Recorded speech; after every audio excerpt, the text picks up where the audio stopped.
It's time for Declare Your Independence with Ernest Hancock. Believe me when I say we have a difficult time ahead of us.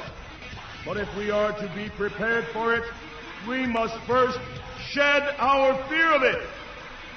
I stand here without fear because I remember that I am here not because of the path that lies before me, but because of the path that lies behind me.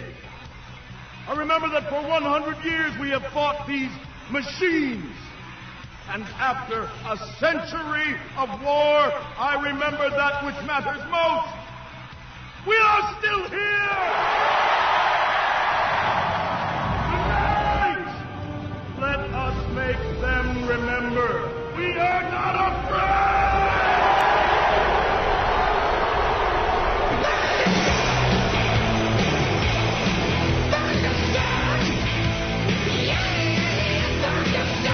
Yeah! No fear. Here and declare your independence with me, Ernest Hancock. Trump report. You missed your Trump report last week because we didn't have the Trump report because stuff happened, and Dr. Phranq, had to take care of his wife, Savarda. Well, tell us what happened, and we got to get caught up. It's not like we don't have enough to talk about. But go ahead and tell us what happened, Phranq. Is Savarda okay? Yeah, she's fine. Welcome back to another torture edition of the Trump Report. Let me just give you just a quick overview for today, and then I'll mention about Savarda, which I think some stuff that the audience might be interested in. Then I'll throw it back to you. And when there's a lot to talk about, we got the news, which I was just checking Freedom's Phoenix. So anyway, I know it's been a couple of weeks. It's been a very busy time. My wife wound up getting the last minute, like at 1 o'clock, 2 o'clock in the morning. We had to go to the hospital. And I will talk a little bit about that, not to bore any of you, but about the medical system coming from a doctor's perspective and some. Oh my God! Tell people what happened, and she's okay. No, she's fine. She's fine. The other thing for this week, of course, we're going to chat about today, and I'm going to talk about it. Is, of course, we have the South Korea bubble that happened last week or 2 weeks ago, which we haven't talked about, and the black swan coming our way like a tsunami. Oh, my God. And Frank's not going to tell you. She had appendicitis. She went. She's okay. Hey, trust me. Just bear with me here. So we got the South Korea. We've got the midterms that just happened, which I know Ernie doesn't care about, but there's huge news for the Freedom's Phoenix audience. Huge news for the Freedom's Phoenix audience, especially Ernie, about the midterms. So I know Ernie can't believe it, but there's big news. Then we have, of course, the NDAA, where I stopped I don't drink alcohol much for a long time. And every once in a while, I'll drink a bit. And I wound up drinking the last few days over. It's been a rough week. Don't worry, I'm not off the wagon. But I was like, you know what? I'm going to have a beer or something. That's pretty bad for me. But even worse, on top of all of this that's happening this week with my wife, and I'll talk about in a second, is the worst news or the most stressful news of my life on top of everything else over the last couple of weeks. Is my daughter starts asking me now about where babies come from and why women take birth control pills. And I'm like, I'm a professor. I taught biology in medical school, and I've been waiting my whole life ready for this conversation. And I'm like, this is too much. I'm like, talk to your mother. I can't handle it right now. So that's been my week, but it's for 2 weeks. But anyway, thanks for asking. My wife wound up having essentially an appendicitis. She told me I could talk about it on the air, as long as it's helpful. But interesting. So she's doing fine. She's actually back at work now, which is, marvel of what medicine is today. But just a couple things about it I thought fun and interesting. One is it became an issue because, or of course, just being in the medical system, but appendicitis is one of those things you learn in medical school that is pretty obvious. It's like if someone comes with a gunshot wound, you shouldn't have to sit around and figure out what's wrong with them. It's pretty obvious. But sometimes you run into there's two issues here. One is that her appendicitis was a little bit atypical. It just for a reason I won't go into for brevity, but also is that we're both doctors, and in some ways, being doctors, we kind of know too much, which became a problem because the worst patient. Well, that too. A libertarian naturopath with an attitude like me, who understands medicine and the medical system, and let's just say I don't do well in hospitals. But what was the issue is that because we're both doctors, we were going through the differential of her early pain or just strange discomfort, and we were thinking about appendicitis. Whereas most people never present to the hospital with appendicitis until it's already acute. It's far gone, right? Then they show up and it's pretty obvious, kind of like a gunshot wound. Oh, it's appendicitis. But when you happen to rule it out or consider it before you get to that point, I started to realize it's a problem for the medical system because they're on rails now. Like, you know, if a patient comes in, they got X, Y, Z, then you do this, like the AI that does it. But when you're thinking ahead of time, it became an issue. So we wound up getting imaging ahead of time because that was on our differential. I did my own little exam on her and back and forth. So we did we did a CT, and it came back at like 1 o'clock in the morning, an emergency. They called us. They said, "Wow, your insight serves you well. It is an appendicitis. It hasn't gotten to that point yet, but it's still an emergency. Within 72 hours, it might pop. So you need to go to the ER now." Of course, this became a problem because we just put our daughter to bed. And, you know, it's like, do you leave your daughter sleeping? But then again, you're not allowed to keep your kid at home because the police and all of this. So I'm not going to talk about what we did there. But that became an issue. It's like now you're having to consider BS things in today's so-called modern world. But then anyway, so we wound up getting to the hospital. And of course, they're looking at us with these blank stares. They're like, why are you here? You know, because my wife she feels fine. Your blood pressure's fine. She doesn't have any real overt pain. And so it became like this standoff about, well, why are you here? Well, you know, we got an emergency call that appendicitis is there, but their system doesn't register that as an acute appendicitis. So anyway, it turned into a whole thing, and I won't go all the rest of it. But I'll tell you what, she did go through it fine. Eventually, we had 5 or 6 doctors to try to figure out what was going on, which is hysterical. It's kind of like the joke, you know, how many doctors does it take to screw in a light bulb or to figure out an appendicitis? But eventually we got there. There's, you know, some of it's technical. But one of the things I learned too, first off, I always tell my medical students, it's good once in a while to go through the medical system, especially when you're a naturopath, to remind you why we're naturopaths. You know, not to be a promotion for my profession, but, you know, I had originally wanted to be a surgeon. I was all set to be I was going to be an ophthalmologist. And, you know, I worked in hospitals more than you guys ever want to know before I went to conventional medical school or naturopathic school. And I have to say, I'm happy I did what I did. One of the things, I went back and forth back in the day of which direction to go, and that's a whole other story about how much money you can make more as an MD, but you have more controls on you. But at the same time, you have the prestige of being a surgeon versus at the time, what the hell is a naturopath? You're some kind of quack, or that's what it was back in my day. So there was a lot of things I went through. But I remember I talked to a mentor of mine. And he told me something. He said, you know, I can see your quandary, and there's good and bad on both. And, of course, natural medicine was not quite where it is today. It was a burgeoning field, and I wanted to get in early on something new. But he said, all you got to do is ask yourself, when you go to a hospital or in medical system, do the people look happy? And I like, you know, and they're not. And I worked there, and they're not happy. Like, I'm not saying that people aren't nice and they don't try to help you, and it is a rough job. Nurses are, everyone thinks they're underpaid and overworked. Nurses are truly one of those professions that I will vouch for are in that category. And God bless them. They get hit from all sides, and it just sucks all the energy from you, just being a nurse, just that job. But then when you add the medical system on top of it, the modern system, and the drain is just, you know, overworked, it's just you can sense the difference. Whereas when I'm around naturopaths or other communities, there's a warmth, there's an energy there, not being, you know, controlled by the system. We don't make the millions of dollars of the surgeons, but man, there is something to be said about, Ernie's going to like this, freedom, right? I mean, you give up some of the money, but at the same time, you're compensated with freedom to run your business the way you want, to show up whenever you want, not to be controlled, not to be forced to take the jab in order to keep your golden handcuffs on you.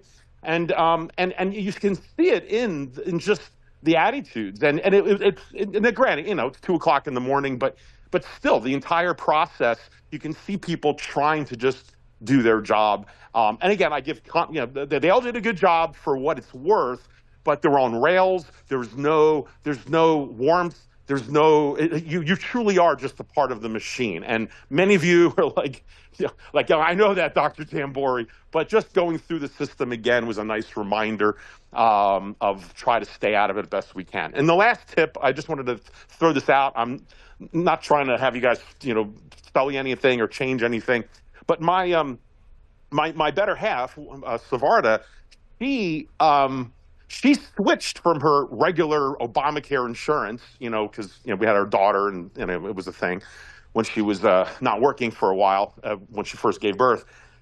But she, we did the typical and so-called insurance, or as Peter Schiff would call prepaid health care is really what it is, and everything's so gargantuan and overpriced and magnified to pay for all the people who can't, and plus you're forced to accept pre-existing conditions, which is why everything's so completely out of control, right? Well, she wound up finding one of these crowdfunding groups. Many of you probably know about it. Many of you in the audience are probably part of these groups with churches, and I have many patients who actually are part of their own churches, and they have these essentially crowdsourcing deals. Now, she's being a Sikh, she's not part of a church group, but it turns out that there's groups now that are taking that model and applying it for people not part of churches. And the one that she found, they're not paying me to say this or anything, but it's called what is it? Crowdfund. I think it's called Crowdfund, and I'll make sure I double check that. I think it's called Crowdfund, and anyway, but it was a gamble about whether this would actually work out or not. But it has been a dream so far as getting assigned someone who just helps walk you through it. My wife was so happy at getting off the phone with these people, which you never are like. When you deal with regular insurance people, it's like going to the DMV. You get people with the blank looks and they don't care, and it's just, you all know what I'm talking about. But to get an actual human being, almost like a naturopathic doctor, but from the insurance world, which is pseudo insurance, and it just worked out. She pays like half the price of what she would giving it to Blue Cross or what have you, and it's all covered. And they have agents that work on your behalf to negotiate with the hospitals, because essentially they have cash. So it's sort of like, it's not insurance, but they just have a whole bunch of cash. It's like having a rich family that all has the money, and they can go, when you know the rules, to say, hey, I'll pay you cash, and I'll pay you within 60 days, cash up front, but we want these concessions and these deals, and they know how to do it, and it brings the cost down for everybody. So anyway, I'm very well. This is a popular thing, certainly after COVID, there was a big deal and all this other stuff. It's private insurance that's just kind of a mutual assistant group, Christian, whatever the hell thing. And a good friend of mine, Eric Hofstetter, he got ALS, man. That went bad, but he did the same thing. I think some of my kids do it too. I think one of my sons and his family, because it's so much cheaper, and it's everybody. They just pool the money, negotiate, the price down, pay the cash, and do it. But it's somehow voted on. There's some criteria to qualify, and I don't know anything about that. It doesn't seem to be a problem. There's customer service. They live by reputation, so they're paying out. But how is the determining factor of paying coverage on something? How is that done? Do you know?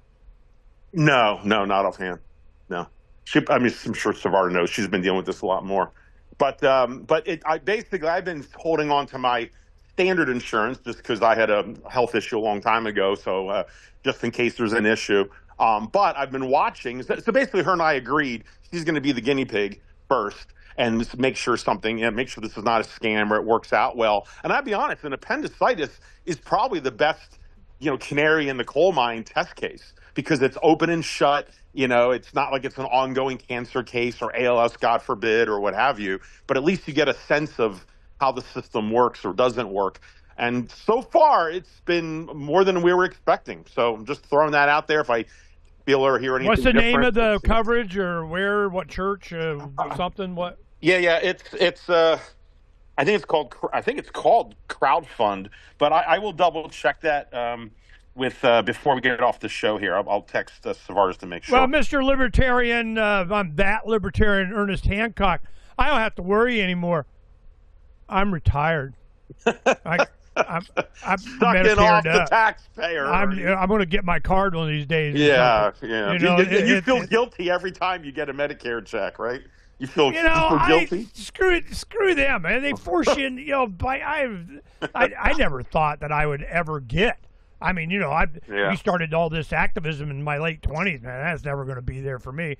Well, you know, you can buy a loaf of bread with your Social Security, but I mean, so what I did, I got my first check, you know, because Tim, my son-in-law, you know, made me go, you got to fill out there, you got to do, because this is what he does. And if you don't, you get penalized, and then you want, you know, it's kind of, all right, man, you just, whatever I got to do.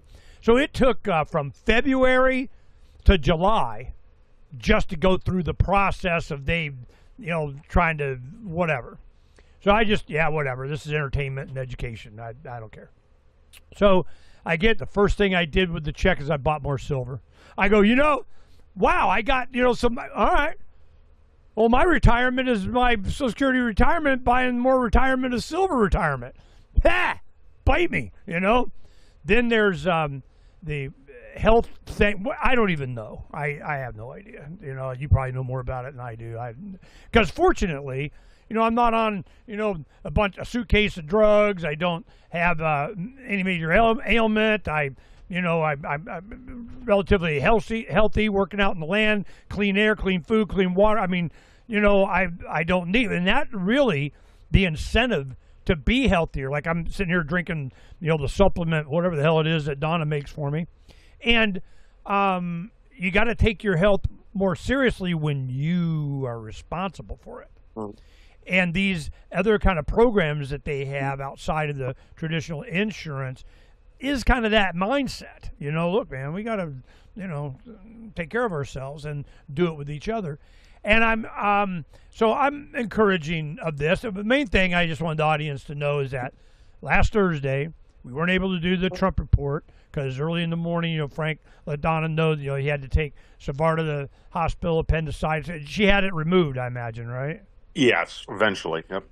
So she has her appendix, taken out. She's fine, back to work. Get the tax slaves to work. I mean, she's fine. And Uncle Sam's happy, and Frank's happy, and we're done. Okay. So I just wanted to make sure that we knew. And by the way, Savarda just sends her regards. She just texted back. The name of the company is called Crowd Health. Crowd Health. For those of you guys who want to look into it. Crowd Health. All right. Cool. Thank you. Yeah, this has been a thing. We've done shows on this before. Matter of fact, Dr. Judy Mikovits, for the plague and against all this mandate shot crap. I think it was her son or son-in-law started one of these companies. And she was promoting that, and we did a little deep dive on that then. All right, so let's get the Trump report. Yeah. Anything to talk about? Well, let's start off with I think it's very important, at least before my blood pressure really gets up, about my pet peeve issue. Apparently, it's a pet peeve compared to a lot of you guguys, even, but which is the whole thing with the Israel integration military. But I don't want to talk. We're going to talk about it. I'm sure I'm on a bunch of lists already. So especially now that we're integrating the surveillance state, they're all going to know about me. But let's first start off with, let's ease into the collapse of our nation with the beginning of the economy pop. As Peter Schiff famously always said, the economy is a bubble waiting for a pin to pop. Where it's going to come from, we don't know.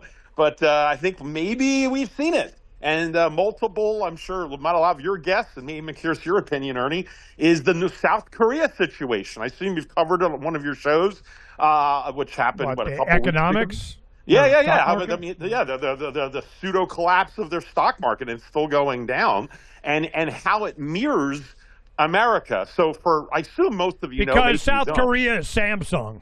I mean, that's like it's like two. Well, Samsung and another. There's two S&P 500 thing. Yeah, exactly. There's essentially seems like South Korea is just a microcosm of America. So you have this country, the clocks are going up like crazy. The youth are usually always expected to, buy a house and get married, and there's certain expectations in their culture. And all of a sudden, the young people aren't able to meet it anymore. They can't afford a house. They can't afford a car. Sound familiar? By 30, if you don't have kids, a spouse and a house, by 30, you're I don't know, their version of old maid or it is, especially failure with Asian women. Especially with Asian women. I remember they look 30 into 60 anyway, so what's the difference? Well, I was hit with it because I was engaged with an Asian lady. We were together for a while, and I didn't understand the pressure she was getting compared to American women. She kept talking about, I want to be an old maid. I'm like, you're not an old maid. Are you kidding me? But it is a pressure. It's an Asian thing more than in America. But regardless, this pressure was forcing the younger people.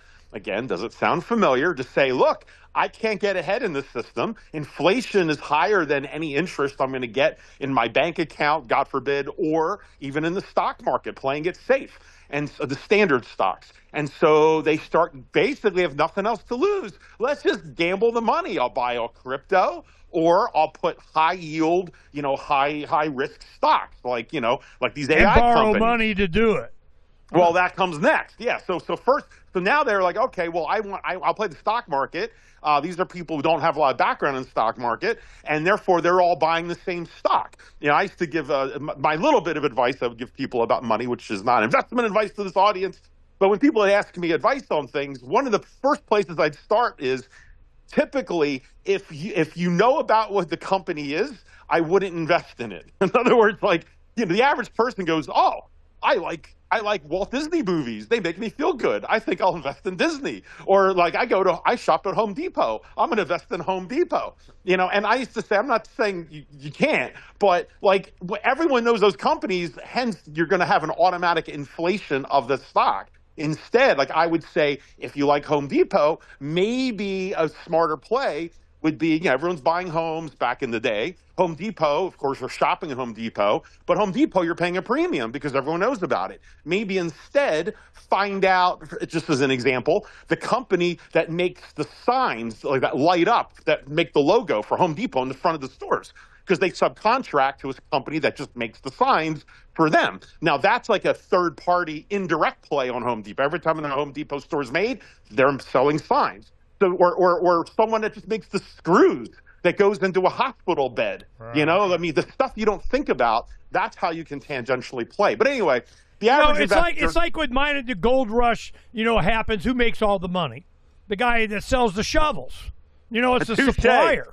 Touche. Yeah. But of course, you have to do research for that, and most people don't want to do it, or the mad money guy won't let you know. So anyway, Korea did the same thing that people around the world are doing as the dollars infected everything, or most countries.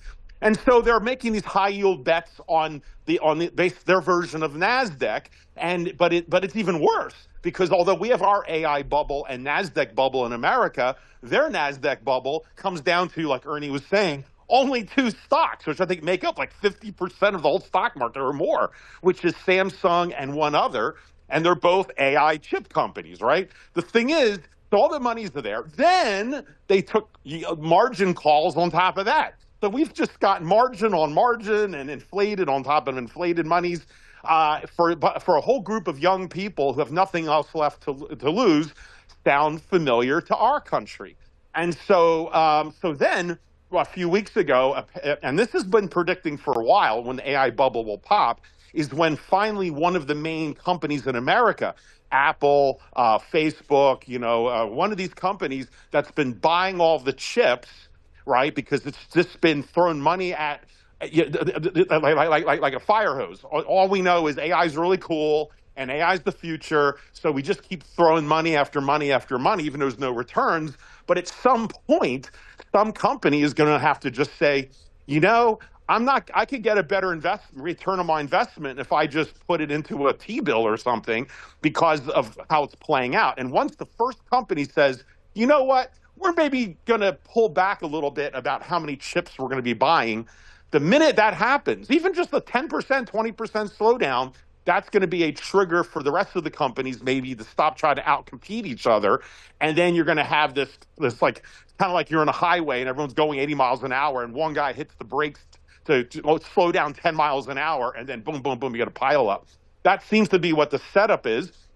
Facebook just did this recently. It was last month or so when they were buying all these chips. And right after they committed to buy all these chips, it wasn't so long after, it was a few months or something, when Facebook changed their mind, and, or is it Meta, whatever it is, and they said, I think we're going to pull back on our chip buying. Now, I don't know if that was the trigger or not. Some of you might know more than me, but I know that happened, and not shortly afterwards, is now the sort of South Korea stock market got wind that the American economy of chips was changing, and there's only two companies that are buying these chips. So if the chip demand is going, I think it was being sucked up. They're not going to have access to the chips, I think it was. Well, anyway, those two companies all of a sudden started to go down like 5%, 8%. But because everyone's leveraged up, all of a sudden, you get called out. And if you don't have the money to pay, and when, of course, these young people don't have the money for all the margin, then they sell their positions. And then it gets dumped like an ice cube tray, getting filled up to the next group, and it kept cycling down. And eventually, and it was going to keep going down until, here we go, Tim Picciot's favorite term, banker's holiday. It's like, suddenly we have a holiday, right? That sounds familiar in our history, and I'm sure we're going to have one coming up soon. So they had a holiday to shut it down and take a breather and then make some new rules and regs to try to, cut it off for the time being. But that's not changing right now. That's on top of the Japanese economy that we've already covered before, how they're not buying our T-bills and they're selling it off. And Trump, I guess, allowed them to do it and save face because Japan is stuck between a rock and a hard place. So they're not buying our T-bills or they're selling our dollars, just like China's already done. So China's dumped it for a while. Japan is now doing it. South Korea now can't continue with this relationship with us. Not to mention the arbitrage trade that was going on with Japan has ended. So, this is why I always like to look at the rest of the world, and it's all coming from Asia. So maybe that's where this pin ultimately is coming from. But as many of you know, when all of a sudden the rest of the world doesn't want our dollars, and this is on top of the world souring on us because of what's happening in the Middle East, which we'll get to later. I mean, there's just so much going on here that when people dump the dollars they have to go somewhere, and they start to all kind of like a tsunami. They start coming back home, to the shores of America, and then we get all these dollars, and the inflation will go through the roof. And so that's kind of where we wonder, could this be the black swan event? I'm just throwing it out there. What are your thoughts on the South Korea deal, and where do you see the economy currently, besides, screwed, of course, but what do you think? Okay, the economy for South Korea or us? Well, let's start with South Korea and then have the effect for us. Do you think there's going to be much of a direct link for us? Do you think this could be the black swan, or it's still coming? I have no idea. It doesn't matter, and I don't care. I mean, we got it in today. The solution is always the same. Quit being dependent on this kind of crap. Occupy the land. I mean, it's going to be, something like, these are just symptoms. This is just an obvious symptom. The collectivization is the problem. Decentralization, diversification, this is kind of the deal. And what makes it so obvious is that you have South Korea's, it's kind of the equivalent of their S&P 500, the industrial whatever.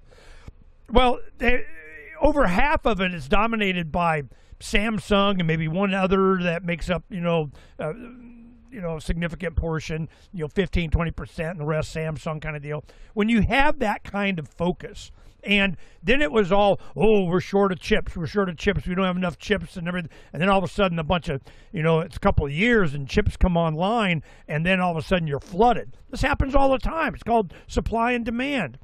A lot of people don't remember when this really started happening. I think it was during COVID, I think. Remember they didn't have enough computer chips so that cars were sitting on the assembly line? Oh, yeah. The entire cars waiting on one thing. All right, I want to tell this one story. This is a good story. We had Motivity Services in 80s for about a decade, we had a mobile laundry service, a mobile auto detailing. We were getting into landscaping, pool cleaning. It was a Motivity. It was a services company. And then I got burned, bad in '94, and that kind of set me down, back into restaurant management, and we opened our own restaurant, blah, blah, blah. Well, what happened was one of my clients that I did on a regular basis, they had these cassette tapes that were in their car, and I would listen to them. They're business tapes and so on. I would listen to them as I was detailing their car. They were awesome. I really enjoyed those. And one of them, there was a couple of things. Two that I really remember I got a lot out of. One, indecision is the worst decision because you don't change your perspective. And it's like standing, with your nose to a telephone pole, and you're just there and you're not making, all I see is this telephone pole. Well, if you change your perspective by making a decision to step left or right, you go, ow, there's a shitload of telephone poles. You don't see all the other telephone poles. For me, you smoke a little doobage before you watch the news and you go, there's a lot of telephone poles. I take a little bit of different perspective on this. ABC, NBC, CBS, HBO, PBS. It's all the same 5 stories in the same order. This is like, the late 80s. I'm starting to notice that. I'm like, TV programming? God, what the crap? I mean, it's what sent me down this kind of road. One of the other lessons in there that I distinctly remember was this. The answer is always yes. It's just how much. This is where that comes from when I say that. Well, what's it going to do? How are you going to get? The answer is always yes. It's just how much. What was going on, the example that they gave is there was a big contract for gazillions of dollars, millions, billions, whatever, of dollars for these computers that they needed for whatever military contract or something. And there was a shortage of some itty bitty chip, transistor thing, this, that, whatever, that the entire contract was going to go away, or there was a big penalty for being late. There was some cost involved that they had to get that chip that normally would be a nickel, $1, $1.50 or whatever. How much would you pay for that chip to save the contract? So they go to these different suppliers. They go, Samsung, Chinese, Apple, factory of fill in the blank. And you say, I need that. Well, that'll take this, and it's long, we can't do it, and, it's the weekend and overtime, I'm sorry, we can't help you. He goes, no. The answer is always yes.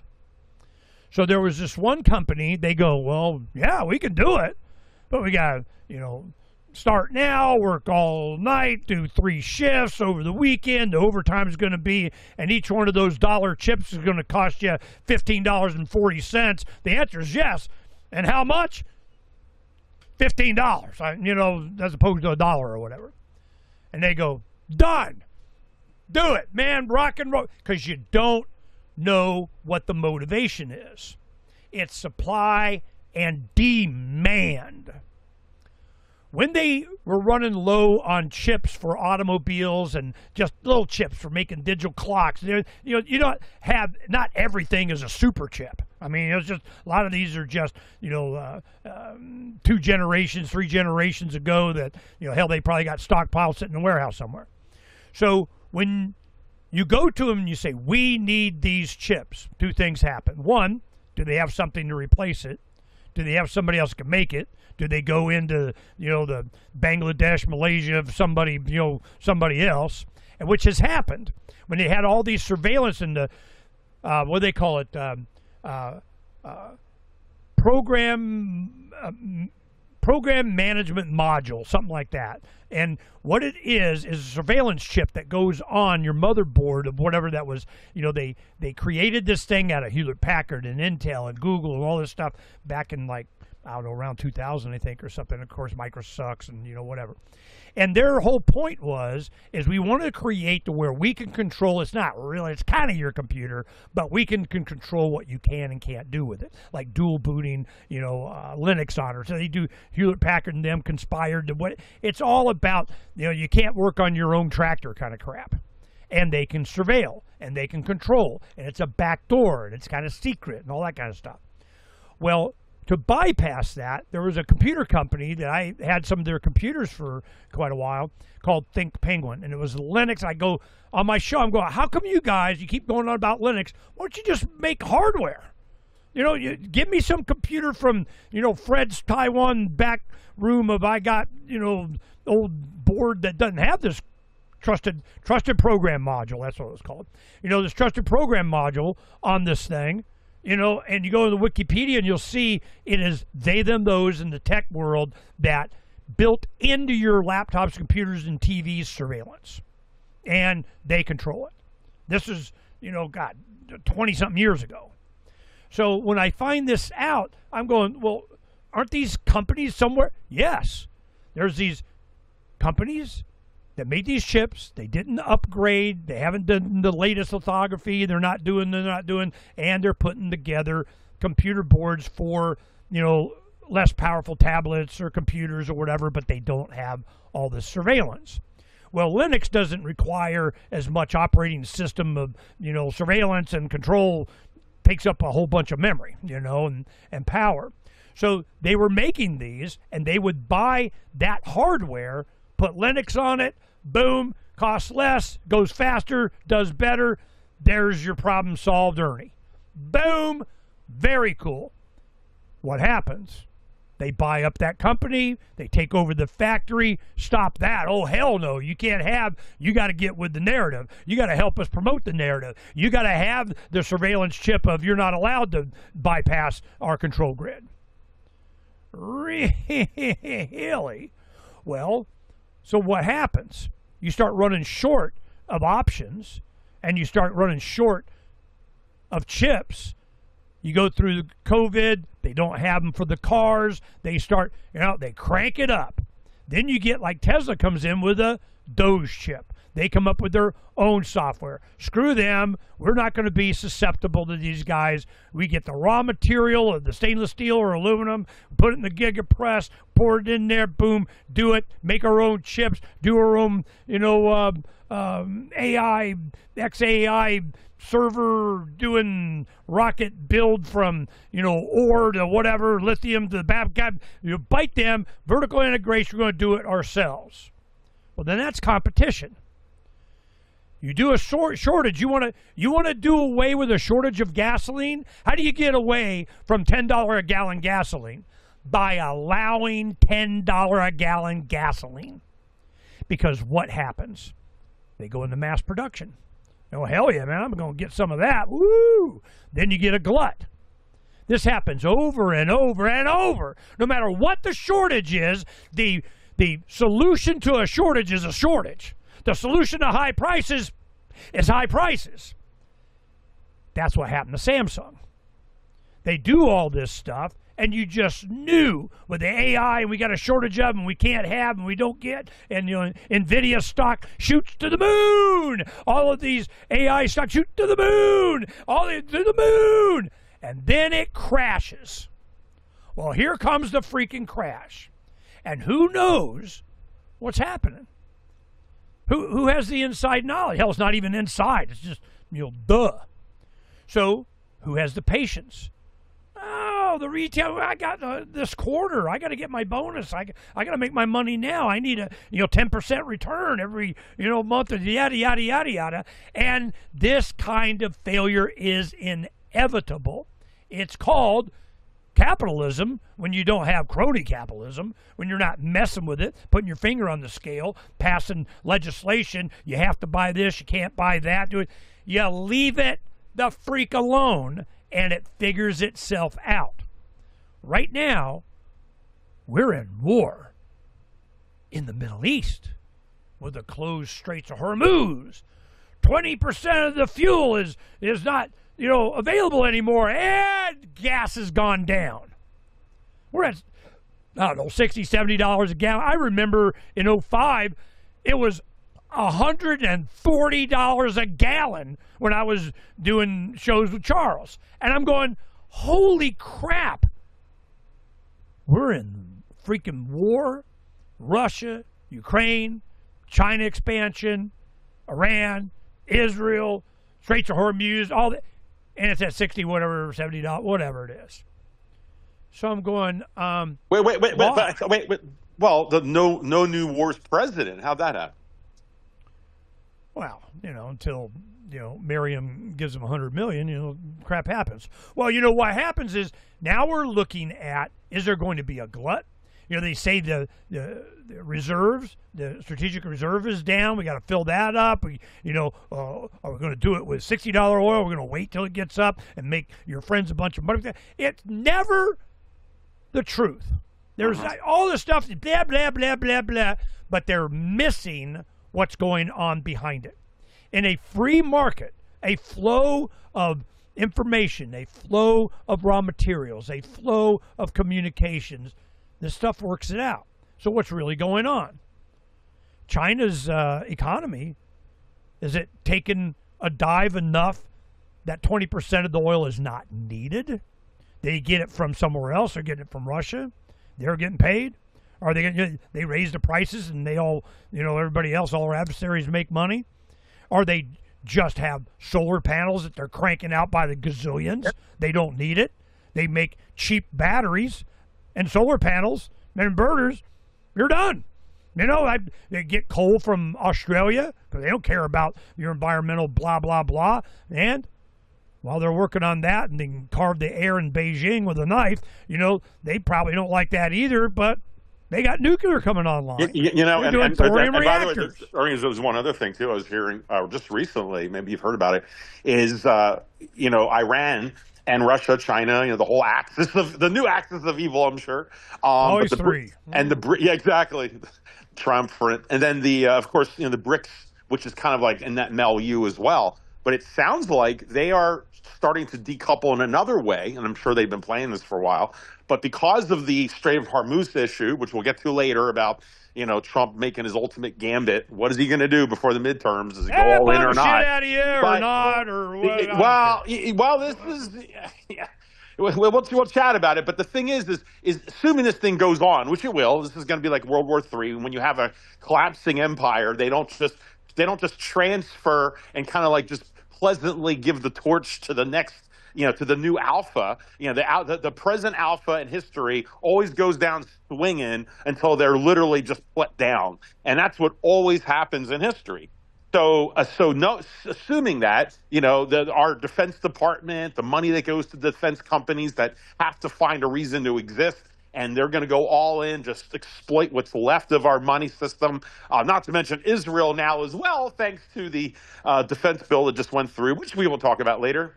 But with all that going on, it sounds like these BRIC nations and the main guys realize that America still has the one advantage, which is the world's greatest Navy. And we can still just create problems and choke points. And even though, we may not be able I got hypersonic missiles for your Navy. And even though we may not be able to completely open the strait, and that's going to be what the new battle is just to get it back to where it was before. Yeah, and all the U.S. Navy ships are out of there. They're going, hell no. We're not going there so they can sink us, which they can. That's true. But remember, there's two reasons for opening the strait.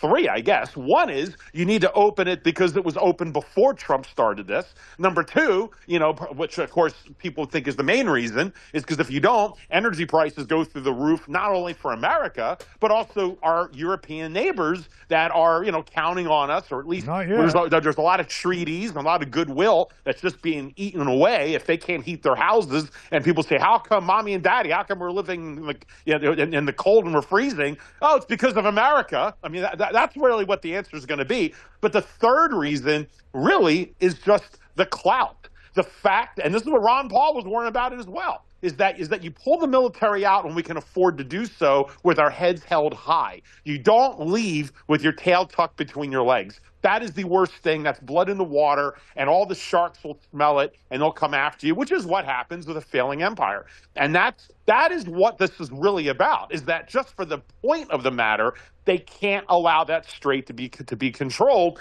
just out of what's left of our pride and our reputation and clout. I know I'm vomiting just talking about it right now. But that's the setup. So the axis of evil know all this.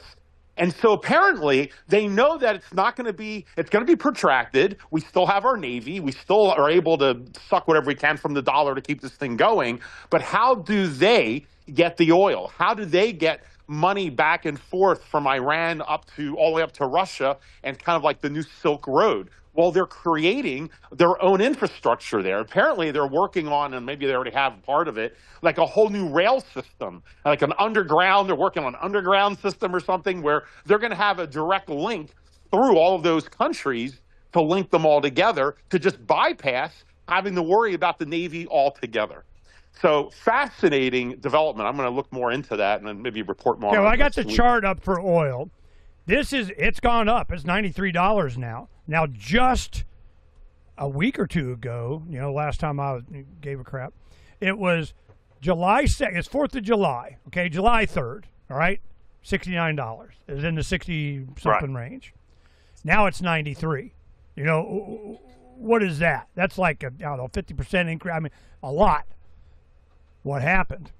Now, you had before, it was as low as, just beginning of 26, it's, 59.6. So it was down near the lows of what it's been. I remember, you see this chart, it was as high as in April 7th, it was 97. You're going, okay, well, there's that. But I remember it was 140. You go, let's do all. And this is with inflation. I'm going, what about inflation? Should it be a bunch more? I don't know. They want me to look in. I got to be a member. Screw you guys. But so $140. I remember that. It's airline tickets going up, this, that, whatever. So now it's been hovering between, 90 and 110. It's kind of been middle of the war. And then all of a sudden it took a dump. Well, the hot war is back on and it stayed down. All of a sudden, July 6th, a couple of weeks ago, it start going up. It's starting to peak. Well, why isn't it more? I would think it'd be more. I don't know. It looks like it's on its way.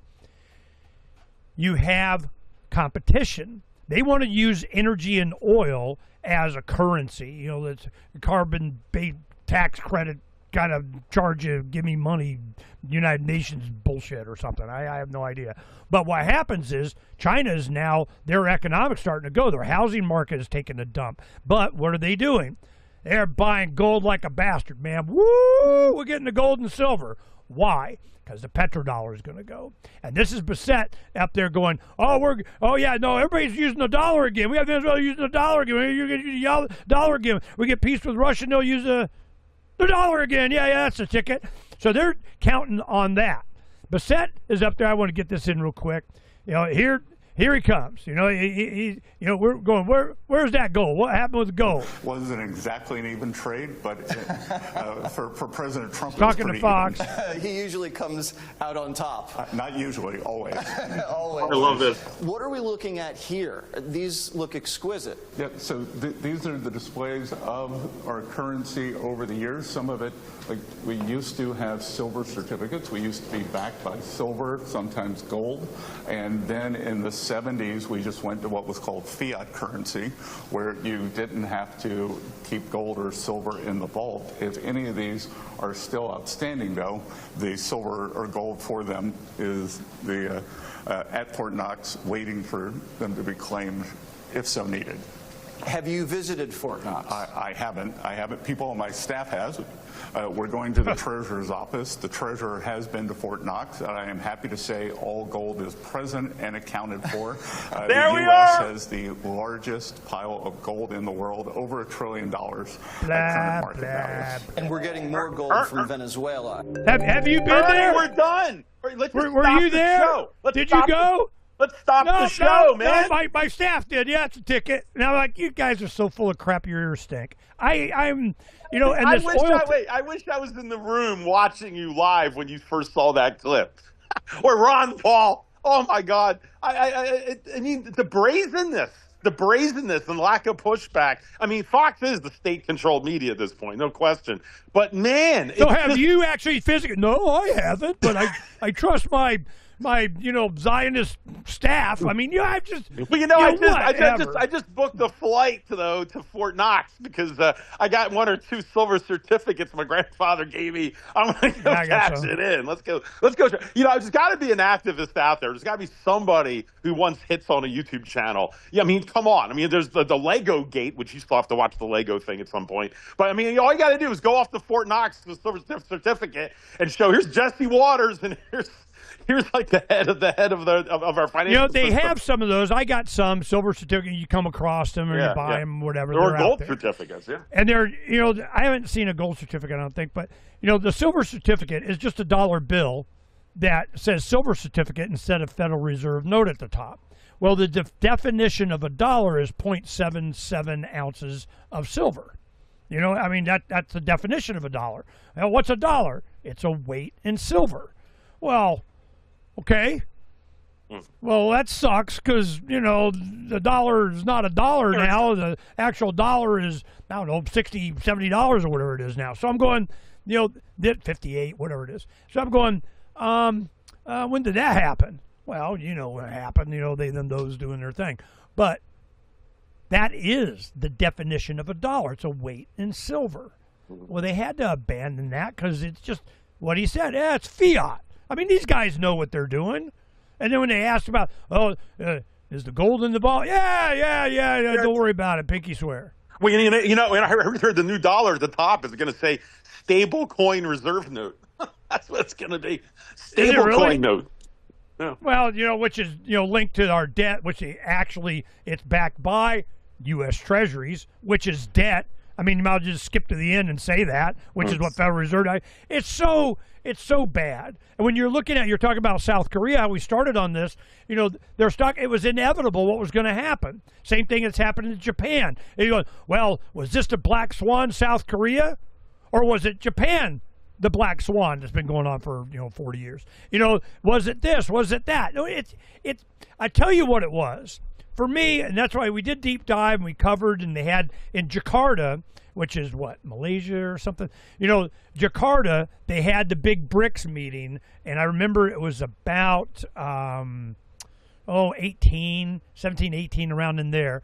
And I had an NGO that was on, and they're always about, give us money. The World International Bank, they have, we love third world developing countries long time, and you have these NGOs going out and doing good and giving vaccines and according to Gates or whatever the hell, and they fund that, or they would lend money and then they'd use it. How did our oil get underneath your sand? Because we indebted you and we built an airport that you can't pay it back, and now your oil's ours now, kind of crap.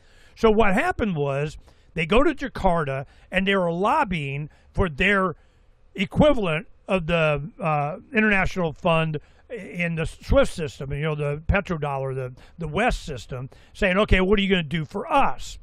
He was on my show from Jakarta and bitching that they weren't, well, we'll just give you money, support us, and we'll, give you a bunch of money. All these NGOs, well, our hands out, what are you going to do for us, kind of thing. I'm like, what makes you think that they're competing in that way of doing? What are you guys getting? You're blackmailing them, or you're being bribed, or you doing? I didn't understand what was going on. But as time went on, and you start to follow this, all that is just to get a coalition of support inside countries, and who gets paid off to support legislation it's all corruption. Well, what happened is BRICS have been setting up the infrastructure. We need to have somebody that will be able to use their currency, and it will trade with a go back one or the unit, or we have the encryption of the crypto of transfer from this country to this country and buy oil with it. Once they do that, petrodollar starts to go away. And that's happening right not later. So where is the black swan? The payment system, the infrastructure being put in place and starting to be used. Not the threat of it, because when the Carter thing was going on, it was obvious to me what they were doing is the Western banking system was like, that's ours. It's, British, U.S., Five Eye kind of Western banker, Rockefeller international settlement of suck it and you don't get to play. So the BRICS, which is Brazil, Russia, India, China, South Africa, and now 100 and whatever other countries signed up for this thing. So when they do this, what are they doing? I thought at first it seemed like they were negotiating with that threat for a chair at the big giant mahogany table of we rule the world. Well, when they do start doing sanctions on Russia, they do all this, they're like, for realsies this time, screw you, we're out of here. And I'll end in this one thing. In the last few days, I don't know where it came from. I can't remember. It might have been one of the videos you sent or something, James or Richard, somebody. And it goes like this. We are not the American empire. It's not a country with an empire. It's an old empire with a country. And it will shift from the United States to wherever the hell they want. It's the bankers, it's the system of the club, and you ain't in it club.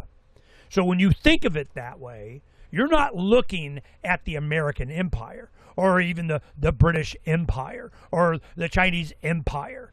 What you're looking at is competing empires with countries.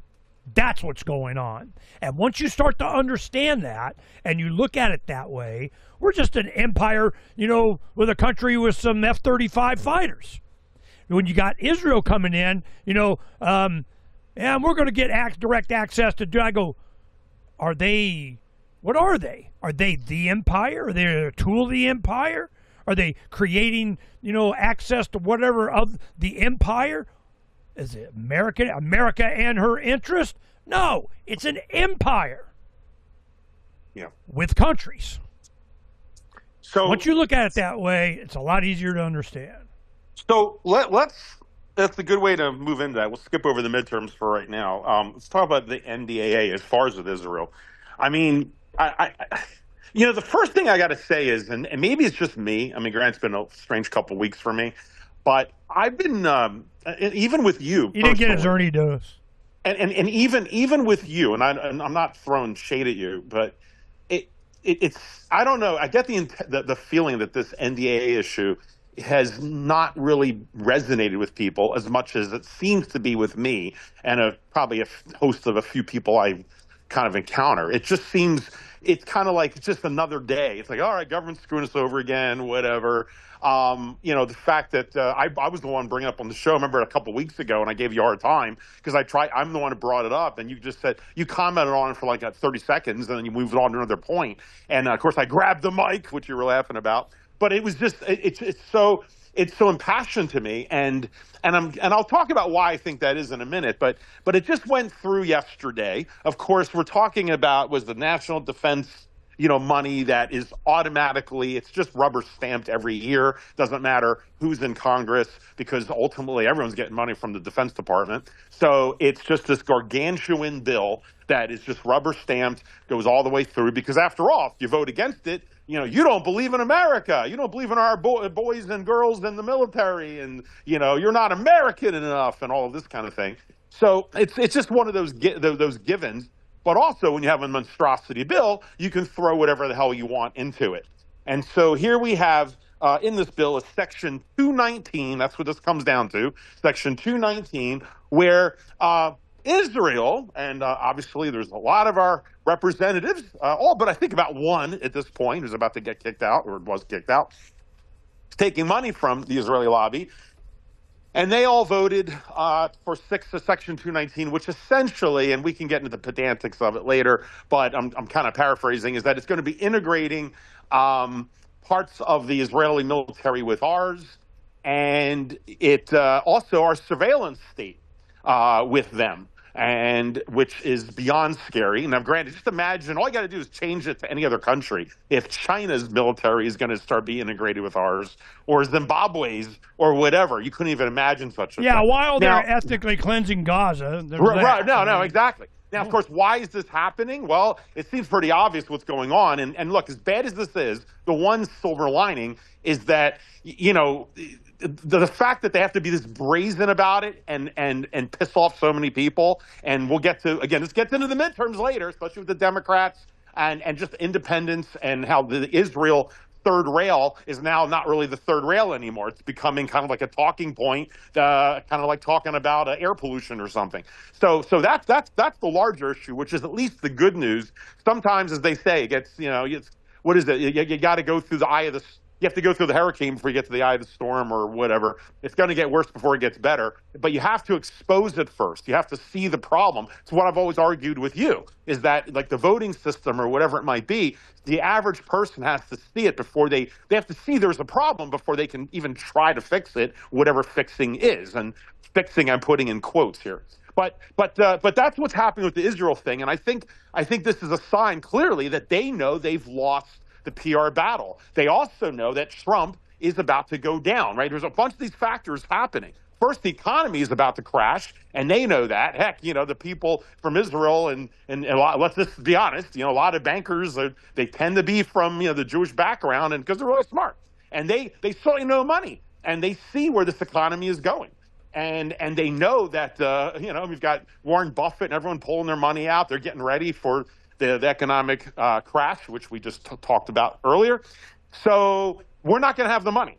And so when you have a bunch of Americans, especially more younger Americans, or should I say less baby boomers is a better way to put it, who are still keeping on this whole facade that Israel's our friend, we have to do whatever we have to for Israel, and ongoing Middle East wars is just a Tuesday in America. Like, they've normalized it. Most baby boomers, their entire life, they have been dealing with the Middle East. And so I almost understand the baby boomers. It's kind of like brushing your teeth and taking a shower. Okay, we got another war in the Middle East. Like, they don't know a time when we haven't been at war somehow in the Middle East. So it's not really as much of a difference for them, I think.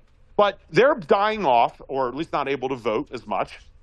And of course, the youth on all sides are waking up to this thing. Charlie Kirk certainly figured that out. And of course, when they can't afford a house, and they can't afford a car, and eventually, like Ernie says, it's going to be a food thing, and they can't even afford food. What do you think is going to happen when Israel, that's already, under the PR disaster from Gaza and everything else, when they turn around and say, we want more money? It's like Oliver, please, can I have some more billions of dollars for my military so I can attack someone else? Right? Please, sir, can I give it to me or I kick your ass? I mean, that's what So when all of a sudden they start going to Congress, that's going to be probably Democrat, which gets to the midterms now, because of the whole Trump collapse. By the way, Trump's polling, the new polls have been coming out. His polling numbers now are the worst for any president in recorded history. And at least since they've been tracking it for America. In fact, and this I think is notable, kind of sums it all up, President Trump's numbers right now. Remember, Trump's all about the polls. Like, I can look at the polls. So look at this one, Donald, is that your poll numbers are worse than Richard Nixon when he left office. I mean, it's like we have a new bar now. This is good, and we haven't even gotten in the midterms, and he hasn't even attacked, but he's worth $1 billion, because of the stable coin and crypto, and he doesn't care. Yeah, because I'm in the club, rich, where I always wanted to be anyway. Yeah, I get it, but anyway, so that's where Trump is underwater right now, and it's amazing to start to see Republicans who laughed at the idea that they would lose the House and the Senate. And I said they're going to lose both. I said this, how long ago? Last year. And they just scoffed at it. Then they reluctantly said, oh, well, we might lose the House, but we'll never lose the Senate. Anyone who thinks that, the Ben Shapiro's, everyone just scoffing at it. And now the news polls, Fox News even just ran this reluctantly, that they know they're going to lose the House. And now it's literally a 50-50 toss-up. They're going to lose the Senate. And that's coming from Fox. So the reality is that I already know they're going to lose the Senate. So, you've heard, this audience heard me say this last year. But now the fact that Fox is saying it's 50-50, that's like CNN admitting it, right, for their people. So it's even worse than that. So he's going to lose. So he's going to lose the House and the Senate. And it's going, but depending what the margins are, not to mention just the overall of the population, and he's not going to have the OG MAGA to support him, right? Because the turncoat fair weather friend neocons like the Lindsey Grahams, who's not even around now, of course. I mean, they'll go off to the next person. There's no loyalty to Trump. Trump's all about loyalty. The loyalty you had was with your OG followers that you just backstabbed, and they're gone. So when the system starts coming after Trump this time, he's going to look around and look for all of his base, and he's going to still some of the sycophants are still trust the plan people, but overall they're gone. So anyway, so Trump is going to be embroiled in all of this, which of course Israel knows. So they're not going to have their biggest champion anymore. So you're going to lose Trump. You're going to wind up losing all the neocons. Now, trust me, audience, I'm not obtuse to the point that the Democrats are no different. And between the Chuck Schumers and all of them, they all take money too. So it's not like they're going to say, "Oh, we got to pull out of Iran." They're going to say, it's the same people. It's the same people. However, and I know, maybe we're going to split the part company on this one, forgetting the whole voting system for a minute, Ernie, but the people that are taking over are the leftists and the people who despise Israel at this point. Whether it's rightfully or not, that is what is taking over. And if you look at these primaries, which I'm not trying to get into the midterms quite yet, but the primaries in like the East Coast, especially in these areas like New York especially, but many others, I think it was everyone in New York, and I think many of the primaries around the country, is that every primary, the person that was more anti-Israel won the primary. It's like across the board. And so the Democrats are seeing this, and they're going, holy crap. And that is what actually stopped the bill, this AD thing, from getting passed, 2-3 days ago, because they couldn't get enough Democrats to sign on, because they know that they're literally putting their seat at risk because they see this avalanche of anger. And Trump hasn't even attacked Clark Island yet. We're going to be seeing even more. I mean, and then they're talking about a draft. So Israel, I think, is in this boat. So they see that they're about to lose the control over the horse. It's kind of like they're like the little brain inside the robot driving this thing for a whole bunch of reasons, Epstein and everything else. And so they decide to put this bill in, which is kind of like a poison pill not poison pill for them, which is doing this. Just for the audience, those of you who haven't followed this, is that anytime Israel needs money, right, they would just go to Congress and ask Congress for more money for the military. And, Democrat, Republican, it didn't matter. They always gave them the money because, there wasn't much pushback. And anyone who did, you're a Nazi, and no one paid attention, and you're anti-Semitic and third rail, like Ernie says. But now they know that they can't continue this. So they know that when people are starving and everyone despises the Israeli government at that point, they're not going to be able to get their money. So they put this in Section 219, which essentially says that they get perpetual money without congressional vote. So they know that the people are not going to want to give them the money, which is the whole point of what Congress should be, right? It's the will of the people. And Congress just sold out America knowing that the American people don't want this. They're doing this at the end of the summer when no one's paying attention. I mean, I quizzed a bunch of my friends and family. They didn't even know this was occurring. And when I told them about it, I had 3 people who told me that I was making this up. They said, "What are you listening to? This can't be true." Like, they honestly couldn't believe something like this could be happening. But once this passes, which it looks like it will, because the House finally, they got their votes. They bought off enough people yesterday. It went through. The Senate is, of course, they're all about military wars, so they're going to rubber stamp it. They're going to pretend like it's a 51-49 vote just for show. And then Trump is going to sign it and probably declare the aliens exist on the same day, something like that. So it's going to go through. It's going to go through. And then when it does, the problem is, and this is my biggest issue, a couple things. First is that we've lost our sovereignty, right? And that's the biggest deal. It's why I'm so angry about this, is because in a deeper level, is that not only is another country now controlling us, and we're seeing how they control us, at least the fact that a foreign country can just siphon and suck the money out of us. They can suck the money out of us without even a vote. I mean, I don't care who it is, any country, whatever. You can't be doing that. And the fact that our Congress, our people are allowing it is despicable. But I'll tell you why I think it gets me more guttural is that, every single thing that we've ever talked about on the Trump report is internal. The stupid Democrats, a bunch of liberals, which, of course, I don't talk like that, but, and they turn around, stupid Phranq, Trump supporter, Trumper, red hat, MAGA, Neanderthal. And then, of course, I'm like, Ernie's just full of crap. He's like he's like an idealistic libertarian sitting there with his bumper sticker. And we'll sit, Ernie's got plenty of stuff for me, but we'll sit there and argue all day. But you know what? It's within the family. And it's kind of like the Jerry Springer show, which used to be my favorite show, by the way. I was never miss Springer. But, maybe I made my life not so bad, when I looked at it. But the thing is like, you always see this, like, cops hate domestic disputes. Because you got the man and the woman calling each other, you bastard, and you this, and you little crap. And they would yell and scream at each other. But when the cop would show up or someone would come in to try to help them out, both the husband and wife would unify and turn against the outsiders. Like, get the hell out. This is our problem. And the fact that despite all the issues we have, whether our debt, whether we become socialist, commie, libertarian, whatever, it's our decision. But to have an outside country now, when we're all divided on purpose, and we're fighting against each other on purpose, and now as we're all distracted and everything's falling apart, it's like this foreign country just comes in and burrows in like a tick to get into our economy, into our power structure, into our surveillance state when they're not watching. And even when we are watching, the whole system's falling apart where there's nothing to do. And that was the other reason I was so upset. And I was talking to my better half because she was surprised I had a beer. She was like, I can't believe you're drinking. I was like, yeah, well, I said, it gets me too. I think the reason, and Ernie, I'm sure you're going to have all kinds of comments on this one, so just hear me out. But it's like you get to a point where you realize there's nothing you can do, right? Like, it just doesn't matter. There's Ernie.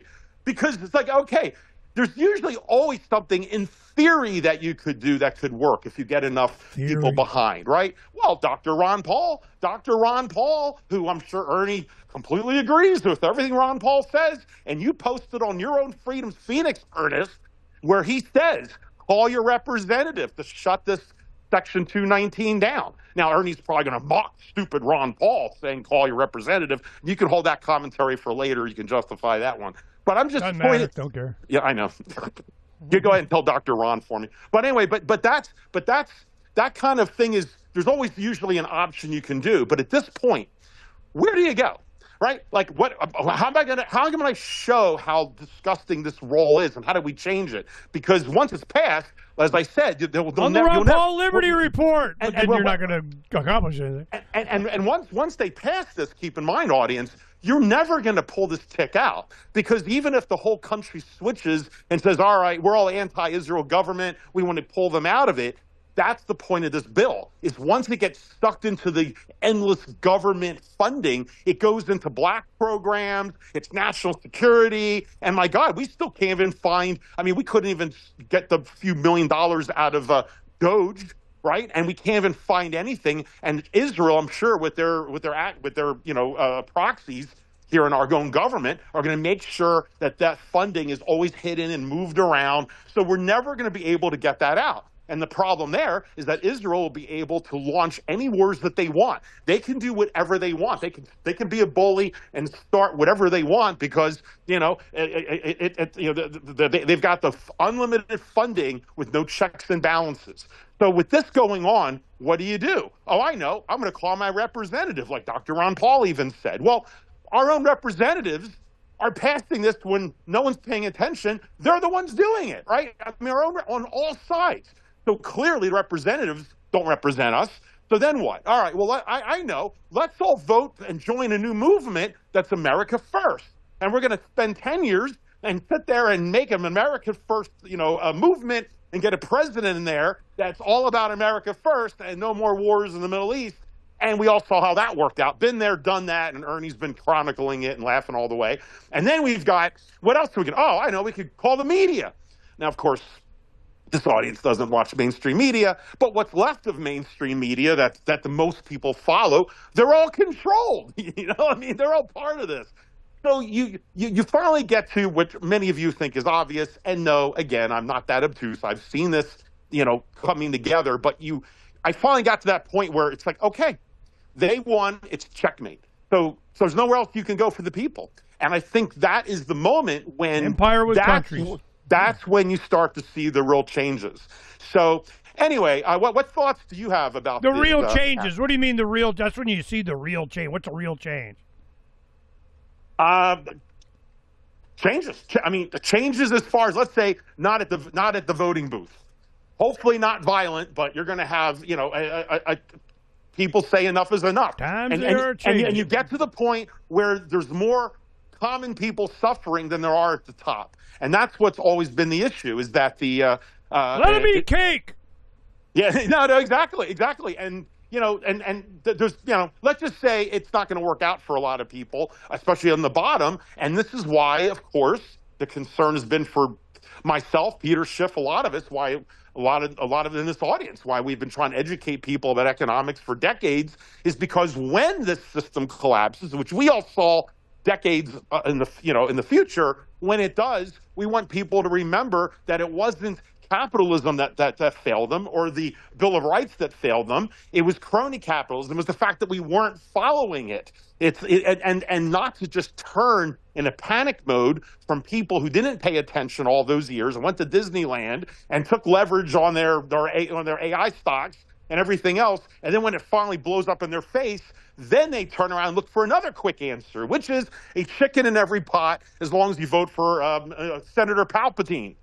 And that's how these things play out. Now, I don't know how we get around that.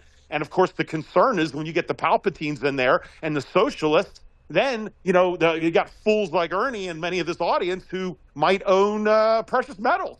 And suddenly, if they resettle gold to $38,000, which is what the Chinese are already looking at, basing gold, correlating it to how much debt America owes the world, which is one way to calculate what the new gold rate might be, suddenly you hit life's lottery and you're just too lucky and you don't deserve to have that gold or whatever it might be, and the capital gains is 80%, or maybe they do another whatever. I get to know another conversation, but that's kind of the world we might be leading towards. And hopefully, if people know that this was predicted and how we got there, maybe there's some way to still hold on to. You go through the pain. We're going to have to go through the pain, but keep what's left of our culture enough of the way of the work ethic and how we see the world and the benefits of capitalism from those of us that lived through the tail end of capitalism, which is our generations. The young people don't even know what it looks like. And that's what is so scary of what's happening. So I don't know how this is going to play out. It is the reset. And if nothing else, guys, we're living through history. So what thoughts do you have about the Section 219? You don't seem as upset about it as I am, but I'm just curious your thoughts. How bad do you think this is? Significant. My thought is it's already happened.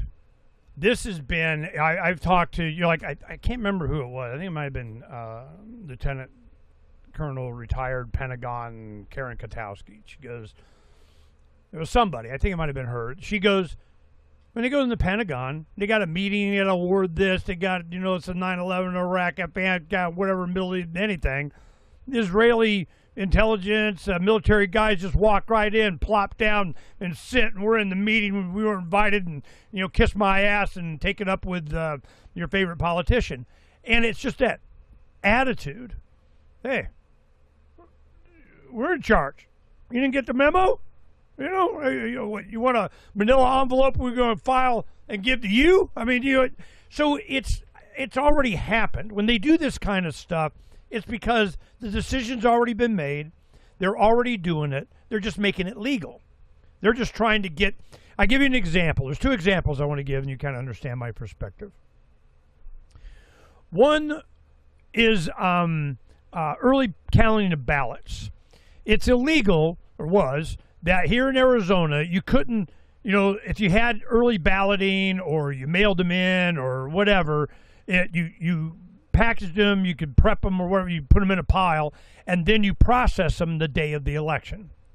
The reason is because if you know the results of the election, with now it's like 70, 80% early ballot, whatever, God knows how many are real, but, you already know the results of the election. It happened in Pima County. They had an issue. It was some transportation light rail $1 billion rip-you-off thing. Well, what they did is the county counted them early so they could see which one of these several initiatives that they wanted so they could allocate money towards marketing. Well, we already won that one, or it's too far gone, or whatever, so we can put marketing money over in this one that we need help on. So there was an advantage to knowing how the election was going before Election Day. Well, they did it. They got caught. We need the hard drives. We go through, nope. Phoenix, city of Phoenix was doing the same thing. We caught them.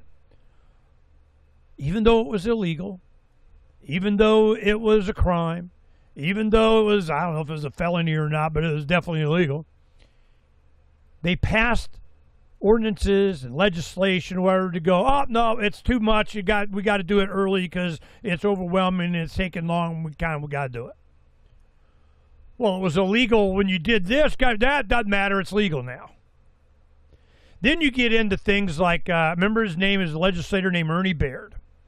He was a Republican, and they had, all of this gun control thing. Now, we had an unrestricted concealed carry. Arizona, you can carry your firearm concealed without a permit.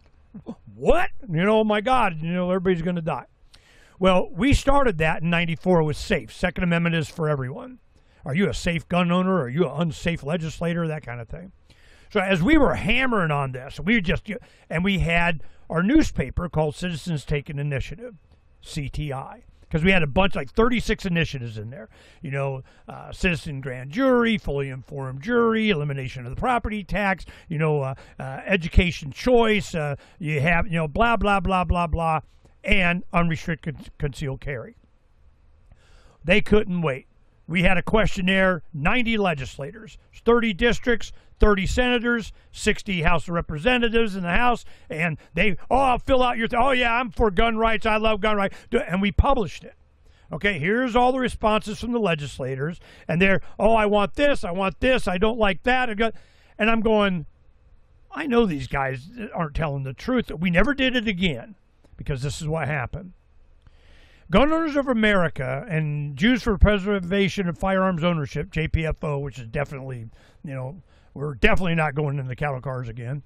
And they would work, Aaron Zellman worked hard with libertarians. He was hardcore Second Amendment in opposition to a lot of the other Jewish community attitude and what they advocated for.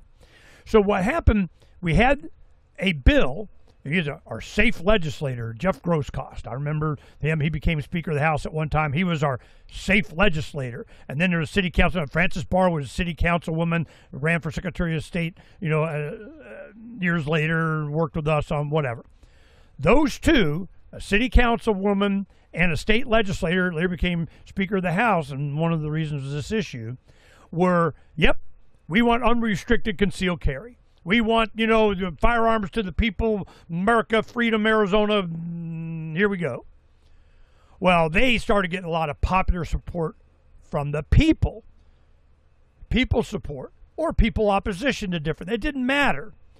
When it goes in on the legislative floor, Gun Owners of America was freaked out that we actually got a vote. They never want to vote on this gun stuff. They'll do whatever, we are not voting on it. Well, there was behind the scenes to go, whatever, anyway, it goes to a vote. It's going to be a recorded vote. We're going to see what you, green light, red light on gun rights. Ooh, that'd be Republicans, man, damn, I want to get reelected. It goes on the floor and they have the argument. Ernie Baird comes up and he goes, we need to restrict this and you got to that and what, all these amendments to just totally kill and rip it as much as he could. But in the end, when it finally came up for the vote, and they, didn't get any of their amendments, he votes yes. Well, I know he's a lying sack of snot. When you go into caucus with the all the Democrats go in their room, the Republicans, and they, little private, it's open caucus, closed caucus, whatever. They're sitting there deciding what they're going to vote as a group. This is when you go, we have 6 Republicans that didn't, whatever, those bastards. It all depended on how safe their seat was. Who were they running against? What kind of district are they in? Are they, pro-gun, anti-gun, South Phoenix, Middle, Upper Scottsdale, liberal, white? All the principal shit did not matter.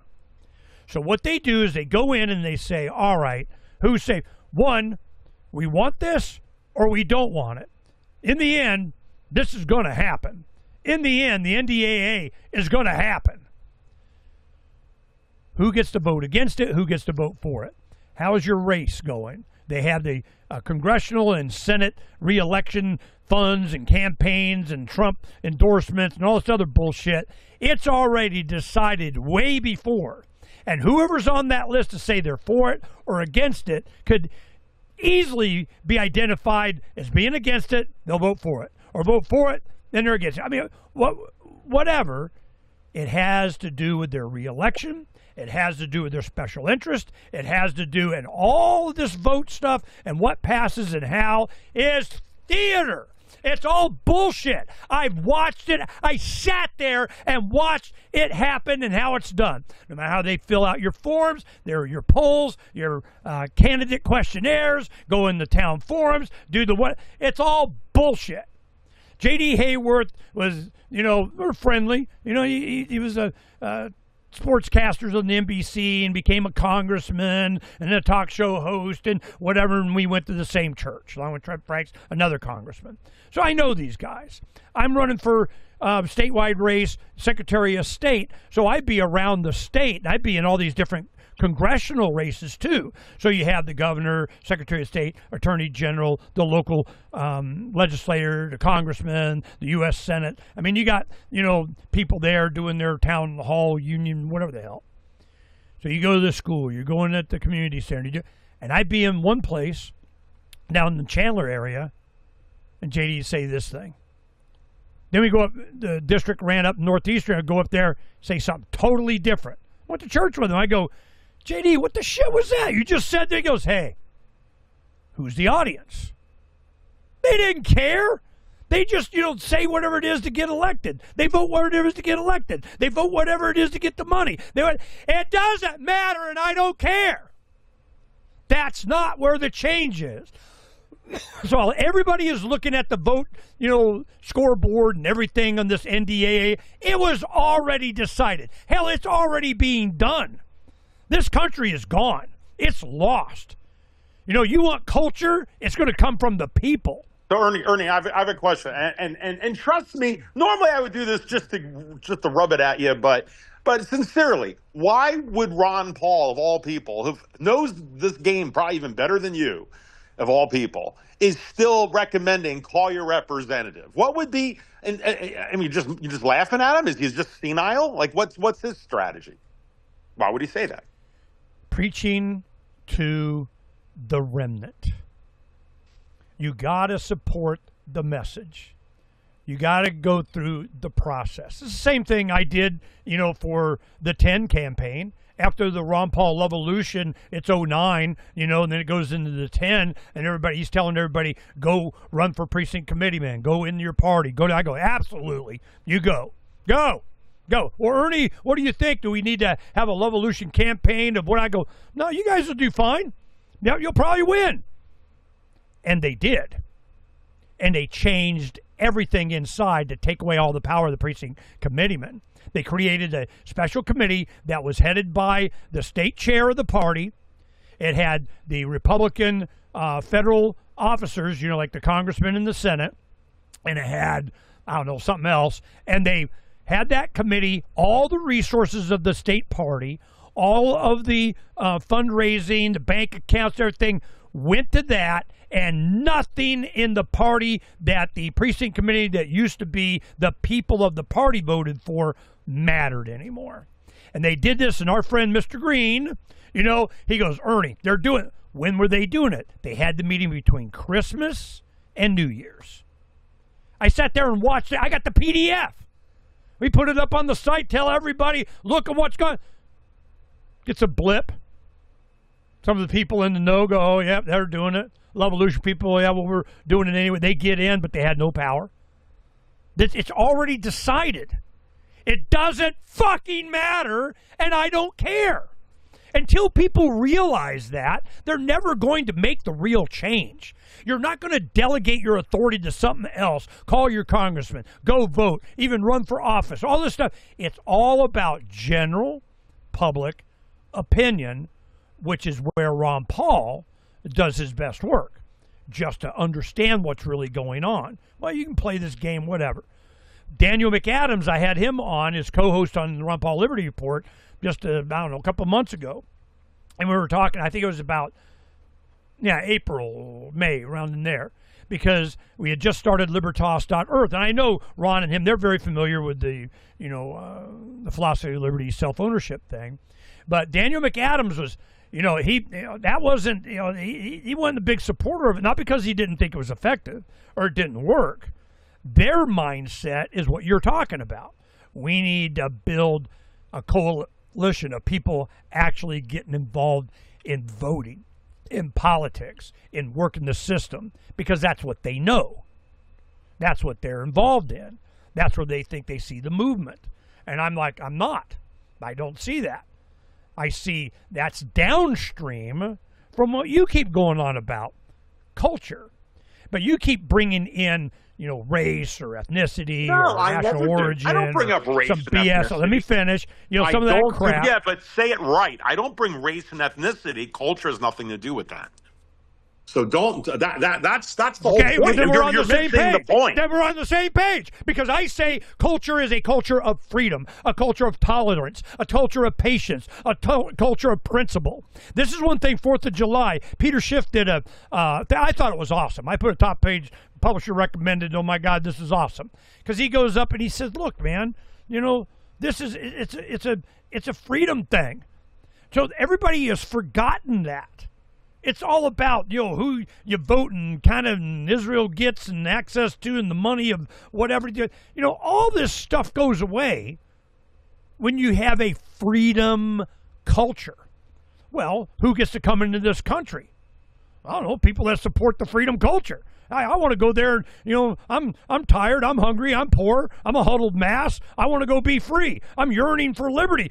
Sign me up. Nope. We just let everybody in, open the door, and, MS-13 go take over apartment buildings. I go, how is this even in the same ballpark? So when you come at me and you say, well, what are you going to do? You're going to diss on Ron Paul for telling him to call a congressman? I don't care. There's no central plan for freedom. Do what you want. But if you think that you're going to change this empire system, even if you did, what would happen? The empire just goes somewhere else. It's an empire with countries, not a country with an empire.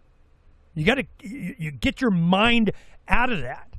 We have been taken over. We were infiltrated. We are overwhelmed by people acting and what they perceive to be their self-interest because we've consolidated power, monopolies on force. We have the tax code. We got income tax. We got everybody in the little entitlement and you get whatever.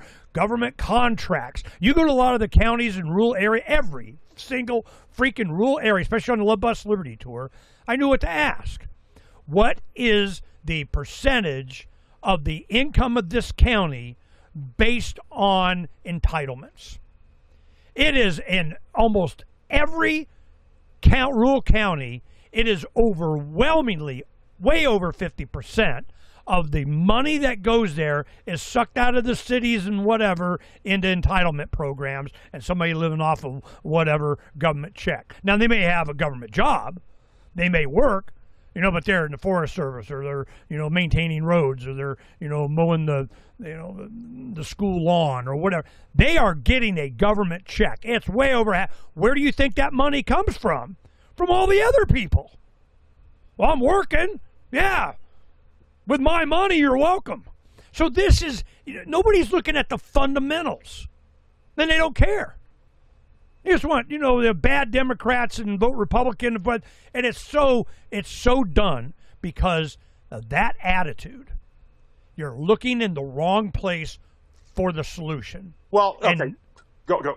Well, look, 2 points. First, we'll comment on what you said earlier in a second, but talking about with Ron Paul, I would make the argument, a bit brazen as it might be, talking to you about this, is that Dr. Ron Paul agrees with me more than you, which is that, it's not that we don't know there's problems with the system, but my view is, like Charles has said, Charles Goulet has said on your show, just like who else? Mark Dice, those of you listening to Mark Dice, the podcaster. But, I'm in that same camp, which is I'm going to keep following the system as much as I can until, as corrupt as I know it is, I'm not blind by it, but until the wheels fall off, and for no other reason than to help other people go through the process and see how broken it is. Because my argument has always been that people, they say you can't fix a problem until you understand what it is. And when most people didn't think there was a problem, and not to rehash our last 10 years, this audience has heard this, is that most people just, when we started the Trump report, thought the voting system was legit, thought doctors looked out for them, thought that their pensions were going to still be there, thought that the media didn't really lie to them, wasn't biased. I mean, maybe a little biased, but didn't overtly lie. We could go all day. And within 10 years, the average normie has now woken up with a lot of cognitive dissonance on each of these is profound. So you have to see that, and then you see these changes, like crowd health that we talked about earlier, when people start to dissociate from the system. So I'm needed. saying it's already fixed. All right, then it's fixed. At the foundational, fundamental level of delegating authority to somebody else. Can I talk? Yeah, fine, it's fixed. But if you don't know it's fixed, if you can't see it yourself, then it's not real. You have to, I'm glad you see it, Ernie. And yeah, I've seen it to a large degree.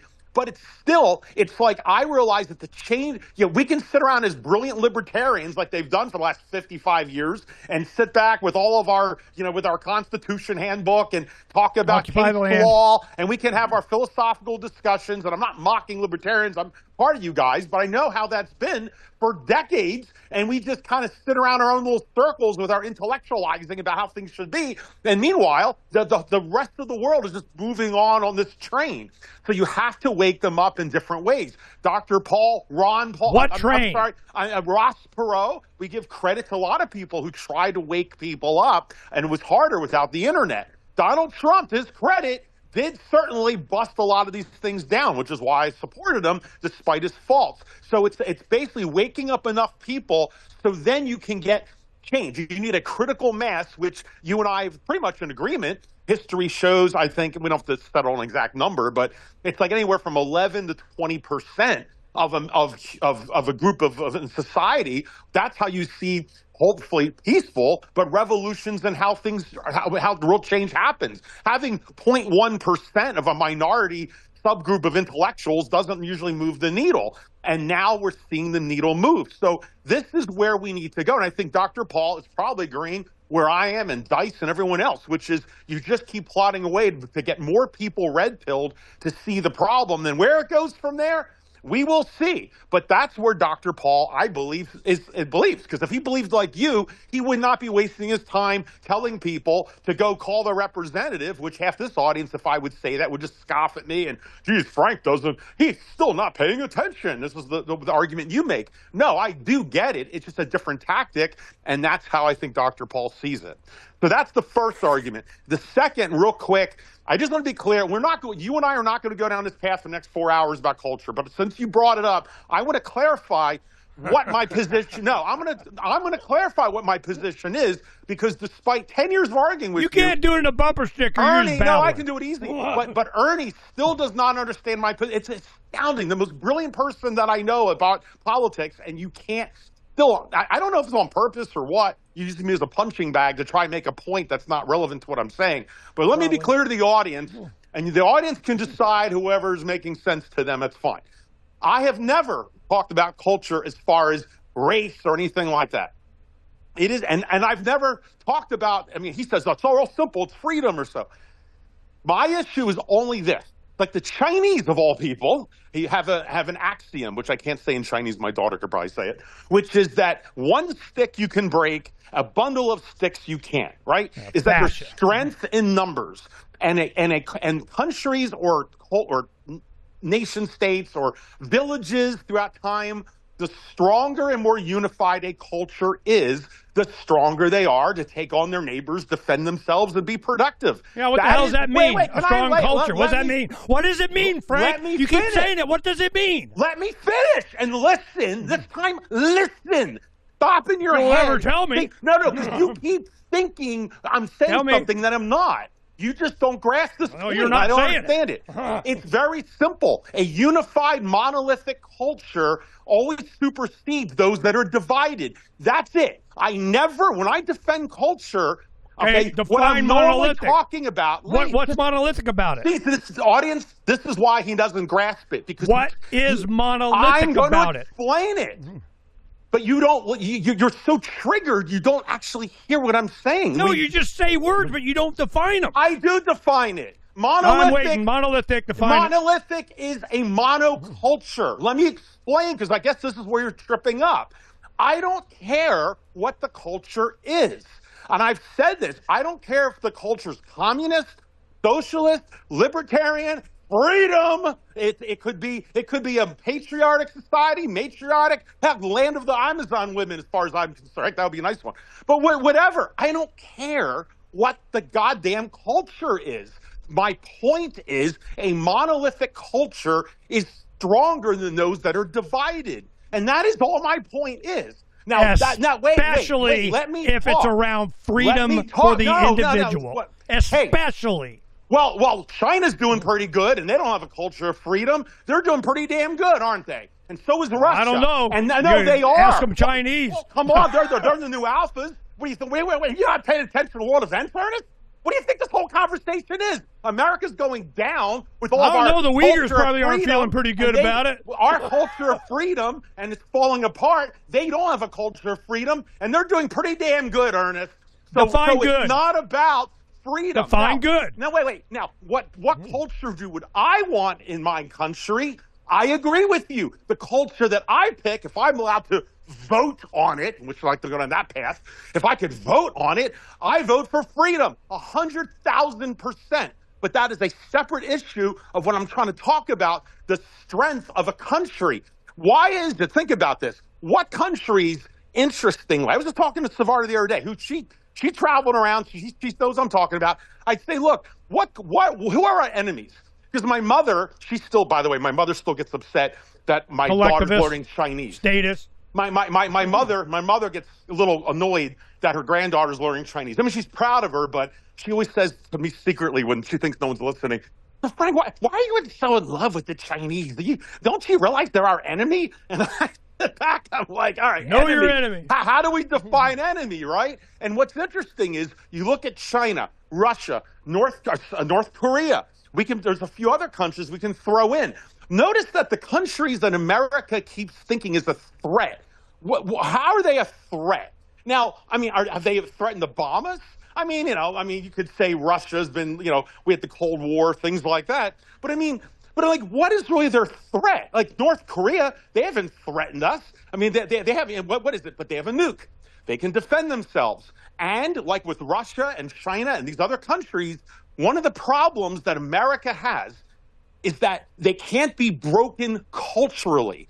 That's their threat, is that they're not allowing all these immigrants to come in. Europe and all these countries that take the dollar and beholden to America in order to get our military and everything else that we've seen all these decades, the cost has been dealing with the Don, the mafia here, is that you have to abide by our rules, right? And we dictate, to get the money, you got to do this and this and that. And one of them is you have to start breaking up your countries and your culture. We have to allow all these immigrants from all these countries. Otherwise, you're racist and bigoted and whatever else. And all these countries that take the dollar and suck off the dollar, their cultures are being eroded. And the countries that aren't taking it, the ones that, are getting off the SWIFT system, the ones that are saying, no, we're not going to allow that Western culture into our nation, is a threat to America at its core because they're not getting broken up inside. Russia knows this completely, and that's why these countries will not just allow anybody in.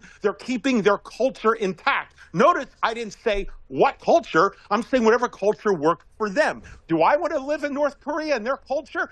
Hell no. But you know what? It works for them. I'm not saying it's wonderful. I'm not going to live there, but they're monolithic. And you need to break them down, and these countries won't break down. And that, people, whether Ernie sees this or not, is why, really, at the core, they're a threat. And they have to break them from within by using Western media, Hollywood movies that now nobody wants to see, right? Because even our culture, music and movies, that's been blacklisted. Even in our own country, we don't want to watch that crap. So we have lost the ability to make that transfer and get that virus inside these other countries. That's why they're a threat. So that's all I'm saying. They're more powerful because they have a unified culture. It has nothing to do, and don't get triggered, I will address in just 1 second, and I'll turn it back up to you. It has nothing to do with freedom. Now, it's just our version of what our culture has been and what I think has been successful. And I would even give to you, Ernie, if allowed to follow where it should be with freedom, I would agree with you that a culture of freedom supersedes all of the others. Ding, ding, ding. Oh my God! I've never disagreed with that. I think a freedom culture ultimately wins if like in the free market which is ironic, but because you allow the engine of creativity and freedom and all enterprise to just be unleashed, and of course, I'm not going to get too much and trigger you, but I do think that Western society that gave us the Odyssey, by the way, I also saw the Odyssey. We'll talk about that later. I suffered through that. But where Western society comes from, the Magna Carta and Christianity, Catholicism, what have you, though that part of our culture is part of what adds to, I think, our feeling of freedom. I think freedom and our Western values do go hand in hand, but that gets into a deeper meta conversation that I could have. I'm not going to have right now. Because right now, Ernie and I are making progress. This is good. So that's all I'm saying is that the culture of freedom, I think, is fantastic. It's just we don't have it right now, and I don't think it's going in that direction at all. And meanwhile, they're trying to just break us apart. So what my only argument has been, not that I don't want a culture of freedom, but just the fact that having any unified culture at least brings the country together to reorient ourselves and not be a sitting duck bleeding in the water for all the sharks to come after us, which is what's going to happen. You divide and conquer. It's the oldest strategy in the book, Art of War. And that's what's happened. So I just want to clarify. Thank you, Ernest, for actually giving me the time to finish that point, whether you still see it or not. The audience, I know, could at least hear my position, whether you agree or not. It's not about freedom per se. It's just the fact that any culture, the more unified it is, the stronger it is. And we're not in that position and none of the European nations are. You know what country is a unified culture? Israel. And that's why it ticks me off. Because for as much as Israel money influences in this country, they all want us to have open borders. They want us to be diverse and all this stuff to break up our culture. But if you turn around and you ask an Israeli and say, or some of these pro-Israel people, and you say, look, well, how come Israel doesn't have open borders? Why don't you let all the Palestinians and Arabs come into your nation and just have open immigration, right? Oh, you can't. Oh, we're different. And now they changed the definition of anti-Semitism, which is what they did, George Orwell, right? You change the definition. Like during 2020, they changed the definition of racism. Racism used to be, it's very simple, is that one race thinks that their race is superior to another. That's what racism is. That's not the way the leftists have twisted it. But in 2020, because that was finally thrown in their face, they got the same, weak-minded politicians and the culture war to change the definition in Webster's of racism from that to whatever they say is racism. I don't like rap music. I'm a racist. Well, that's what was the ADL or whatever just did. They changed the definition of anti-Semitism to include all sorts of things, such as if you bring up the argument of why is it that America is being told to open their borders and Israel doesn't. If you simply bring up that contradiction, or dare I say hypocrisy, that is now anti-Semitism. So this is, and so you can see how strong Israel is. Heck, they just burrowed into our damn military and our defense budget. So that is what a unified culture does, Ernie. Freedom or not. Go ahead. Tell me how I'm wrong. Go. Wrong. See, this is if you listen to what Phranq just said, I just write down some words. He goes, culture, powerful, successful, strong, unified. He thinks unity is more important than freedom. You have to have a unified culture to protect against other stuff, whatever influences that there's going to be. Muslim, Sharia law, damn Amish out there being free and stuff, where they're not with the program, who's going to pay their fair share, whatever the hell is going on. He emphasizes unity over everything. He is Abraham Lincoln. We got to protect the Union. Fuck the, damn, but not by Confederates force, and their Ernie. freedom. Just to be clear, I don't mean a culture by force. It has to be organic. That's a critical point. So just to be clear.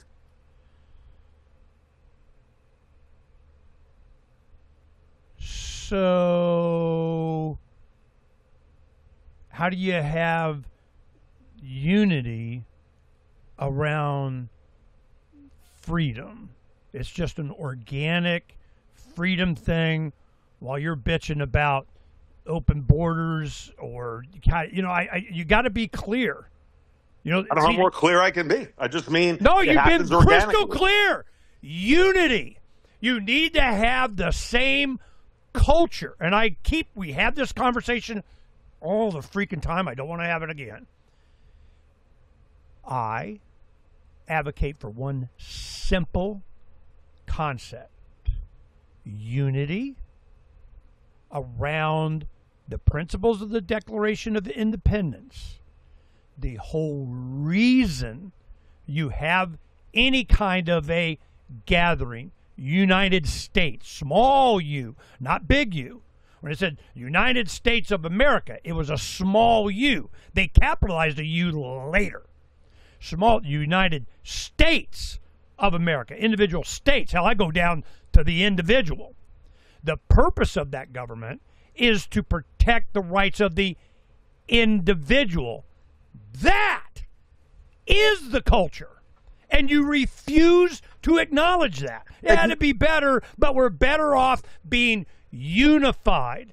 As what? It doesn't matter. Just be unified, communist, whatever. You're stronger, you're better, you're more longevity if you're unified together. I go, no, you're not. And you bring up Israel. Israel's all unified as hell. Yes, they are. And they will all go down together. This is one prediction you get from me. The greater Israel state of an expansion of territories, and we're going to, and we have to, and we control these politicians, and we're, Klaus Schwab, we got, people everywhere. We're Spectre. We have everywhere. And I'm going, that is their downfall. Because they're unified around unification. There's a club, and they want to be in it. There's a club, and you want to be in it. I don't give a shit about a club. I'm not looking for unification with my neighbors or nothing. I'm for advocating for freedom and a general public opinion around the principles of freedom is the culture. And you do not recognize that as more powerful than unity. It is Isaiah's job. It's the remnant. It's preaching out on the principles of the promise of what the American experiment was all freaking about. I'm not denying That was history. the point. Tocqueville came here and said America is great because the American people are good. When they cease to be good, they will cease to be great. And you don't care. You just want unity. I don't care. Unity. We got to have unity. We got Team Jersey Trump or whatever the hell it is. We got to have unity. I don't give a shit about unity. What you need to focus on is what is the goal. Well, the promised goal, written down, celebrated 250 years of written down, we America, was what? Individual liberty, individual freedom. I don't give a shit what beer they drink. I don't care what God they worship. I don't care, how young their daughters they want to do their own. I don't give a shit. My thing is freedom. Just another word for options. I can choose. I agree. It's the illusion of choice, and you must have a unified culture, okay? Around what? So when you go about open borders and the Muslims coming in, the gangs and what, I go, yeah, I got one question. Who owns you? Are you for freedom? Are you for self-responsibility, individual liberty, self-responsibility? Are you American? Are you for the principles that are articulated in individual sure I am, freedom? Ernie, but if You are. 65% of Americans are not, then you don't have a culture of freedom. That's all I'm saying. Why not? I'm not saying we do. Complicated. I'm not saying we do. culture I'm not freedom. saying we do. But unity around just unity isn't going to get you freedom. I guarantee that. Yeah, but that's not again, these are separate. These are two separate points I think you keep bringing together. Culture, Unity. I don't care what culture it is. It could be culture freedom. Strength, more influential. You are all about a unified, monolithic culture, No, I'm not. Ernie, be freedom. Let me use the word freedom in my next sentence so you don't get triggered. Because as long as I talk about the weather and I say the word freedom, Ernie gets calm. It's like a Valium for him. So imagine we have a culture of freedom, American freedom, and since the revolution was a culture of freedom. Can we agree on that? Yeah, it was a promise. I mean, even you talk about a culture of freedom. I mean, that's what it is. And that culture of freedom that evolved from 1776 did not occur overnight. It was, we were subjects to the king. Centuries in the making. It was exactly almost 250 years. And when we came, before. And the earlier colonists, no, that's what I mean. The earliest colonists, they were happy being subjects of the king. That's people don't realize. We were proud to be under king. I mean, it was not King George at the time. If you respect our rights, taxation without representation, we need to have a say, and you're not doing it. That culture of freedom's not there. Screw you. Yeah, but the original colonists, without getting all no, that was the original colonists. No, the original colonists, and granted, a lot of them did come to escape, like Plymouth Rock, persecution. I get that, but many of them came, and they were still in their mind. They were just, it's like people from Pennsylvania that move off to California. They were still Americans. They just lived in a different state. They didn't see themselves as American. They saw themselves as colonists under the king, and they didn't want it any other way when they first came here. There were probably a few Ernest Hancocks back in the day, but most of them were fine being under the king. It took almost 250 years since the original colonists all the way up to 1776 to finally became the revolution. It didn't happen overnight. It took hundreds of years and just take a chill pill here, hundreds of years for the culture to change from people fine being a subject of the king to finally, and there's multiple factors, you don't have to go into them. Yeah, we got a culture of union, and we're going to kick the shit out of Fort Sumner so we can beat up the Confederates. We need unity. But there was a culture of independence because they were away from home. It's got to be a unified nation. Divided we fall. We're going to kick your ass. They created their own culture, and then finally they got unified, and the colonists saw more in common with each other than they did the homeland of the king. And so it was multiple cultural changes, and it turned into a flashpoint. By the way, I'm looking at Benjamin Franklin's picture right now. He's on my 4th of July calendar here, ironically. But I mean, that's what led to the zenith of the culture, freedom of culture, that led to the denunciation of the king, but also they use the word again, brazenness and courageousness and foolhardiness in a way to sit there and give the middle finger to the greatest army and navy on the planet Earth.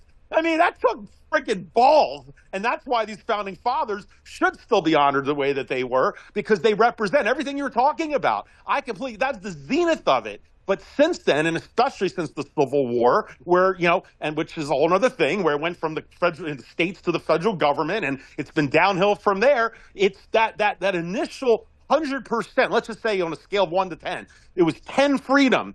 And then it started to go down to maybe 6 freedom after the Civil War. And it just keeps eroding points. And now, I'm not arguing that I don't want a culture of freedom. I completely agree, 1,000%. I don't know why you think I'd think otherwise. What I'm pointing out is a separate argument is that whatever culture it is, yes, I vote freedom, Ernie. Just make sure you get that. But whatever culture it is, when it starts to fall apart and you're divided amongst each other, that is when the thing collapses, no matter what culture it is. It's just so we should be unified around wokeism, Me Too, race, Black Lives Matter, White Lives Don't. Trans, we got to be unified around, worship of the government, the Federal Reserve. No, I don't want to do around any of the that, flag, but that's kick ass what it is. with our army around the world, unified around with NATO. We can be all buds and kick ass on China and Russia. Unified around fucking what? It's amazing we have this conversation. If there's no unification of culture around the ideas of freedom, it doesn't work. And we're going to see that with your good example of Israel. Watch. Yeah. And the countries that are all going to succeed they're unified as are hell. all going to have one thing in common over America, is that they have unified cultures. And that's what the BRICS nations, most of them are. And they're the ones that see that Western views, which a lot of it comes from America, the wokeism. I don't want to say you it's all think just China wokeism. is unified? Really? Culturally? You got Nepal, you got the Uyghurs, you got the Western, Xinjiang, you got compared to what? Compared you got to a billion nations, people yes. over there and not so unified. And when the economy goes, you're going to find out how not unified they are. Yeah. I guarantee it. Hey, and they come out with this. Ernie, I'm not saying 100% of everybody agrees. Just genetically, you have people who just don't like to just follow the Pied Piper, and those, the leaders and followers, and always the disruptors. That's just genetic. We see that in primate society. Okay, I'll give you a good example. So, of course. Part of the culture is, we went through the, crack epidemic in the 80s. We had, cocaine. We got rap music, gangster rap and all that kind of crap. And that was all CIA stuff. That was all part. Then you have USAID gets defunded. All of a sudden, there's no support for rap music anymore. It went away. Got a bunch of gangster rap out there, do you? No. Why? Because it was funded. It was part of the, the mechanism by which divide and conquer and get the men not to go. Whatever the bullshit was going on. Same thing with healthcare. Same thing with chemicals in the water, the air, the food, the mRNA in your chickens have gone. Oh my God. It is intentional. So I'm just like, unity around what? Freedom. Is that what's going on? Hell no. Agreed. So this is what I did. This is what I did. We had, beginning of the week, we had a couple of grandkids. Rita's kids, Elin and Kellen came out and get to play farm and tractoring and doing stuff. So that was great, wonderful, and oh my God, they could catch chickens. Then you had the weekend before, my oldest granddaughter, Kaylee and her friend came out. Before school start, they wanted to come out and go to the Tonopah, hot springs in the summer. I don't know what the hell that was about, but they had a good time. Donna went. I was like, hell no, I'm not going to hot springs in freaking July, or you guys on crack. So they do that, have fun. They come out and do. We're talking about. Books. What kind of book? What would you read? What's the difference when you go? And then they had some. And then Elin, she's 13, homeschool, big reader. Kaylee and Elin, man, they're big readers. Now, I'd already done this with Kaylee and Buddy, of course, they're her little brother. That's exactly a year. They have the same birthday, a year apart. So they're 16 and 17, this August. So I'm going, okay, I got drivers, man. Woo, man, that's, it's getting up there. Elin, 13, reads a lot of books. Donna's going, oh, yeah, should I this book, that book. I go, what are you interested in? What you want to know? Well, a lot of it is, historical fiction. She goes, yeah, that's, I go, well, we were talking about, a lot of the stuff that we do and so on. So this is, after we talked about it, and what we thought she'd be interested in. Would you read this if I gave it to you, and all the news and stuff that's going on? Because we're working while I'm doing shows, while they're here and so on. And I go, okay. Well, you need Brave New World, 1984, and Fahrenheit 451, which was required reading at your age when I was your age, and now they're banned. No Tom Sawyer, no Huck Finn. Why? Because your parents go to jail if you go to the park without them holding your hand. You think Huck Finn's freaking going down rivers? I mean, they're spelunking in caves and exploring the whatever, and kind of don't come home until the streetlights come on. I mean, it's oh my God, they're beating this out of us. But then what other? Shogun, about the Western influences coming into Japan by James Clavell.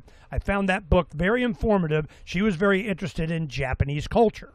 So I'm going, okay, you need to do Shogun. Man, that'll get you learnified. You want to know about, Mesoamerica, the Western Hemisphere? Book by, I think, Jennings or something, Gary Jennings, Aztec. I'm going, you read Aztec.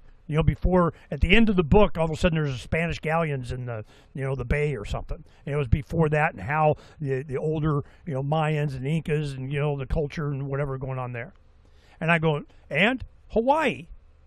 You get the book Hawaii, the most remote part on the planet, out in the middle of the Pacific. How the hell did people get there? Who did? How did they do it? Why did they do it? What happened to it? How did it get taken over? What was So these kinds of books, where they're controlling your mind, how a superior culture, country, power took over these places. Now, Japan was able to kind of fend off a little bit, kind of got in trouble with the World War II thing. Then you have, the Aztecs, the Western Central America, and what kind of technology and stuff that they had was very interesting. And Hawaii, a remote thing. So I get them to do the Phranq Tamburri thing. You got to travel. Well, they've been to Europe. They did the whole Mediterranean tour of going around and whatever, and it sucks. I mean, it was nice, looked cool and everything, but everything was dirty. Everything was graffiti. There were freaking burqas and Muslims everywhere. The culture was not anywhere near what. Why? Why? Because they wear burqas? Because they, what? Were they respectful of individual rights? Did they have, this? Could you expect them not to steal from you? And if they did, would they go to jail? Would they get, cute little white girl with blonde hair and so on, rape gangs going to get punished or not? This is, man, we're going to Oklahoma. So they're moving. They just bought a house and we're moving them tomorrow, going in Oklahoma. Why? Because it was rural. It's a Christian community, farms and ranches, outside in the country, an hour or whatever away from Tulsa. And it's a culture of freedom. They didn't look for unity. They look for the culture of unity around freedom. Now, they can go find unity in Seattle or Portland and, San Francisco. You can get your unity, but you're not going to get your unity around freedom. So this is, when you say this stuff, you so emphasize unity. Around what? I don't give a crap. It can be from all over the place as long as that unity is around freedom. If it's not, then I don't care. I go somewhere else. I go find it myself. I get away from this statism, this collectivism. Collectivism for its own sake is not the answer. This is what I keep trying to say. When you say culture, you're talking about unity of thought, a central plan, a general public opinion around we need to have the Union. We're going to go kick the ass out of the Confederates because, damn it, they're not allowed to leave. So that is so not what I'm about. So when you say you don't understand, Ernie, you're doing I'm for you. No, when you go on your rants, these are all the words you're doing. It's power, success, united. So Ernie, I completely understand your position, and I truly understand how you're interpreting mine. It's kind of like just I'm talking calm. I took a Valium myself. It's a little bit like like with religion too. It's like I was arguing with a certain Christian people recently that follow the Scofield Bible, which we've talked about on the show. This thing going on with Israel, and they're completely fine with it. Yeah, that's going away too. After all, it's because it supports God's will, because their version of God and their version of the Bible says, those who defend Israel will be blessed by God, and those that don't will be damned by God, or however they interpret it. And that's clearly their version. They don't. And of course, if I make the argument, well, wait a minute. So okay, we all believe in Jesus, right? We'll just stick it about Jesus right now. So how would you feel, Mr. Christian, if we got the Vatican in Italy? I mean, they believe in Jesus. We follow the same God, the same testaments, right? What if all of a sudden Italy or the Vatican suddenly got the only way into our Defense Department without a Congress, blah blah blah. And of course, this Christian person talking about a Catholic. Oh, are you crazy? That's completely different. You can't even compare. That's what they were the two. afraid of with JFK. He was Catholic. Yeah, exactly. Good point. So, it's like this comes up with the religion. Is they the can relate Pope going to to run your administration, Mr. Kennedy? every other religion. They're just all play religions. Buddhists and Hindus, and even the Catholics, the Mormons. Oh God, that's made up. It's like all their. But mine, and I'm not just trying to pick on the fundamental Christians here. It's just people it's amazing how they could see every other religion is just they're out there, but mine's the real deal, and you can't compare the two because mine, you just don't get how mine is different than all of the rest of them. And that's how people are about culture, the same thing. One of the hardest things about culture is until people have actually lived in another culture, not just traveled, on a cruise or something, but if you've actually lived, then you can see your culture yourself. Otherwise, you're always a fish in the fishbowl. And so I understand how you're seeing it, because what you're interpreting is, yes, Phranq, I hear what you're saying. There's all these different cultures, but they're all somehow managed or controlled by governments that don't have the freedom that we do. And what I am missing is what I'm interpreting, and I'm not trying to put words in your mouth, but you've been articulate. I think I see I understand where you're coming from, is that you see our culture as it supersedes a culture, because the culture of freedom, by definition, can't be defined. You can't put rules on freedom. So it's like no central plan. Yeah. So you see it as it's like a Mobius loop there, and that's where we have this issue, because you're thinking that other cultures are cultures because they're all dictated or rules and regulations. But if you truly have freedom, and I don't even want to use the word culture freedom because that's an oxymoron in your mind, I believe. So to you, it's like when you have freedom, how can you even have a culture? Because by definition, everyone can do whatever they want to do. So if anyone can do whatever they want, which is true freedom, then how can you have a culture when everyone's doing whatever they want to do? Is that close? Is this kind of that's how I interpret how you hear it. And I understand how you. What do you mean? That. How can you have a culture of freedom? You can't have a culture of freedom if you could do whatever you want. What kind of bullshit is that? No. What I mean is I look at you, like when you look at culture, you think it's interpreted as these are the holidays that we have, and this is how we do this, and this. And yet that's a culture, how you think I define culture, which is, those are the superficial things of a culture. But in your mind, it's like, wait a minute, none of that should matter. Yes, we have Christmas in America, but if you truly have freedom, it doesn't matter if you do Christmas. You can do whatever you want to do. So whatever therefore, right. So you see the oxymoron or the contradiction of what I'm saying is that other people can have cultures, but if you have a true culture of freedom or just freedom, you don't really have a culture, because freedom kind of supersedes a culture, because you can't have, See, the culture. That's why you think that freedom can't be a culture. You refuse to acknowledge that. You don't think that America, the culture of freedom, can even exist because they're free to do whatever they want. No, Ernie, no. no. I'm like, that is where we go off the rails. No.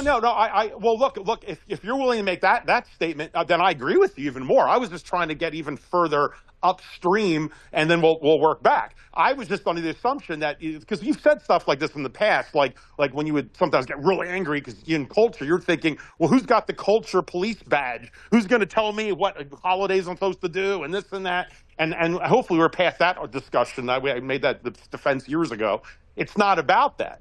But I think that you look at freedom is, by definition, there is no culture, because to pen you in, to tell you what to do or not about a culture. Because it is a culture. No, I agree. How can freedom not Ernie, be a culture? I agree. Hey, how can freedom not be a culture? A culture of freedom cannot exist in your mind. Okay. How is that? Okay, no. Then we agree. I was just trying to see where you were on that the intellectual playing field. So we are allowed to use the word culture and freedom in the same sentence without triggering. How many times have I said this? No, I know. I vote for a culture of freedom. Okay, but the culture, but what I mean is, you can wear a turban.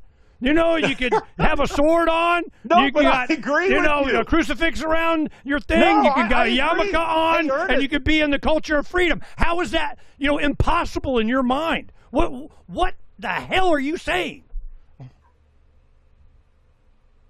So, look, I agree with you. Look, let's just agree there. I completely 1,000% agree. Freedom is a cult, or a culture of freedom. They go hand in hand. And yes, it's a mindset. I agree with you. So at least we could agree on that. So it's not rules or regulations. It's an organic, a culture. A true culture is not dictated. A true culture just happens organically. It's kind of like every one of you listening to my voice has your own family culture. You all have your holidays that you do. Let's just say you all celebrate Christmas. Even those that celebrate Christmas, some of you guys put the Christmas tree up before Thanksgiving. Some of you do it on Christmas Eve. Some of you open presents. We all have our own ways of doing things in our families. That's a subculture, right? It's just how you do things. That doesn't mean there's rules and regulations to any of it, and it happens organically. And then maybe you marry someone else, and they do it a little bit different in their family, and it just evolves. And that's fine. There's no rules or regulations. Yeah, and Ivana, converts to Judaism. I guess. But the problem is if you have a culture of freedom, however you define that. Well, that's going to trigger you. However, Ernie defines freedom, which is freedom. What's there to talk about? Freedom's the answer. What's the question? Got it. So we're all on the same page. Okay, our version of freedom. But if 70 or 90% of the people aren't following it, then you don't have a culture of freedom. That's all I'm saying. Now, doesn't mean I don't want to go. The country may not. I got a culture of whatever the hell I want. Yeah, well, I'm just saying. Well, assuming that the 90% still allow you to do it, and don't give a shit. And that's kind of how we all feel right now, I think, in this audience. So where does that lead, and what happens? Hopefully the other 90% wake up and join us, or our 10% gets extinguished out. That's basically what this whole thing is coming down to. Okay, this is one thing that, I can take solace in. I remember it was before we started doing our Freedom Summits in 3 weeks after 9/11. I remember it was September, end of September or something in 2001. And before that, we had, some luncheons. Mark Victor and his law firm would kind of sponsor it, and I'd help with whatever, and we'd have, I don't know, there'd be like, 80 people or something at this big restaurant that we'd rent out and do a luncheon thing. And I remember two of the speakers. One was Butler Schaefer. He was a law professor, Southwestern Community, L.A. He's a constitutional law professor. And I think the other speaker was Vince Supranowicz. He was a newspaper editor. And he comes out, he's a libertarian. He worked at the Las Vegas Review-Journal, wrote books and so on. So they're both good friends, spoke at other Freedom Summits, and so on. And they were making the point that freedom is either on its way in or out. Butler Schaefer the constitutional law professor, was making the point that we are ratcheting towards more freedom. Over history, there's just a concept, this culture of freedom, this general public opinion thing, in the headwinds of all this totalitarianism, all this statism, hell, even the United States Constitution, as it took over from the Articles of Confederation after Declaration of Independence, we needed to collectivize it more. Hamilton wanted to have an army. We'll just call it Washington King. I mean, the whole mindset was about unity. They wanted a culture of unity. They were the Phranq Tamburris. We got to have it written down. Unity, the union is more important than the principles of the Declaration or recognition of the Articles of Confederation. I'm just saying what they said. No, that's not what I said. I'm not forcing a unity. My God. Keep going. So they have unity. We got to have the unity. Well, what happened is Butler was saying, he's going, look, we're ratcheting towards more and more freedom. And when they start bringing it in, people bitch. You get Lysander Spooner, you get in the mid-1800s, screw you, I have my own postal service to compete with the U.S. Postal Service, which is kind of its own Federal Express. But then nope, it's postal roads. You're not allowed to do it. And then Wells Fargo is using trains. Yeah, that's the ticket. We'll put it on train. You can't. Nope, you can't do that. It's all this monopoly government kind of bullshit around unity. So they're going, no, that's not freedom. The whole point that you guys are making, and it didn't take you but months after you started the Constitution, President Washington, is president, and then all of a sudden, the whiskey rebellion against them taxing distilled spirits of kind of, we just have a revolution. You guys come and force to pay tax. Screw you. Washington sends in 12,000, 15,000 men to put down the rebellion in Pennsylvania after they just freaking started the country. Unity. Around what? Freedom? Nope, you're paying tax money so we can get Art Hamilton and his army. I'm like, it goes bad right off the bat. When we have, about page on Freedom's Phoenix, Pal Gamma wrote this. We knew we were losing our freedom before the ink was dry on the Constitution. Here it comes. This is the mechanism by which they're doing it. How long is it going to take them to do it? Well, a couple hundred years or whatever, and they do it.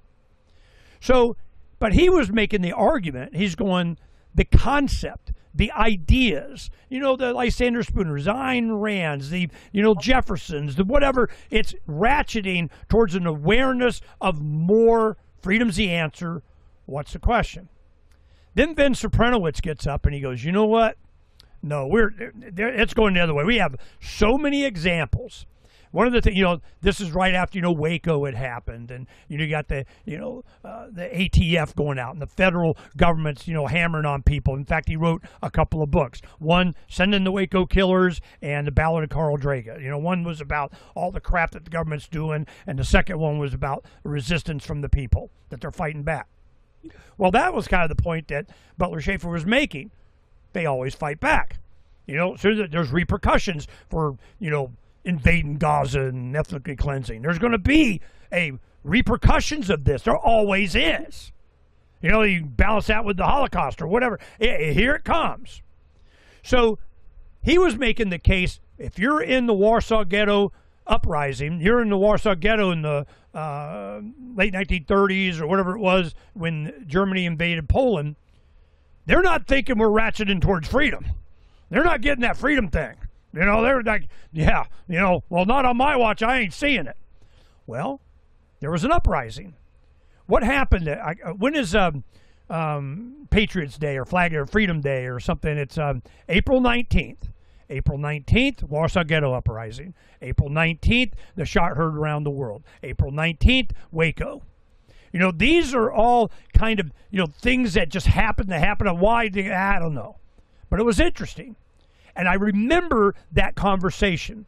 Then it's a decade later or so, Ben was speaking at one of the Freedom Summits, and he goes, everybody, they're just in, he kind of took the Butler, angle without even realizing it, going, everybody's just in a cargo cult. And the cargo cults were in World War II, all these Pacific islands that were like British rule or whatever. All of a sudden a DC-3 lands and it dispels a bunch of cargo. They get washing machines and, pots and pans and all kinds of stuff and everything. Well, the natives on, the islands there, they're like, cool, man, right on. we're living large. And then, at the end of the war, the Queen comes and goes, oh, thank you for being, whatever, booga, booga, booga, and then she leaves. And that was it. They were gone. Well, the people, they're going, oh, what the hell, man? We need the silver bird to come back. And the silver bird's got to land here and disgorge all kinds of goodies. So what did they do? They built bamboo control towers. They did runways. They did little buildings. They made it look like a landing spot for the big silver bird to come back to its nest. And they called them cargo cults because they were worshiping the silver plane to come back and give us some goodies again. Damn it, we had it good. He goes, the same thing's going on with politics. Whatever the general public opinion was when you founded the country, when you started all this stuff, freedom's the answer, what's the question, you keep going and voting. You keep going, showing up at the poll booth. You're a cargo cult. You think by worshiping the physical attributes of the system that you're going to get it. And he goes, no, that's not how. It's a philosophical. It's an understanding that unity around freedom is what brings all this wealth and prosperity and all that stuff. It's not the superficial bullshit of building a bamboo control tower, So this is how I see all this experiences over my adult life of focusing on this stuff. Everybody's focused on the color of the team jersey. Everybody's focused on unity of the people at the National Convention. All the kind of we're together on and voting for the right team and kind of blah, blah, blah, blah, when that has nothing to do with it. That's just an airplane, spewing out goodies with USAID and supporting rap. I mean, wow. So for me, you're right. It is unity around an opinion that people have. I support this. We wrote it down. We had a war. We claimed victory. And then they bitched it up by creating this government central plan of Art Hamilton wanted to have a central bank. I mean, it's always abandonment of the original idea for having any kind of organization or movement or revolution or rebellion or revolt. Whenever it's always around a promise. 2 chickens in every pot, a car in each driveway, health care for everybody. I mean, whatever the hell it is, but it's never freedom. It's always some disgorgement of the silver bird, on a tarmac made out of bamboo by a cargo cult. They think that you create this unity thing. They, wear the T-shirt. They wave the right flag. They do that's going to be the unity that's going to give them the happiness that they seek without it being focused on the freedom to do it. The freedom to be left alone, the freedom to be proud, the freedom to be strong, the freedom to be united, the freedom to be, powerful, the freedom.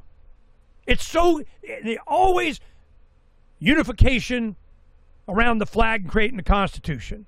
Unification around the Union, we're going to kick ass on Confederacy. Unification against, blah, blah, let's be collectivist, and, you may choose from communist candidate A or B, against communism and fascism, but we're going to have, that's the only choice you get. So it's so crystal clear to me, and why I wanted to do the Trump report over a decade ago for just this reason, and why I tolerate this culture thing as much as I do, is because that is the argument.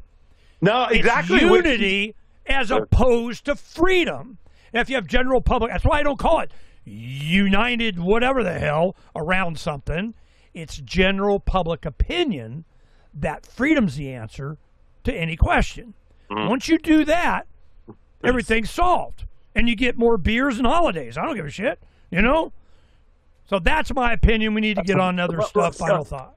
All right. Well, thank you. I just wrote a couple things down, and then we'll move on. But it's a good discussion. I think we're somewhat productive today on the old argument. So just maybe a few points. I'll try and bring them together. About the monoculture. One of the things that stands out also with these other countries I mentioned, like China and Russia, which I know. I hear my So mother. you're going down the United thing. I mean, Wait, I already wait, see wait, where wait. you're going. I didn't even start my discussion here. You don't need to. I already know where you're going. I already know. So, We'll find out. if you look at, well, I'm for a monoculture freedom. Would you agree with a monoculture and freedom? Boom. Well, then you're With all kinds of different colors you just and heard it, everyone. genders Ernie wants a and team jersey headdresses and what I don't monoculture. care. Yeah, Ernie's okay with a monoculture, and as long as it's freedom. That's the kicker. That's a team jersey, and that's all my point's been. But look, one of the advantages, yeah, exactly. And I can't see how you can't agree with everything I've been saying for 10 years. But Ernie just admitted it. I hope, and it's on tape too. I like it. I'm for a monoculture of freedom. Yeah, there we go. You can say that all you want. That's on the bumper sticker. So, and it just says "Mic drop" by Phranq at the end there. So, but look, here's just a couple points. So, I was having this conversation with my mom with one of my biggest triggers, which you've only heard once or twice, and it hits me more than almost anything. And that is that my child can't walk home from school, right? The kids don't go outside to play, right? Because every parent now is afraid of getting child molested or aliens abducting them or falling down and scraping their knee, for God's sake. And I have to put on Leave It to Beaver and watch these old 70s shows for my daughter to see what it used to be like to play outside. Like it's foreign to her.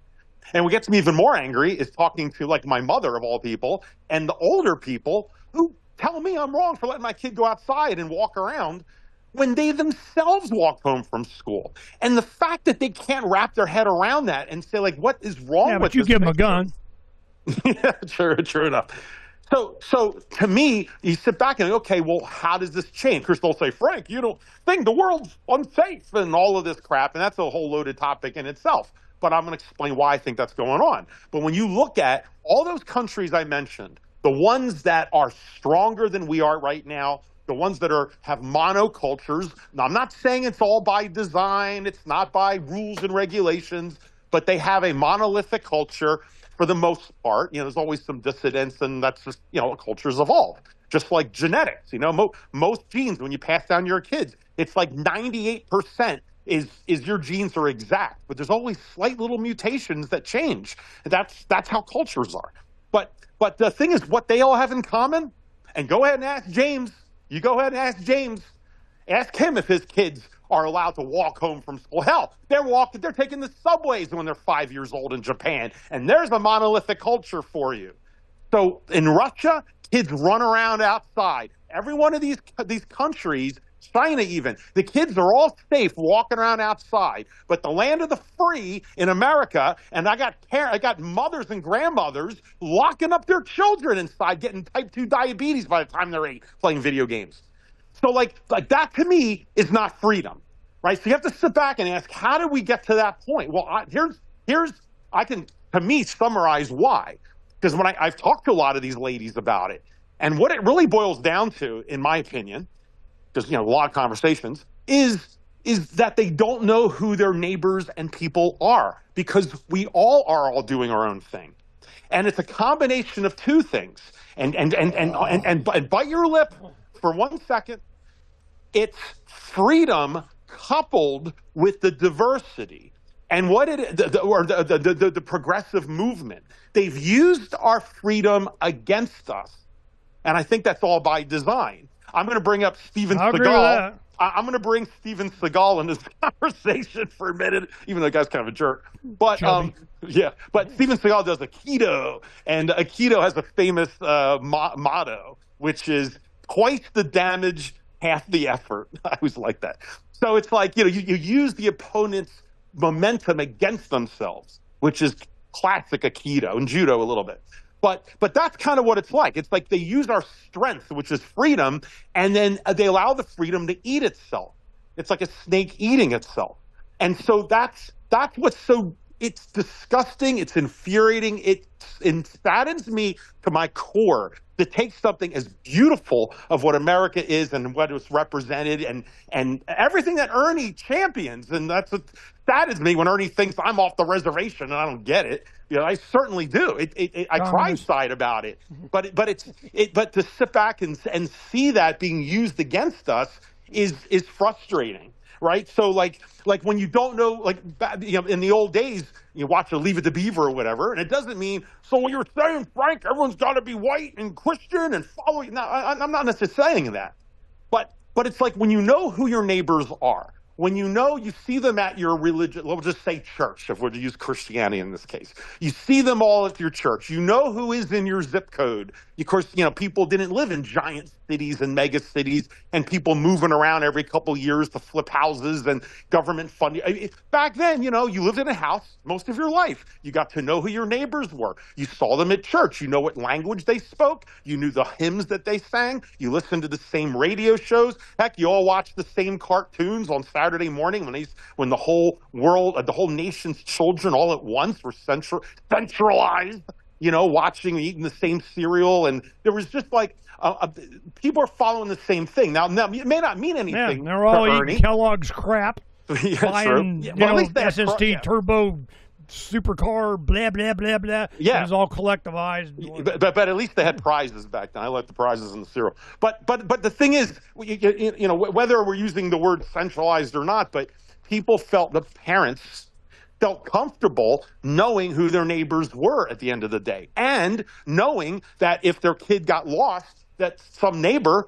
had the same values that they did, thought like they did, had the same cultural underpinnings to them. Now, they weren't describing that in their head. It just went forgiven that, a neighbor's kid will take care of your kid. I remember I got hurt one time. I was like miles away and I got seriously hurt. And some lady, pulled over and grabbed me and put me in her truck and brought me and took care of me. And my mother came to this strange lady's house. And I can't even imagine that today. Back in my day, actually our grandparents' day, I remember my grandfather talking about how, if the neighbor's kid, was misbehaving, your next door neighbor could hit your kid to discipline them, and you'd thank him for doing that. Like that's how unified the culture was. I know it's a trigger word here, but it's just people trusted each other. They were bonded together. But when you're so diverse because of the freedom, so much freedom that we allow anybody in, well, and that's the irony, is that the freedom begets this type of diversity, which then separates people from each other. You don't know each other, and then you get to the point where you're afraid to have your child outside. And I think this is kind of where it kind of links together. Like for instance, it's like limit. I put a note here about limit and control versus the freedom. It's kind of like it's like when you're following the school of fish, it's not like there's a rule saying you have to be in the school. Sometimes fish, in the school will move and jump ahead a little bit, or they move around and then they come back into the school. They go together, but there's safety in numbers that way. Anyway, but the freedoms. They're easier to have when everyone's doing the same thing. And the more you're doing different things, you need more rules and regulations to keep everyone in check. And then you start to lose the very freedoms that let people in. So let me just throw this to you. And this How is about not the freedom to be unified, the freedom to live with the people you want, the freedom to choose to go to church, the freedom to be with other groups, the right of association or disassociation. So Ernie, all freedom's the answer. Ernie, what's the freaking question? Let me throw a question to you. I was just literally about to throw a question, not meant to be a gotcha. It kind of is by the point, but it's not in spirit. And that is, I think I'll do fine. I have confidence in you, Ernest. I already know what you're going to say. But for the audience, entertainment, whoever's still crazily listening to the show, so it's like you famously say all the time, right? And you can correct me, which is you encourage the behavior that you want. You support what you want to see more of. Exactly, right. So you disenfranchise or whatever, push away what you don't want, and you encourage what you do want. Real simple. So this is the irony, and this is ultimately, I think, maybe the nub of where Ernie and I always kind of butt heads on this if you boil it down. And that is, if you follow my theory that the more people that come here and diversify a culture, and then we're split apart and we don't know who our neighbors are anymore, to the point where your child can't come home from school is kind of like the definition. It's like ground zero, or you've hit rock bottom when you're afraid of your child being outside your house, right? Because you have no idea what your neighbors are. They're all child molesters or whatever. Like, that's not freedom to me in a sense. But your neighbors can do what they want. You live in absolute freedom. That one neighbor is doing the catapult, throwing cats up against the cactus. And, he's got freedom to do it. The other one is doing whatever they're doing in their bedroom and strange sexual stuff. Another person's blowing up pipe bombs all the time or whatever. And I'm not trying to make the absurd like they do in libertarians. Like, Dr. Ron Paul said, you want to give crack cocaine to kids? Anyway. I'm not trying to go there necessarily. But if everyone's doing literally whatever they want to do, well, then how safe will a parent, when you just get down to guttural maternal instincts, going to feel when you don't even know what the cultural parameters are of what your neighbors are doing? You don't, because you have absolute freedom. So that's are they violating another's life? That's one point where liberty it does play and quiet enjoyment of their property. See, you always put freedom that it's there's no responsibility. Yeah, but a catapult, that's your famous example. And I'm not, let me finish my point, but that's one part to this. You right? just make straw man stuff. You just bullshit. It's not a straw man. I'm using extreme examples of how it starts to bake into the uncertainty of who your neighbors are, and it manifests itself into something that's so pathetic in our country today, right? Is that you can't have your kid go outside.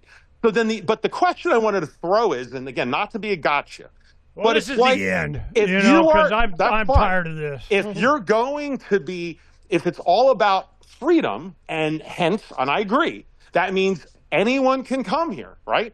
So if anyone comes here, just in theory, you're going to call it a straw man, but if you want a culture of freedom, then in essence, you want to encourage what you want. Hence, people can only come if they truly, and I think you've said this in a sense, if they enwrap themselves in the further culture of freedom. But that means that you have to then kick out or limit those that don't have that limit, that the culture of freedoms. It was called, you got to take a test, you got to learn how to speak English. Right. If they, socialist, communist, whatever views they have, if they don't have the same level of freedom culture that maybe we have, that means we have to not allow them in, which now means you need a form of a cultural police or a freedom police. We'll call it freedom police, which sounds like an oxymoron in itself, which I know it sounds it. So that's the nub of it, which is if you don't have controls of people coming here to reinforce freedom. I don't need control. No, I know. I just need evidence. They violated. They physically, actually did something. You don't pardon them. You don't put them, take them out of jail. You don't bail them out in, San Francisco. You don't. They actually violated someone else. You never bring that up. It's always what they might do.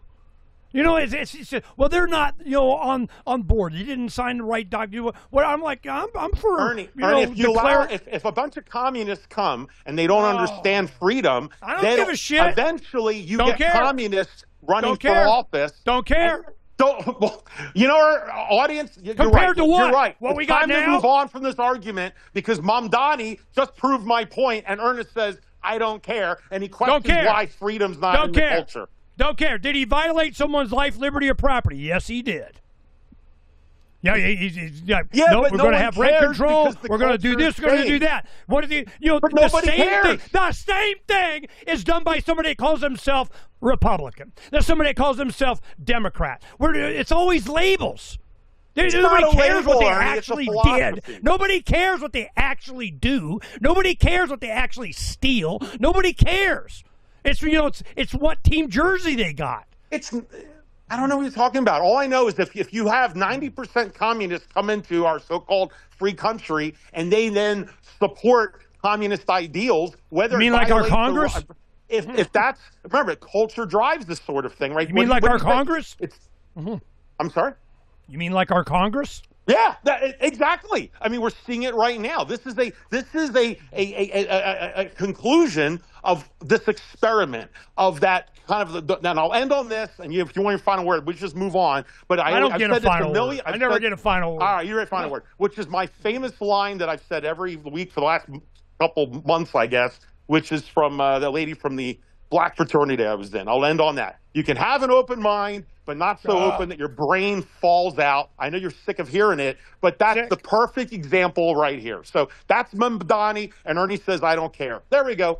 All right, let's move on. I do have some good news for you. Does he violate individual rights? I just had on yesterday a guy named Dexter Taylor that belonged to a Manhattan shooting club. He was an IT guy, and he got enamored with, making his own guns. So he does AR-15 lowers. He made his own pistols or whatever. The ATF, they're monitoring, his Amazon account, which is legal. You buy this stuff freaking on Amazon. You get the 80% lower, you go through, but they rate them, go in, boom, 18 years. You get 18 years for making your own gun. Now, of course, it's going to be, ruled unconstitutional. He's going to go through the process. He's raised $400,000. People are supportive of this. This happened a couple of years ago. He's going around. He's calling me from jail. What do? They give him a tablet that you can do some apps. He does, the call to his mom that routed it through Zoom, and every 15 minutes he had to call back like 4 times or something so that we could do the show. So I'm going, all right, this is cool.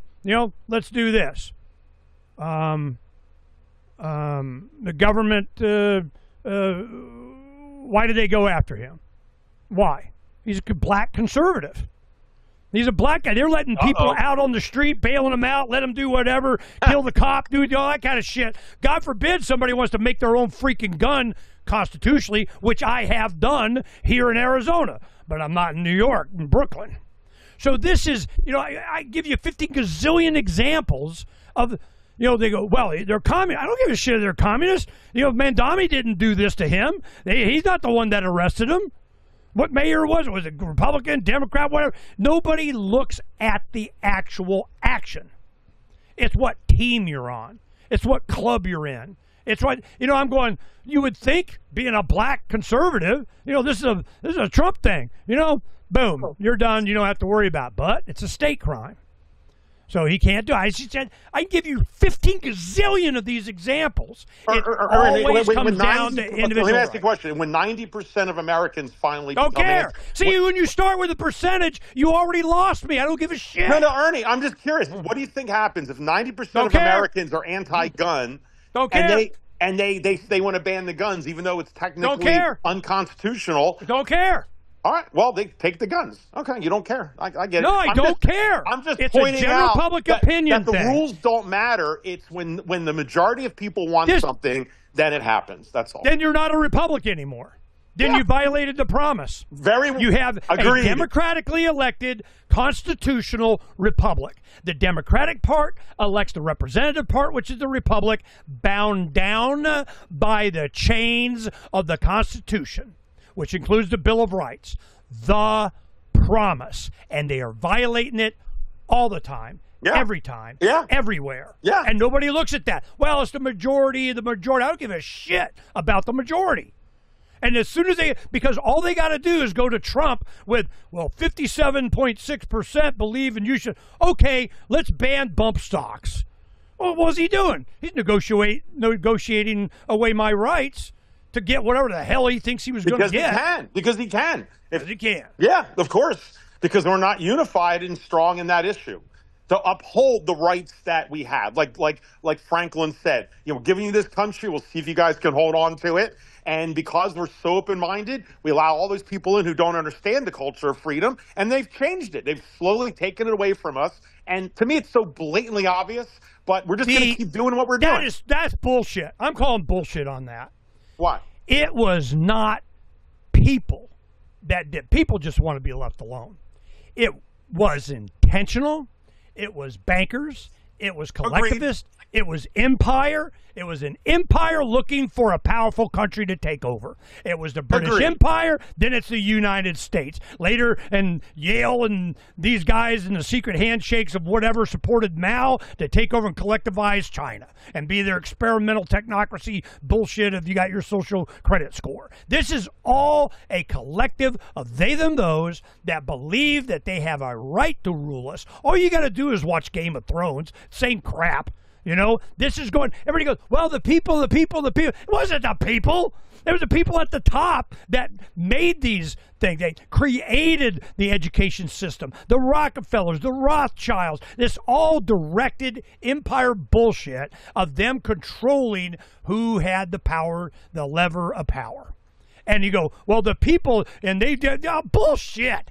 You know, you don't Ernie, have can I that. correct it? Can I correct It's myself? directed from the top. No, well, you know what? I think look, The solution is from the bottom. You're, okay.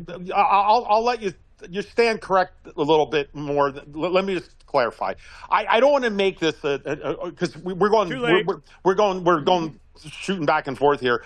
I just want to be clarified that I'm not trying to make an argument. It's all about immigrants. Okay, I want to be really clear. I'm not that simplistic about it, and I agree with what you're talking about. But if you think about it, I guess we're both right in a way, because how is it that these world bankers and the world control system is affecting these Flood us with countries? illegal A lot of immigrants it from all is- over the world that will support whatever they want. Here's your entitlement. Yeah, vote for us. but they're doing it in many ways, right? They're doing it by getting into our banking system, trying to have a one world order, one world bank. Right, exactly. All they definitely hate the Second Amendment in America. They're all fine, right? All the stuff that Control thing.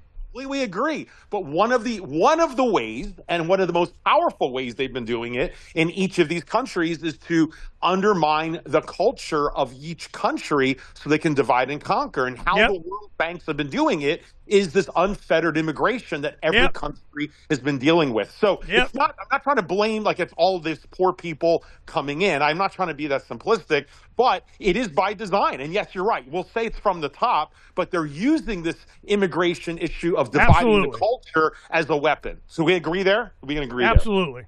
there. Good. Done. So can I give you some good news as we switch over? This will make up for all of Ernie's blood pressure issue right now. All right, here we go. You ready? Ernie, I hope you're sitting down. So so we had the midterms. Oh, this will get his blood pressure up. What do you mean midterms? So we had the midterms. Yes.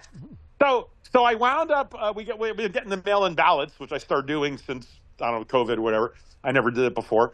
So I got the mail-in ballots, and I have been wrestling with about do I vote Republican, do I vote Democrat, just to stick it to them, was I libertarian, whatever. I wasn't really caring. I was. But he's gonna vote. He's not gonna not vote. He's gonna. How am I going to stick it to him by participating in their bullshit? Well, I thought about not voting, but I didn't want to do it because if I did that, then Ernie would just take a victory lap, and I didn't want that to happen. So I just wanted to irritate you more. So what I decided to do was I was looking at the ballot, and I to be sincere, I was really up and back and forth, and I happened to check out the gubernatorial race here in Arizona. And pox on both their houses of the neocons and the pseudo-Trump people, whatever.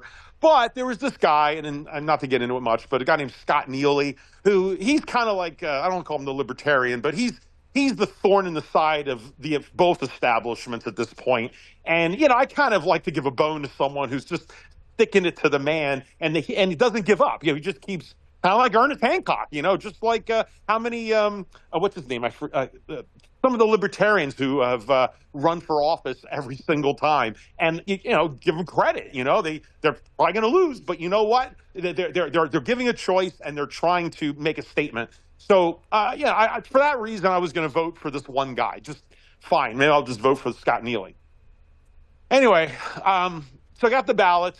And then, of course, the thing with my wife happened, so she wasn't able to drop them off. So it wound up being on me, and it was kind of a long day and this and that. And anyway, so I had my ballots. I was at my office, and I had a couple hours to turn them in. And it's like wrestling back and forth, this and that. And I'll tell you in a moment what actually happened that changed my mind with this, but something happened finally, which I'll tell you, and I sat back in my big, comfy leather doctor chair, and I don't know, I just had a camera on me, but this big sigh, and I decided to take ballots, and I put them in the shredder at my office, and shredded them up, and I'm done, and you know, Iran I is know stronger today. Nice timing on that one. But and I didn't, and I decided against it. And you know, it's not that for some of you late to the party in this audience that I just figured out, like late to the party, that voting sucks and all of this. But as I was saying earlier, I'm willing to let it until the wheels fall off to drive this point home and keep being a thorn in the side and put pressure on the system, as broken as it is. And not to get off on it, but, you know, Ernie and I, you know, even Ernie somewhat, well, I don't want to speak for him, is that the system worked at least enough that Donald Trump was able to get in. Now, maybe the last time it could have been Adelson's money, clearly, so we won't go there. But at least the first time, at least, and Ernie will admit, you know, Ernie will always make sure people know that that's the problem that he won, is because it gave people false hope. And I'm just saying it for you so we don't have to go into it. But it just shows that, you know, the system works still enough, and I'm still willing to push it. But the fact that, for me, I have voted, I counted down the days until I turned 18. Like most people counted down the days till they're 21 to go drinking. I was so into patriotism and the process, because I come from Philadelphia. I come from a real, you know, historical loving family, and we go see the Liberty Bell every year and all this from Philly. So I grew up with a very active or activist family, and so I counted down the days till I could vote. And many of you know the first person I ever voted for was Dr. Paul back in 1988. It was the first time I turned 18 in 1988. Okay, and you're repeating yourself a lot. Make your point. Yeah. So anyway, I wound up, you know, never missing a primary, let alone a general election ever. So I'm just throwing this out that for me, not voting is the first time in my entire life I didn't. So I thought I would make that point first off and admit it on the air. Interestingly, one of the reasons that I kind of changed my mind, and it's multiple things, it's not just one thing. And I don't want to take any credit away from Ernie, because Ernie will get all ticked off and say, my God, you haven't been listening to me for 10 years. And no, I clearly, you know, I get it. And I haven't been obtuse with it. But it was Tucker Carlson. Just happened to have a video on. It was Tucker, and he was giving this talk. And they're talking about, like, well, should there be another third party or this or that? And I don't irritate you with that, but we are looking at probably some kind of new third party in the future, whether that works out or not. But they said, what's about the voting process here and about our representation? And what Tucker said something, it resonated with me, because I talk about being overseas a lot, which means I have a lot of perspective for me. That's what resonates. And he said that when you go to other countries, and he's been there and he's lived in a lot of these other countries, he said that most countries respond to their population more and more efficiently and more true than the American system. I'm kind of paraphrasing, but essentially that, and he's seen it from all sides, and he's one of the few people who's had that breadth of experience. Yeah, well, touche. Yeah, I'm not saying everywhere, but he was saying that the countries that are actually the most responsive to their people, strangely enough, are from the Middle East. He said, of course they have these dictators, or whatever you want to call them. I don't know what they're called there, but you know, so they have their leaders, and you're born into it, right? There's no way you can run for office and become the head of whatever, Afghanistan or whatever country. You know, or Kuwait. There's no way you're going to be in Saudi Arabia and be the leader. But even though the people will never reach that position, the people who are having their virgins and their Lamborghinis and everything else know that in order to keep all that, they have to at least make sure that the people are happy and fed, and that you're not pissing them off. And if you're not responsive to them, then it's like the free market of, like, you know, you're screwed by the people, and the pitchforks come out. And so it just comes down to the basics. And what kind of hit me was, you know, normally, and this gets back to basically agreeing with you with a lot of this, is when you have a true culture of freedom, that's always been better than the dictator that still at least takes care of their people enough that they don't, you know, overthrow the government. But when I have from someone that I respect his opinion, like I do yours, Ernie, but this is a different perspective, from Tucker to be reminding me and bringing up that these dictators that made it work, their culture worked enough, but ours was better. But the fact that ours is worse than theirs of lack of response. And this is happening at the same time of the defense bill with Israel that they just, all Congress just gave us the middle finger. It was all of that together, along with our discussions. You know, I'm not trying to throw all that out, but just that's kind of what it was for me. And I'm just telling you, maybe it's a waste of time. Ernie's all bored, but you know, it was a profound moment for me. I even called my family about it. They were shocked. I mean, they put up with me since I was like 15 on this stuff. So you shredded your primary surprised. ballot and you didn't vote. Is that what you're saying? Well, yeah, but it's the profundity, at least for me, behind it, the journey and why and how I got to that. But that was the point. result. I mean, yeah, exactly, and that was the result. And one quick coda from it is I put on, it was just today, strangely enough, Owen Schroyer, I think it's Schroyer, right? Yeah, and we all know him. He's the guy with Alex Jones and the whole bit, and he was put in jail for January 6th, and so he's original OG MAGA.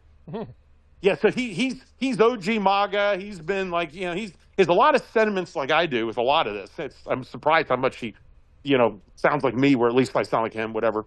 But he basically was talking about a similar thing about the election and saying about, well, maybe the solution for this next election is kind of like what Nick Fuentes is saying, just vote Democrat. You know, just stick it to them that this Trump administration is more corrupt than Biden on steroids, and about the wars. And he even made a point, which was a great point, about how many parents probably feel like betrayal isn't strong enough, because when Trump got in 2024, you know, the military was losing a lot of members of the military, right, under Biden. And so when Trump got in, all these conservative, patriotic families had their kids, and the kids themselves wanted to enlist.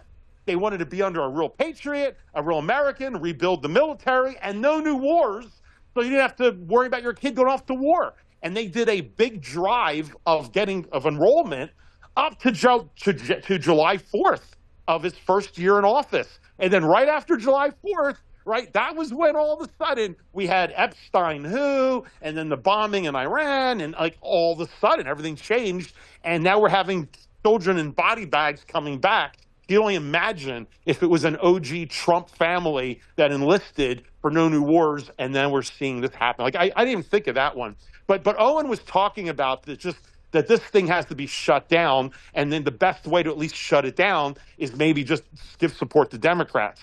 And what was interesting is I checked the comment section, and I went down for like 100. Every single comment, not one exception, was saying, it sounded like Ernie and probably most of this audience, Owen, we love you, but are you kidding? Are you not paying attention? Voting is not the way out, or I'm done with voting, or this is I never will do it again, or whatever. And so, you know, again, for some of you, you're probably just banging your head like this is all not news to me, but I'm looking at this as the kind of the culture change. Oh God, sorry I said that word, but I've often said that you've already been at the finish line. I'm kind of like waiting for the wheels to fall off and trying to drag, and both of us are trying to red pill enough in our own way, in our own ways of influence or just suggestion to get enough people, in my opinion, to a greater percentage to be red pilled, and then the change happens, whatever it's going to be. But for me, I mean, it's just me. I'm not saying I'm not that important at all, but for me to finally not vote, it took 10 years of Ernie's blood pressure and everything else, and you're still voting Phranq, and Phranq doesn't get it. I just think it's a pretty important, at least for me, notable, at least on the Trump report, and to see Owen Schroyer with his audience, with a very similar audience, and they've now all been red pilled. I mean, think about it. If they disagree with Owen, they wouldn't be on his watching, let alone comment. So his own audience has been with him this whole time, and they're now just turning off. So, and this goes along with the Democrats having their revolution. So it's a moment. I think these midterms are going to, this whole process is going to be very revealing going into the next election. We don't have to, I'm sure both of us are done with a lot of this conversation, but it's going to be interesting what happens to the JD. We saw JD on the Joe Rogan show trying to do damage control because he knows he's screwed, and it just goes on and on. But I think we're seeing that moment, that worm is turning at an inflection point of the youth taking back this country by essentially first just turning away from it. It was kind of an oxymoron. Anyway, just wanted to share that. Sorry if it's been a bit long, but it was an important point I wanted to share with the audience. So Phranq didn't vote. Okay, you know, I saw that. The result, they already had it. I think I saw Andy Biggs won the Republican nomination, right? He won before even the first vote. They're already like, he's going to win. You know, David Schweikert's out to the wind. Like, they already cast him out. Yeah, it's Andy Biggs.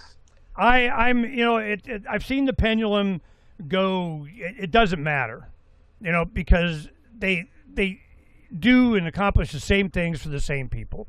It's real estate developers, then it's tech, then it was car dealerships. It was, the car dealerships is kind of going away. Developers, real estate, they probably still have a big impact. The big, the data centers and everything are freaking going up everywhere in Arizona.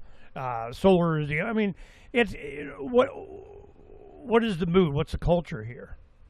And I see that there is when you had the Trump election in 20, and you had cars wrapped around freaking the outer loop of pickups with Trump, and then, the Democrats come in, everybody's like, really? So was the goal to demoralize everybody? Was the goal to turn everybody into Phranqs and never freaking mind? Was the goal?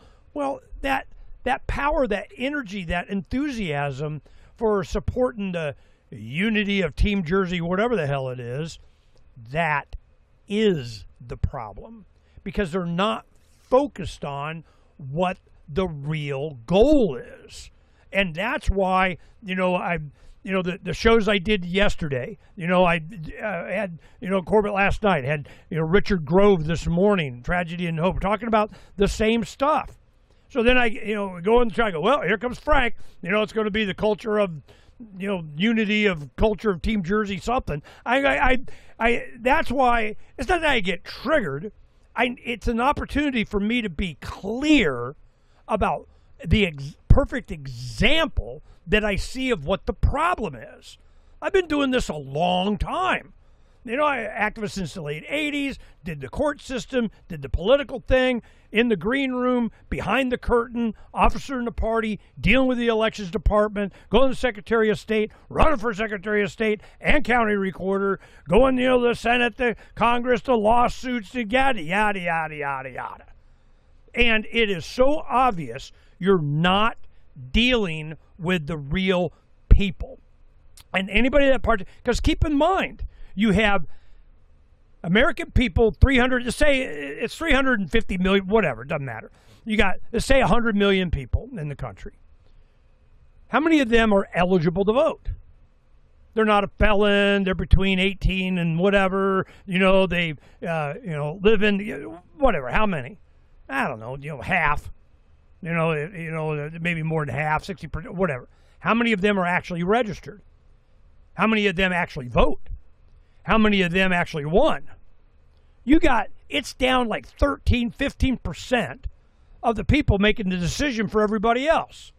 And then it's a majority of whatever, they got in to do. It's not representative democracy. It's not.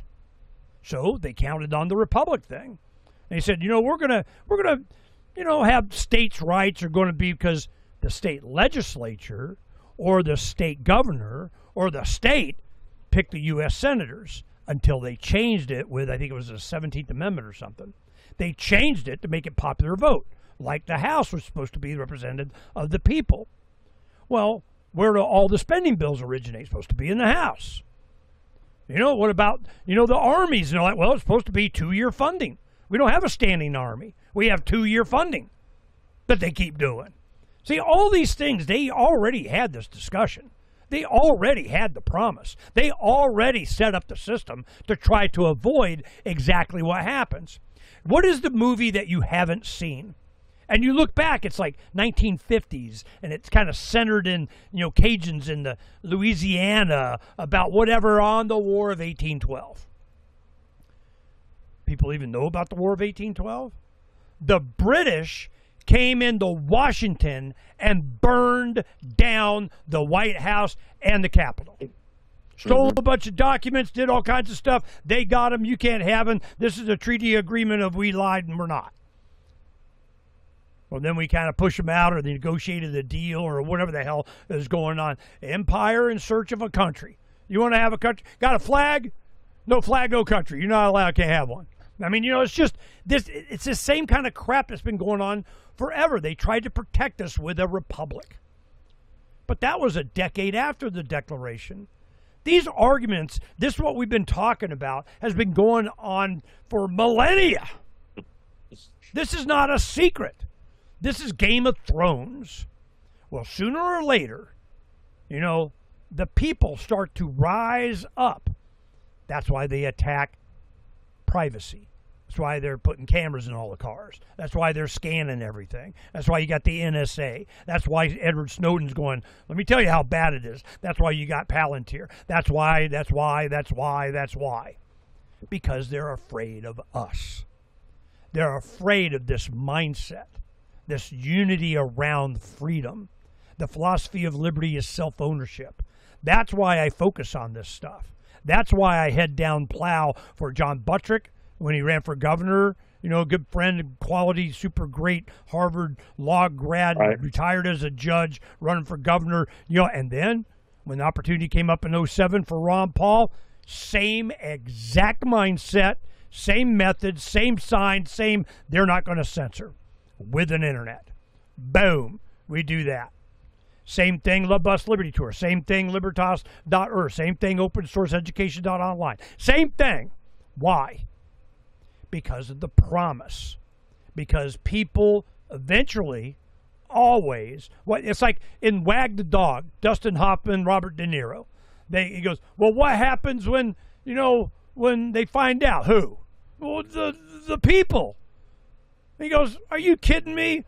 You had that war, the first Iraq war, one bomb going down one chimney, CNCN, over and over, the same thing. Vietnam, the Battle of Hue, they're sitting there shooting over and over and over, same footage.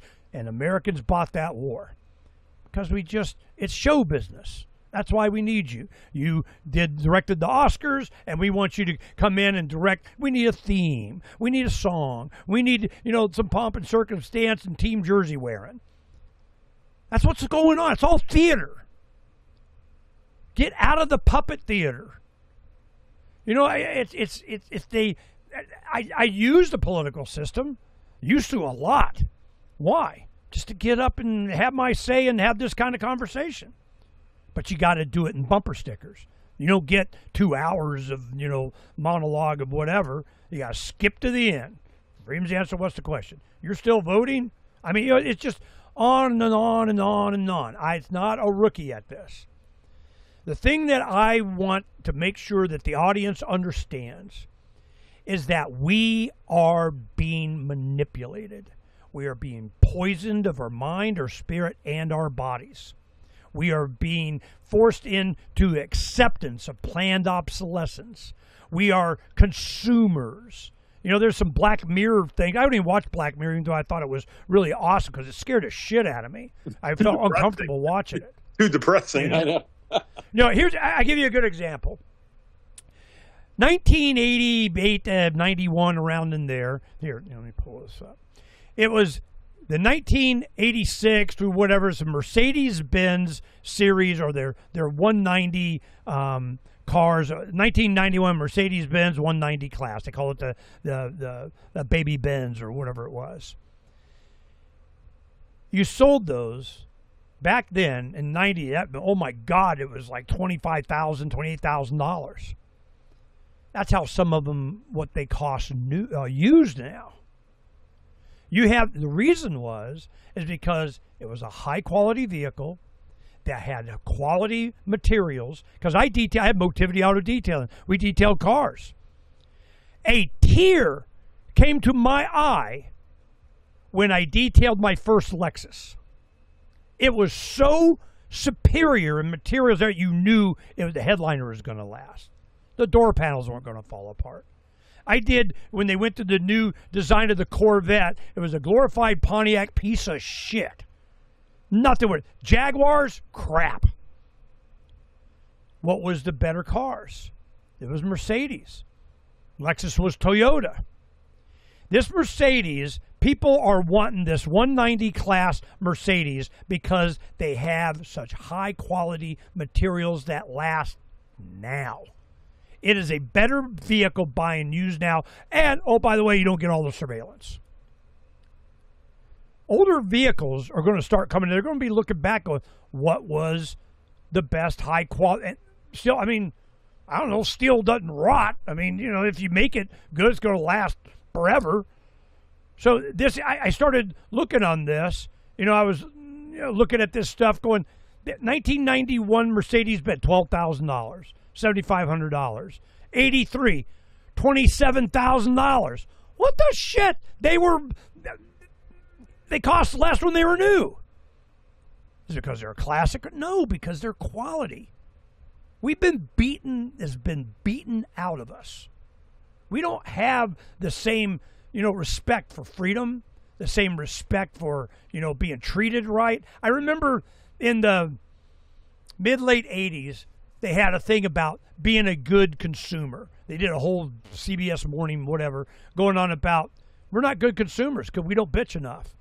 We don't demand, quality of service. We aren't requiring that they make stuff good. It's all, how much we can get laid by buying, what sports car or something. I'm so sick, but it's coming back. This is the one thing that Gerald Celente is always going on about. It's going to be high quality Amish making wooden toy train toys, kind of whatever the hell. It's not going to be plastic crap from China. It's going to be quality stuff from India, whatever. Support that which you want to see more of. I was showing up here earlier this Americans' views of Israeli people and government have grown more negative. From a high of what was it, 57? No, 67. 67 down to 52 favorable, and from a low of unfavorable 25, now unfavorable 42, and that line's about ready to cross. What's going to happen? The Israeli government's even more. Hate the Israeli government. So scroll down here. This is it's happening right now. Everything that we're talking about, it's happening right now. But people don't recognize it for what it is because they're worried about elections and team jersey, whatever the hell. But what's your question? Why was oil so low? What's happening in the economies in Asia, Europe, America? How much are we really being told? When is it going to finally break? Well, I'm doing the Waltons, kind of, good night, John Boy. It was, a series back in the 70s about a family that lived, they had grandma and grandpa, the parents, and all the gazillion kids, living in a 2-story with an attic farmhouse, and we're not poor. We still got chickens. I remember the Russian dissident guy met in New York at a party, and he's going, "You guys don't know poverty. You still have pigeons." Man, that just hit me upside the head like a 2x4. I go, "Yep, we're not that poor. We still got pigeons." But something happened to the pigeons in Phoenix. We used to be freaking flooded with pigeons. I think they poisoned, shot them all. Something. There was a big eradication thing for pigeons because they were, messing up stuff or something. They took out the pigeons in Phoenix. You want to know about that? I'll go ask them.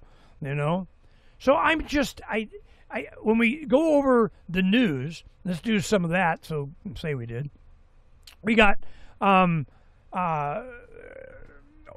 hits 100. Finally, it's good because the Houthis are going, we got a new front, in the Ram. We're going to the Red Sea. Screw, the Persian Gulf and the Straits of Hormuz. We're on the other side of the peninsula over here where the Suez Canal comes down. We're going to get them too. Oh, that's not going to have any impact on us. Yeah. I'm just, and Trump just babbling bullshit. I can't even listen to it. It doesn't matter. He just yammers on. Doug Casey on Fort Knox. America's $1 trillion in gold.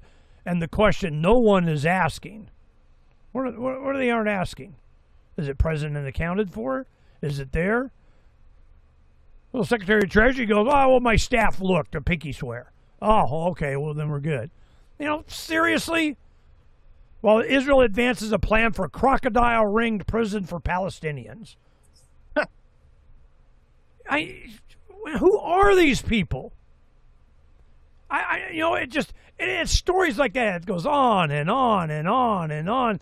The role of Goldman Sachs in engineering global financial crisis. Yeah, the answer is yes. They are. Whatever. Tucker Carlson. Americans have a right to feel betrayed. Yeah. Still voting? The cult around Israel no one wants to talk about, the Christian Zionism thing. 4409 did that Christian Zionism movie that, was point on, but we're always a decade or two ahead. What's going on? We watched the Odyssey so you don't have to. Well, I want to get into that before you go because, we're getting towards the end of the show and I need Phranq to tell me he went and saw it. And Did you watch it? Hell no. You want your money back? Yeah. Well, what was it? Tell me about it. Oh, God. Well, first off, let me just say that if you haven't read The Odyssey, it's worth watching or reading. And if you want to see a movie, there's like a 2-part movie. It's like an hour and a half, 3-hour total movie you can see on Amazon for free, The Odyssey. And it stars Armand Assante. Remember him? Who's actually, I think he's Greek or Spanish, but he looks like perfect Odysseus. So check that one out. And for the record, it's not woke, but there's even a black person playing Calypso, who's like the most beautiful person in the story of the Odyssey, played by an absolutely too beautiful for human being, in my opinion, at her prime, Vanessa Williams. It was absolutely gorgeous. And so it's fitting. They had a black woman play Calypso, and yet you watch the movie, and it's not bulging you about anything woke. But that movie has been recommended by many out there as it's a little made-for-TV-ish kind of. It's got a little that look to it. But it's really a wonderful retelling. So let me just start with that for any of you who want to know about it. Just watch that for free or on Amazon, and you're good, and you'll know the story, and it's done right.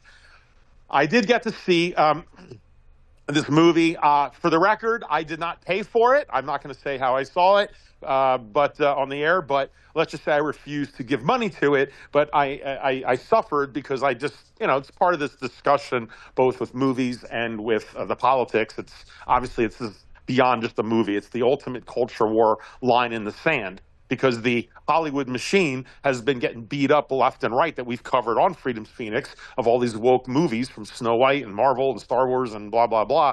And they've destroyed themselves and they pulled out their last ace up their sleeve, which was Christopher Nolan. And Chris Nolan has like an ironclad following. He's earned it over many, many years. And they figured, not to be funny, but Christopher Nolan was literally the Trojan horse, which is let's put the woke stuff inside a movie for a director that no one will boycott because he, supersedes all of this. At least he has prior. So that really, ironically, was the Trojan horse method. And so anyway, I got to see it, and I will tell you overall, I did not like it, and that's for 2 reasons. One is the woke, but also the movie itself. So let me just break that down. The movie itself, I honestly didn't care for it. It was, it's typical Christopher Nolan, which is fine. I get the Nolan way of directing, but when you understand what the Odyssey is, he was the wrong director for this kind of movie. Number one is that he filmed it, like Nolan does, dark. It's dark and just dreary. But the Odyssey is colorful. It's bright. It's exciting. It's like an Indiana Jones movie or something. And heck, can you see the one I recommend with Armand Assante? I mean, Greece is beautiful with the blue, just oceans and the white coral, and it pops. I mean, that's the story. And Nolan, it's just typical yellow. Everything looks yellow and brown. It looks horrible. Number 2, there's no Greek in the movie, which gets a little bit into the race thing, or the culture thing. But the characters took you out. I mean, instead of seeing these Greeks and putting me in, instead, it was like, oh, there's Matt Damon, oh, there's Zendaya, there's whatever, right? I mean, it's like you're Matt Damon. So you're seeing that, and it kept pulling me out of the movie he should have just gone with unknowns, forgetting the fact that they should be Greek. But that was an issue. Also, Nolan cannot help himself. He has to make everything complicated. I understand movies like Memento and some of the movies he's done where he time jumps, right? That's like a Nolan staple.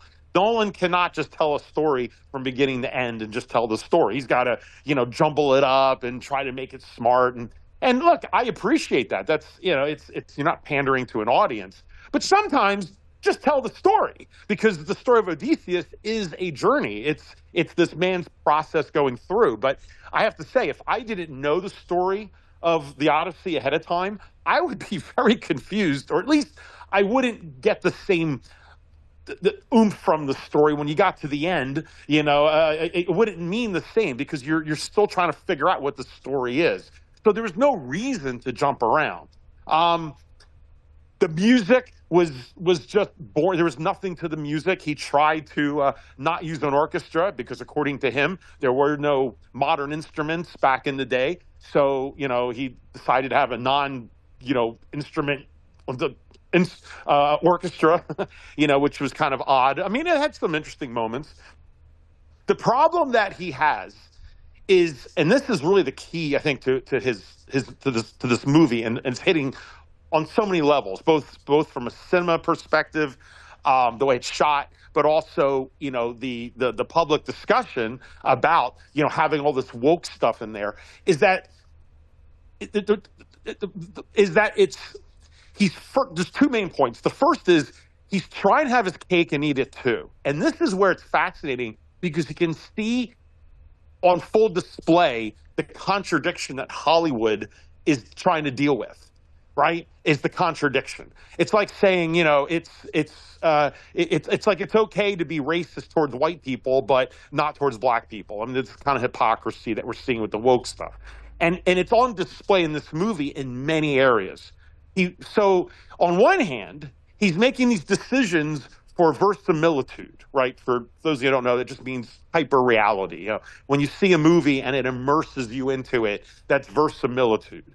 And directors spend a lot, like Ridley Scott, directors spend, and writers of books spend a lot of time and effort to heighten that, so it just takes you away, right? And Nolan often can do that with his film style. So he wants authentic music from the time. He wants, he's sitting there saying, oh, the other thing is he took away all of the gods. So even though the book is all about the gods, right? It's the idea that human beings should respect the gods, that human beings should not think that they're above God or nature. Basically, to show humility, to don't think it's all about you, essentially. And Odysseus, not to spoil a 2,000, 3,000-year-old story, but basically that's what happens. He does the sack of Troy with the Trojan horse, and then he beats the Cyclops, which technically was the son of Poseidon. And Odysseus, was on his way home after the long war, and he got cocky. And he's like, you know what? I don't need the gods. Look at me. I'm the one that came up with the Trojan horse, and I'm the one that beat the Cyclops. So you know what? I'm hot shit. And sorry for the word. And then, of course, the gods and Zeus are like, you think you are? Let me show you what happens to you now. And that's really what the whole Odyssey is him trying to get home, because the gods are saying, you need to learn humility, boy. And that's what happens. So that's kind of really the story. A lot more to it. But the thing is, Christopher Nolan loves realism. He took Batman. And what was unique about Batman is he made it realistic. Well, how would Batman really be in today's world? Verisimilitude. It's like, oh, okay, well, he's part of a defense contractor and, blah, blah, blah. And that made sense. Batman was a great application. It was a great movie. He does that with everything. But you can't do that with a story that's all about the gods. You can't take the gods out of a movie or a story about the gods. And so he tries to find explanations for everything. And it just doesn't work, because one minute it's like, oh, okay, well, like Athena, who is the patron goddess who's trying to help him during his journey. And in the book, she shows up every once in a while to give him advice and help him, like Jiminy Cricket. But in this movie, again, spoilers, I guess, but they try to make it seem like maybe it's in his head, like maybe he's just having a hallucination. So everything, without going into every story beat, it's like there's explanations about why, because it can't be the gods. But yet, on the other hand, there's a Cyclops in there. I mean, it's like you can't have. So what both. was the purpose of the movie? They did it for what? What was the role that Eleanor, whatever Page, thing played? So she played essentially a. You said you misgendering going to jail person. I don't care.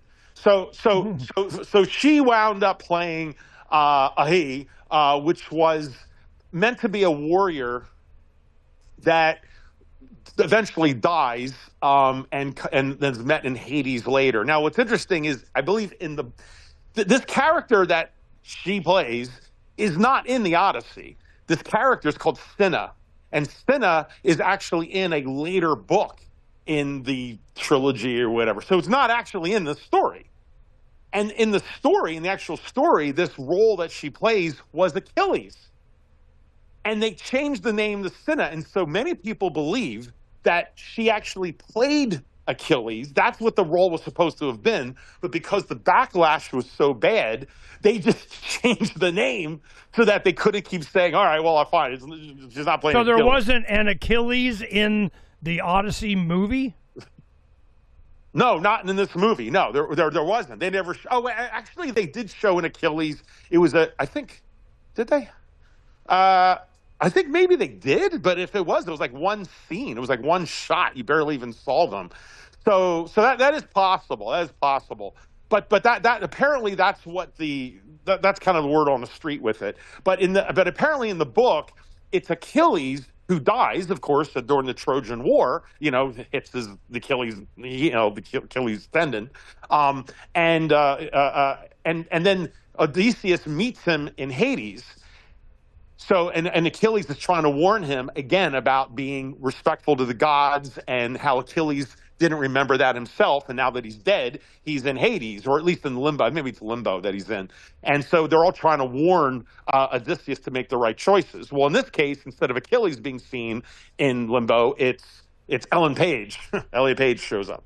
So that's the role, and it's very quick. And the same thing with Helen of Troy, played by the Peta Longa, really dark African lady. They put them in, and even though they did get a lot of blowback, and rightfully so, they're barely in it. I mean, in the story of the Odyssey, if you know, it's kind of like one sequence after another. It's just Odysseus goes here and this happens. Then he goes here and this happens. And he goes here. It's almost like you can imagine like a show of the week, like a miniseries. And every hour episode is a different little adventure.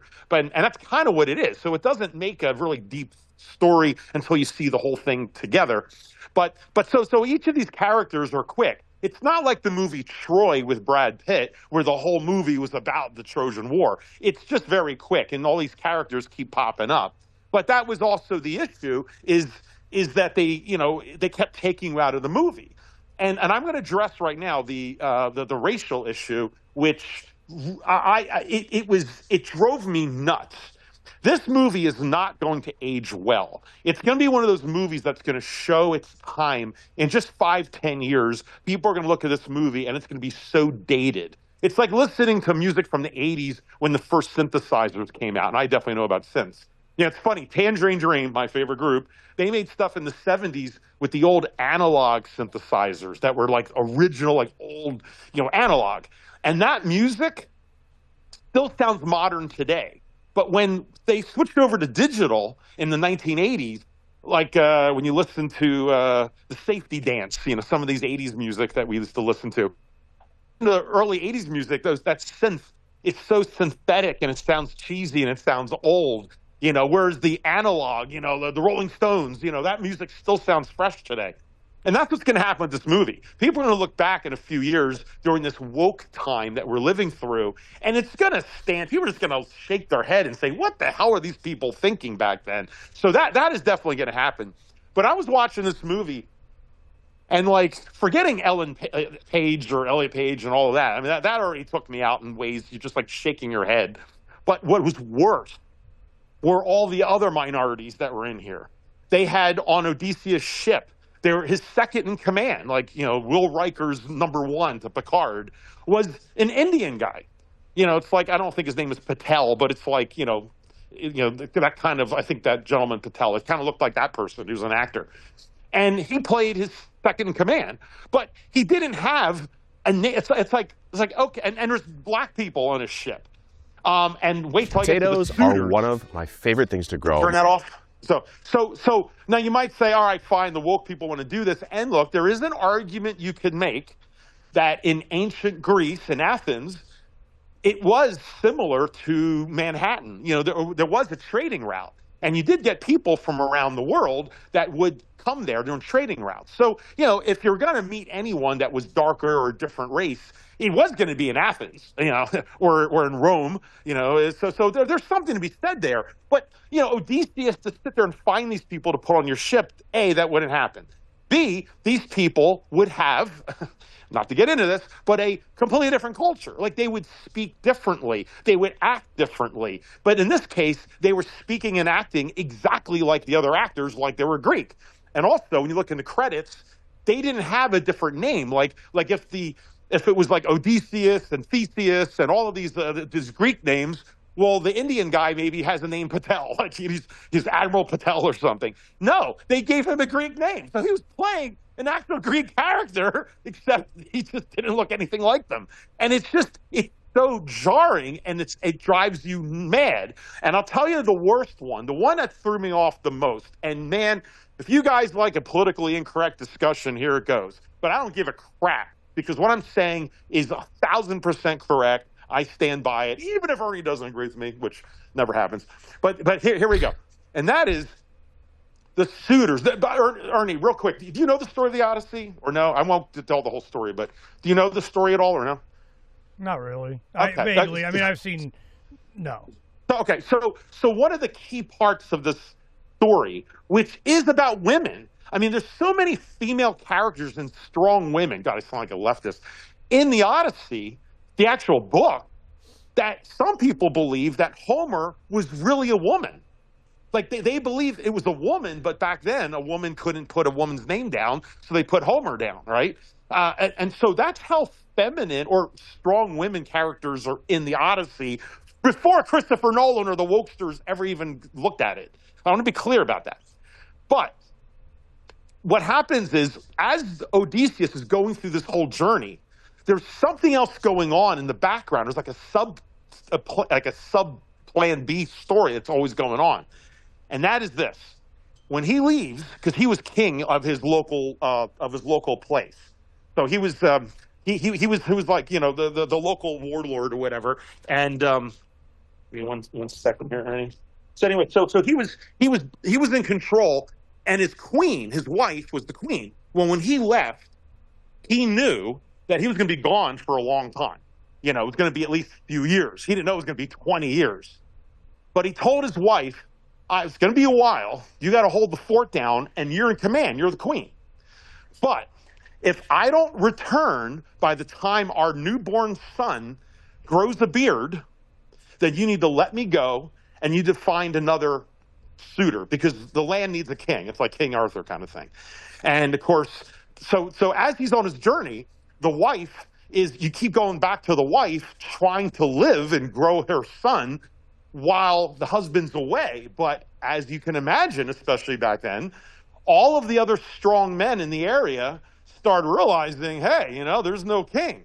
And they're smelling blood in the water, and they all want to get to the queen to inherit all the work and the toil and troubles that he did. It's almost like if Ernie disappeared on a journey and didn't come back for a while, and all these suitors started showing up to get Donna, trying to woo Donna.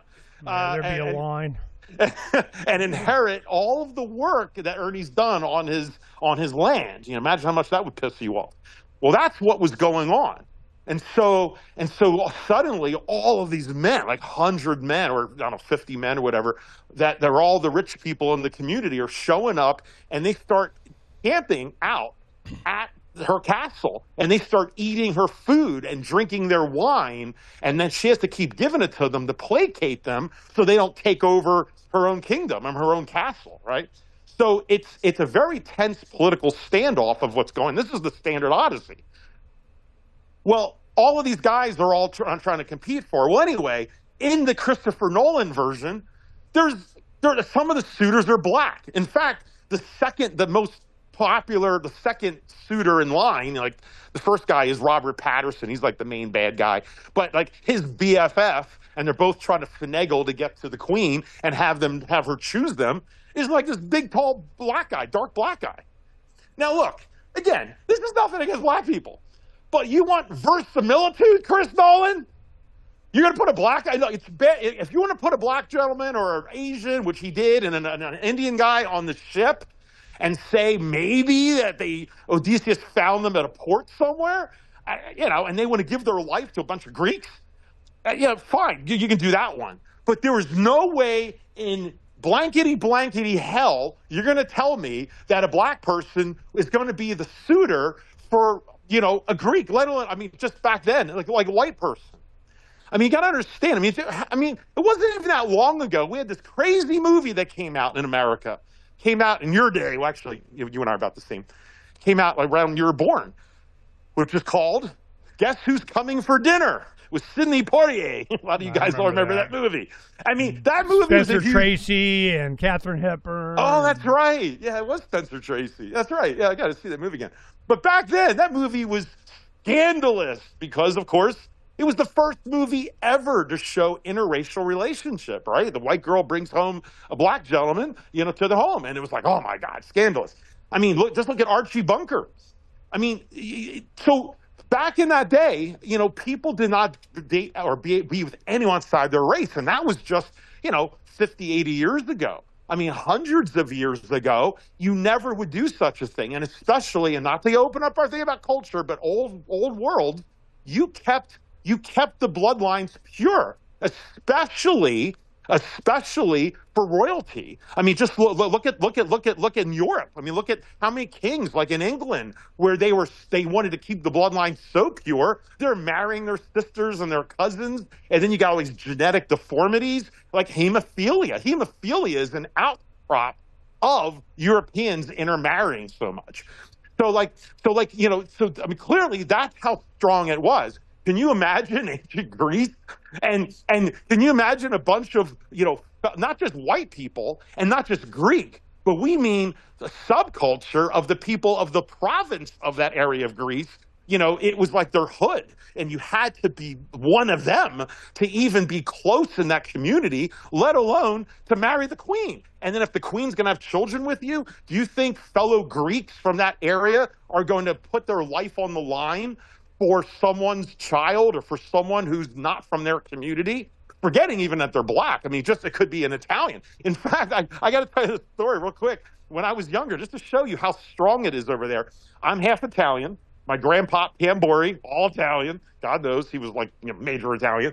And when I was a kid, my brother and I would go down to my grandparents every month to have dinner with my grandparents. It was always great. And most of the time, we would get a pizza pie from a pizza place down the street called Pizza Point. I still remember Pizza Point. And it was run by all these Italians, right? And we always get pizza at Pizza Point. That was like the highlight of my month, because we didn't have money for pizza. One time, we ordered the pizza. We went down I went with my grandfather to pick it up, just fine. It'd be cool to go with my grandpa. We went down there, and we go in, and all of a sudden, my grandpa was trying to talk Italian. Well, the other person didn't know what he was talking about. And then there was this argument, and my grandfather started screaming. And, of course, my grandparents were like Archie Bunker. They'd scream and yell at managers all the time. You remember the old schoolers back then. And I'm like, what is going on? Well, it turns out that the restaurant got sold out and was bought by Greeks. So the Italians sold the pizza place to the Greeks. And my grandpa flips out, and he says, I'm sorry, audience, this is my grandfather. He goes, God damn it. He says, I'm not having my pizza pie made by some damn Greeks. And he threw the money back, and we walked out, and we never got the pizza. And of course, I didn't care about any of this. I just wanted pizza, but I always remembered just how, as silly as it is, I'm not saying I agree with this, but, the Italians and the Greeks. It's like, it's like the Christians and the Catholics or whatever groups, it's just one of their little feuds. And it meant that much to him. So when I'm sitting there watching, a black and an Asian guy as a suitor, taken seriously by this group of supposed Greeks, maybe I just know too much, gets into culture and traveling and history and all of this. And I'm supposed to turn my brain off and be a nice wokester and go, God, isn't it progressive? It's nice to finally see minorities in Hollywood movies because it shows how advanced our culture is, and we're putting racism behind us, and I could feel good as an evil white person. I mean, that's how I'm supposed to be talking and thinking, but that's not where my brain went. I couldn't handle it, and it's a shame because the movie had a lot of strong points to it. I mean, I'm not saying there wasn't anything interesting. I know the Odyssey, so seeing a Nolan take definitely had its moments. There are some good moments in there, but overall, it's a movie like Nerdrotic and Critical Drinker and other reviewers have all said the same thing, which is I saw it once, I will never see it again. I'm not going to give it a 1 out of 10. I'll give it like a 5, at least for effort, and it's got some nice scenes in there, and at least I got to see it. But it is never going to be a classic about Nolan, and it is going to be dated for all the reasons I said. And I think it'll be more dated in time when people look back and see how much the culture will change past this madness of this transition point we have in our country and culture and all this, which is why, we have so many fun discussions on this show. But that's why this movie is What hitting so many movies are nerves. coming out now that are breaking from that? Are we going to be getting some decent?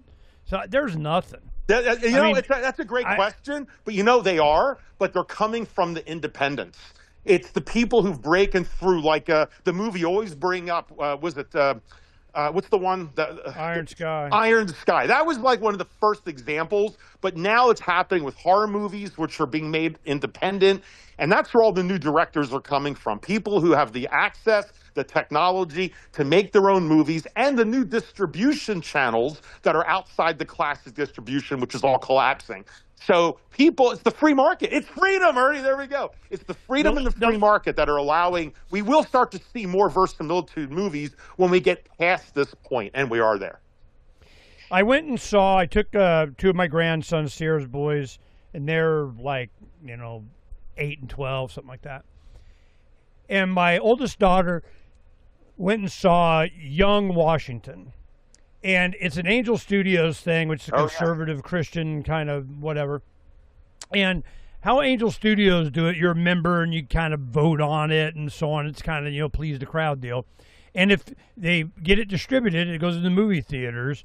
By being a subscriber, which Donna subscribes, you get 2 free movie tickets, for whatever new movie they got coming out or something.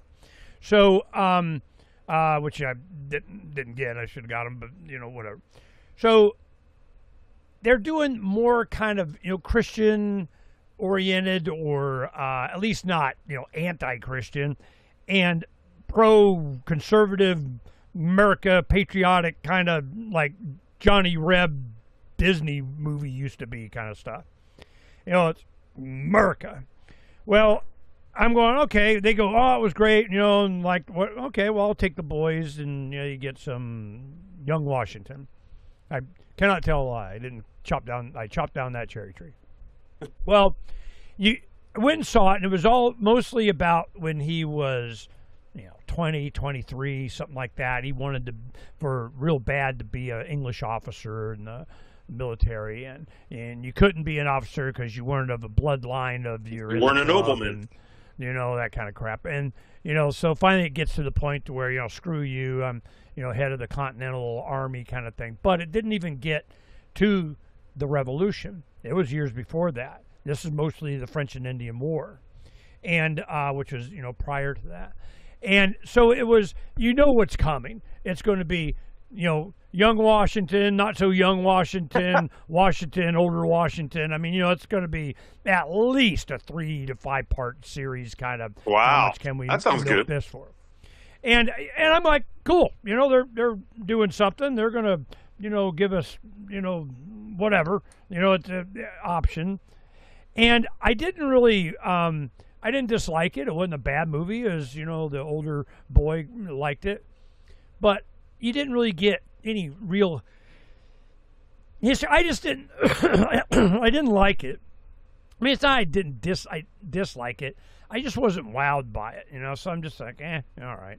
And Sound of Freedom that they had done was more poignant because it was timely and it was ballsy, and so they did that. Then you got The Chosen, which Angel Studios picked up, but that was done more independently, and then they started their own Chosen app network to watch the seasons of whatever. So I enjoyed that. So there is a break from Hollywood, and it looks like Hollywood is broken. I mean, they're just done. Nobody gives a crap about Hollywood anymore. So I'm wondering, where that's going. And the entertainment industry, like you're saying, I knew it was going to go when, you remember the movie with Rodriguez and Quentin Tarantino? They did some segments in the movie Roadhouse. I mean, Grindhouse. Grindhouse. And Grindhouse was just like, I don't know, what was it, 3-4 short movies, 20, 30-minute something. It was kind of like and it had the feel and the intermission like you were going to the drive-in theater in the 70s. That was kind of the thing. Kurt Russell was in one called, Crash Proof or something like, the stunt man with a car going stupid.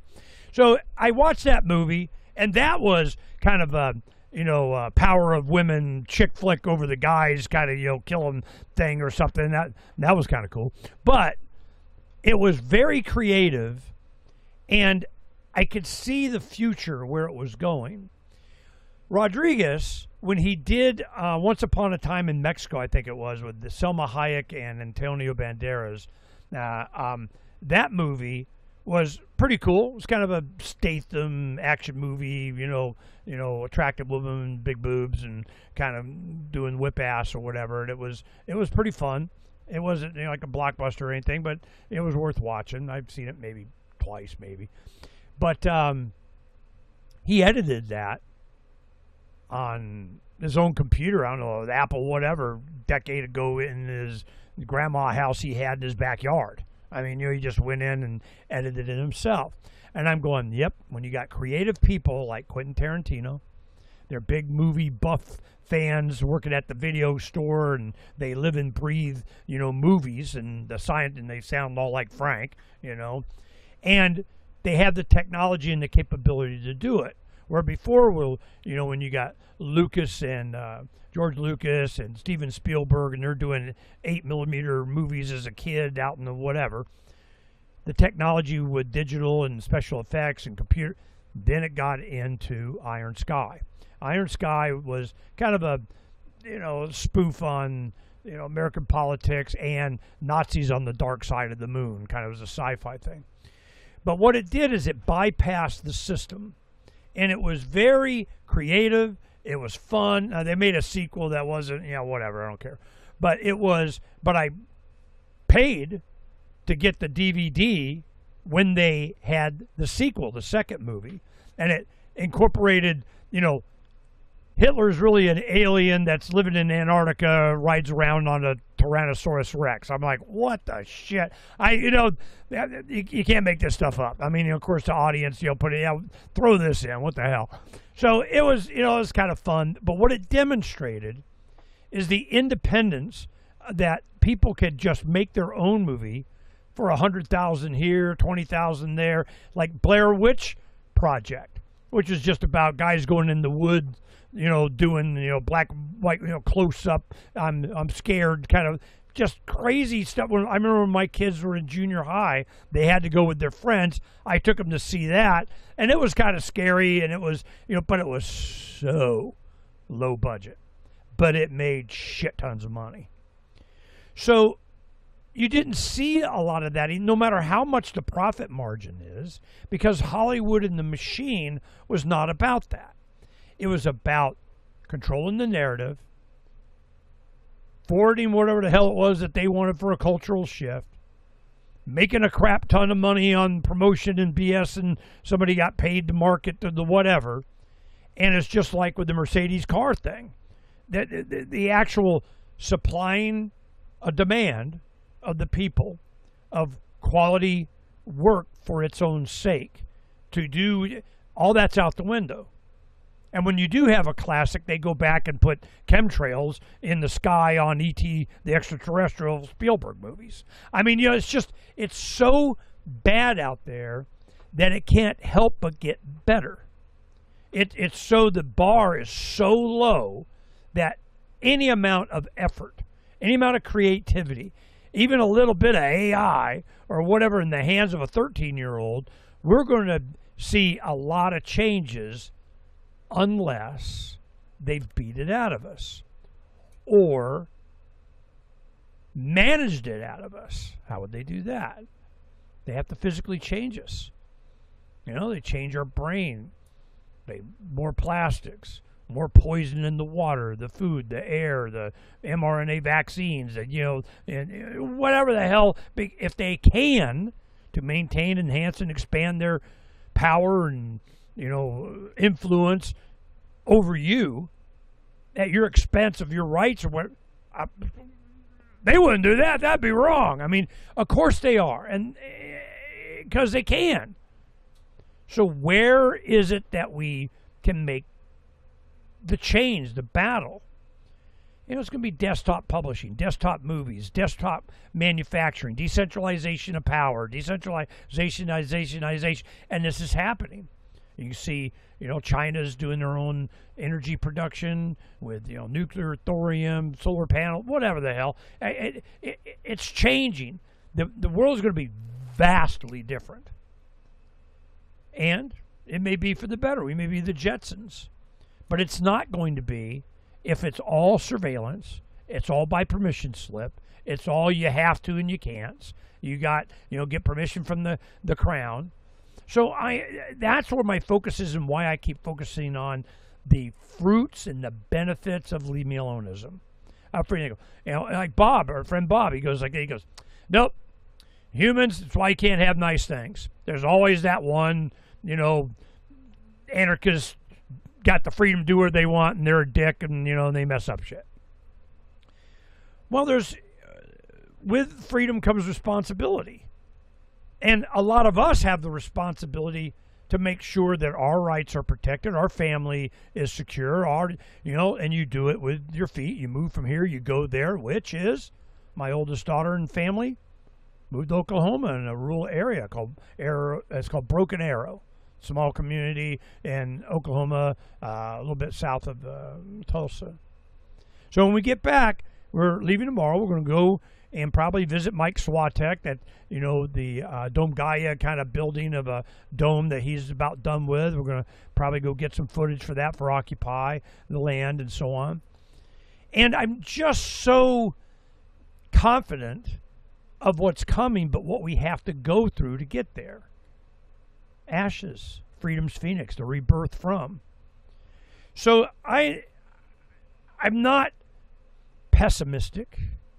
I'm very optimistic, but I'm very triggered by, when we talk about, to fix it's fixed. There's no fixing it. It's abandoning it, ignoring it. Create your own. And the Declaration,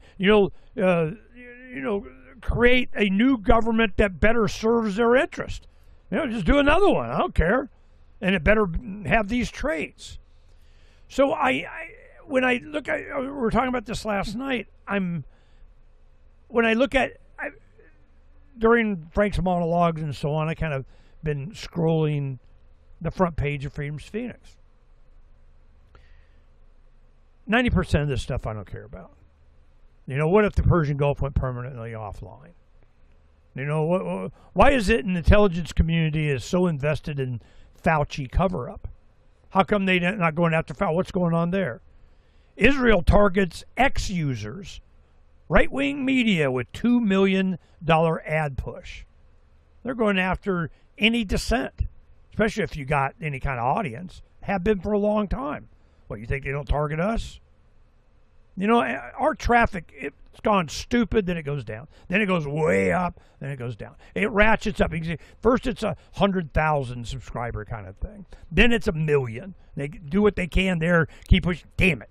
You know, and then they kind of push it down at 1 million. Then it goes past that. It's just, it's all controls. I don't care. We focus on the mechanisms by which we can bypass that stuff. We're getting into, you know, humanity is no longer in control of its most awesome creation since the atom bomb. We're talking about AI. We're going to have all kinds of changes. Pirates Without Borders, what do we do? It's communication. Well, we're living out in the desert on satellite, Starlink, AI, you know, controlled if I get to, you know, communicate, whatever. Energy, I got my own fusion reactor. It's called the sun. We're fine on energy. We're doing the food thing. We got the equipment. We're able to be leave me aloneism. We're going to leave for a couple of weeks. We got a neighbor check in and on the way here, but I'm not really, you know, I'm sure we'll be okay, but I'm not really worried. You know, we'll lock everything up and so on. But, you know, we're out in the middle of the galloping horde and need not apply. So this is the life that we were living. I could just stop everything, focus on the building, and be done. What obligation do I have to employees and staff that we're funding doing, you know, all this stuff that we do? I don't, and they don't expect me to. I mean, they'd rather we do, but I mean, you know, there was, when we first got on the land, they were all afraid that we were going to stop what we're doing. And it almost happened.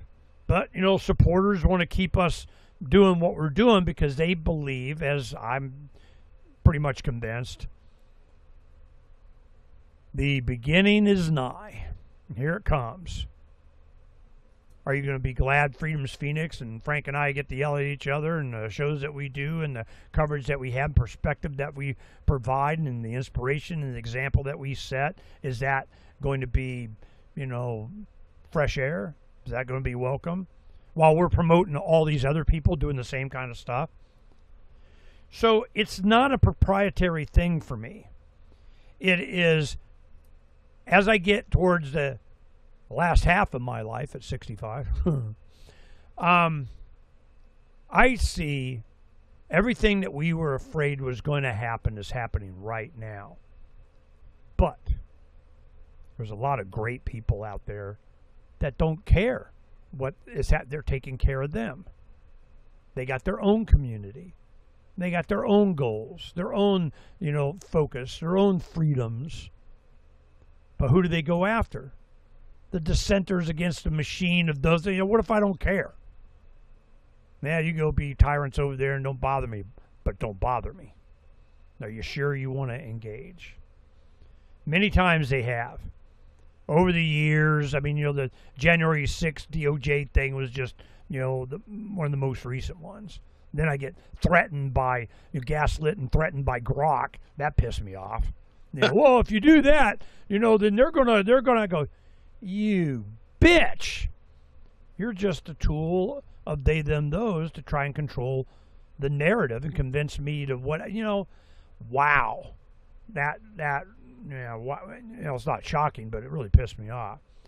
So this is why I do what we do, but I would much rather not. Just be done. Be working out here and creating whatever for my grandkids. I'm happy this summer, you know, the grandkids have been kind of making their way out and coming out and visiting on their own because they can drive or we go pick them up or whatever. It's been nice. And they start to see, yeah, man, you know, Papa and Gamma's men, they're kicking ass. Why? I go, look, man, you know, we're not going to be able to enjoy all this for, I mean, hell, you know, by the time I get done, I'll be in a walker. I mean, you know, and we're done. This is going to keep me, you know, young. But, you know, we're starting to feel it. You know, Donna's got pulled muscles and ripped this, and I got, you know, sore that, and kind of, you know, I mean, we're plowing through. But the thing is that it's for them. It's the immortality that you get through your kids and grandkids. It's the forward thinking, looking 20 years in the future, looking at great grandkids. My grandchildren are now 17, going into the senior year, the oldest. New Jersey. Yeah. So my mindset is totally different. It is an investment into correct thinking, or at least freaking thinking. Let's get some critical thinking. Well, don't you think? Yes, I do. I just don't think what you think. This has been, I'm really happy for the support that we get. I know the Trump report is way more popular than I anticipated. Oh God! But the hearing us arguing in a culture thing, God, man, I hate that. But we made some progress today. I think we understand, and Phranq shredded his primary ballot, so there's that. But dude, I was expecting you to play James Brown. I feel good when I said that.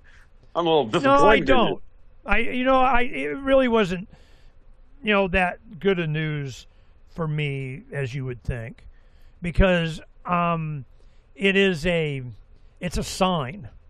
It's a sign of what's coming. Yeah. And in all fairness, that's kind of what I mentioned to Savard. And again, this is not about me thinking I'm that important, trust me, audience, but just for my own self and family, like as my family was even saying, I'm like the canary in the coal mine of what it means. At least one piece of what's happening in America. So yeah, I get it.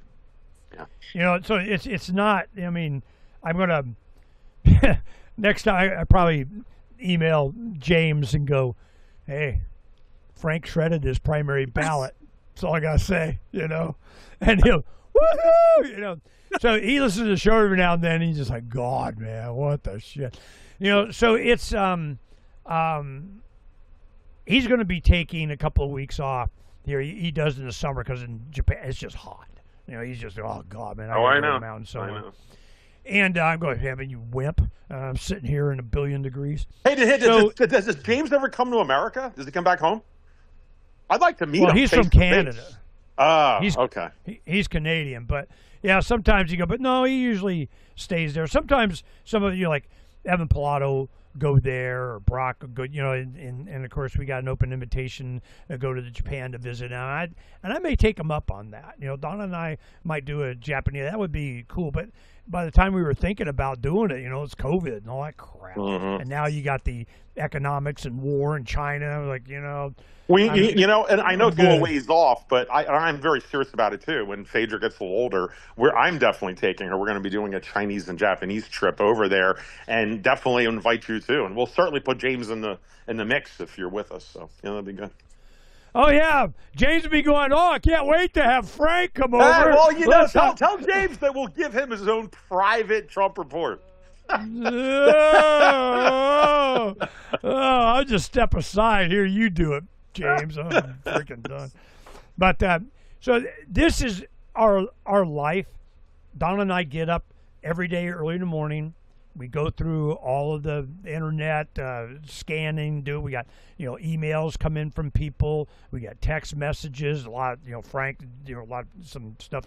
Matter of fact, today there's a couple of videos up that Phranq sent us. And then a lot of fans. I mean, like Gary and Bertie. Gary is always sending us stuff. Green sending us stuff. I mean, and then people on our telegrams and everything. When I changed the Starlink, it messed up and kicked me out of Telegram and did some guy had a new account. Is this you? I mean, whatever. So it's also a lot of Telegram, a lot of email, and people. So a lot of this is us looking for different stories, people sending us stuff that they think we'd like and is important or they want to share, and a lot of it I don't care. Put it up, pro, anti, I don't care. It's a perspective. It's just people get to see what's important to other people. Now a lot of the stuff that Don and I put up, there's a lot of off-grid stuff, growing stuff, how to do. That's why you heard me something about potatoes Donna put up, and I was interested because we were getting ready to plant potatoes, and I'm much more interested in that stuff. We just yesterday started the mudding of the inside of the root cellar on the geodesic sphere that we buried, for our root cellar thing here. We're starting to get into, actually fashion, and that came out really much better than I thought. I'm going, damn, man, this is cool. Of course, it'd be a lot better if I had, 3 people working for me and we can get some stuff done. But, I got something to do for the rest of my freaking life. I don't care. I just want the audience to understand that I am motivated to see an abundant future. I am motivated to have health and happiness and prosperity for my family and my grandchildren. I love my family. My family is awesome. I got way better than I deserve. Just ask my kids. But I'm like, I win. I'm good. We went to dinner. I don't know, Sunday, Monday, or whatever we went. All the families together because one of them they're moving, and so all the kids came together, and we're at some. It's kind of like Benihana. I can't remember what they call it. Some place that they like in Northwest Phoenix that they cook at your table, and the kids all like when they're flinging around the knives and throwing rice at people and whatever, And so it's just a great life. We're kind of remote, but we make the effort. Our biggest bill is fuel going into town all the time, way more than we should. So I am satisfied. I am living the dream. I am doing what I want, when I want, building something for the future that's going to be passed on to generations next, and a trust that's run by my kids. So I'm good.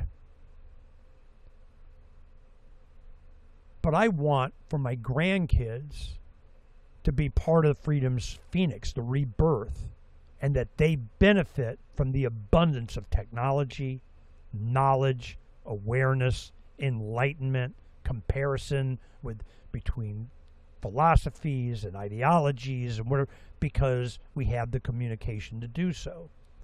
And then all I get is Israel's shutting down access and going after and spending money on the dissidents and putting them in jail. I mean, it's just, wow, really? So that is why I'm so adamant about the freedom thing.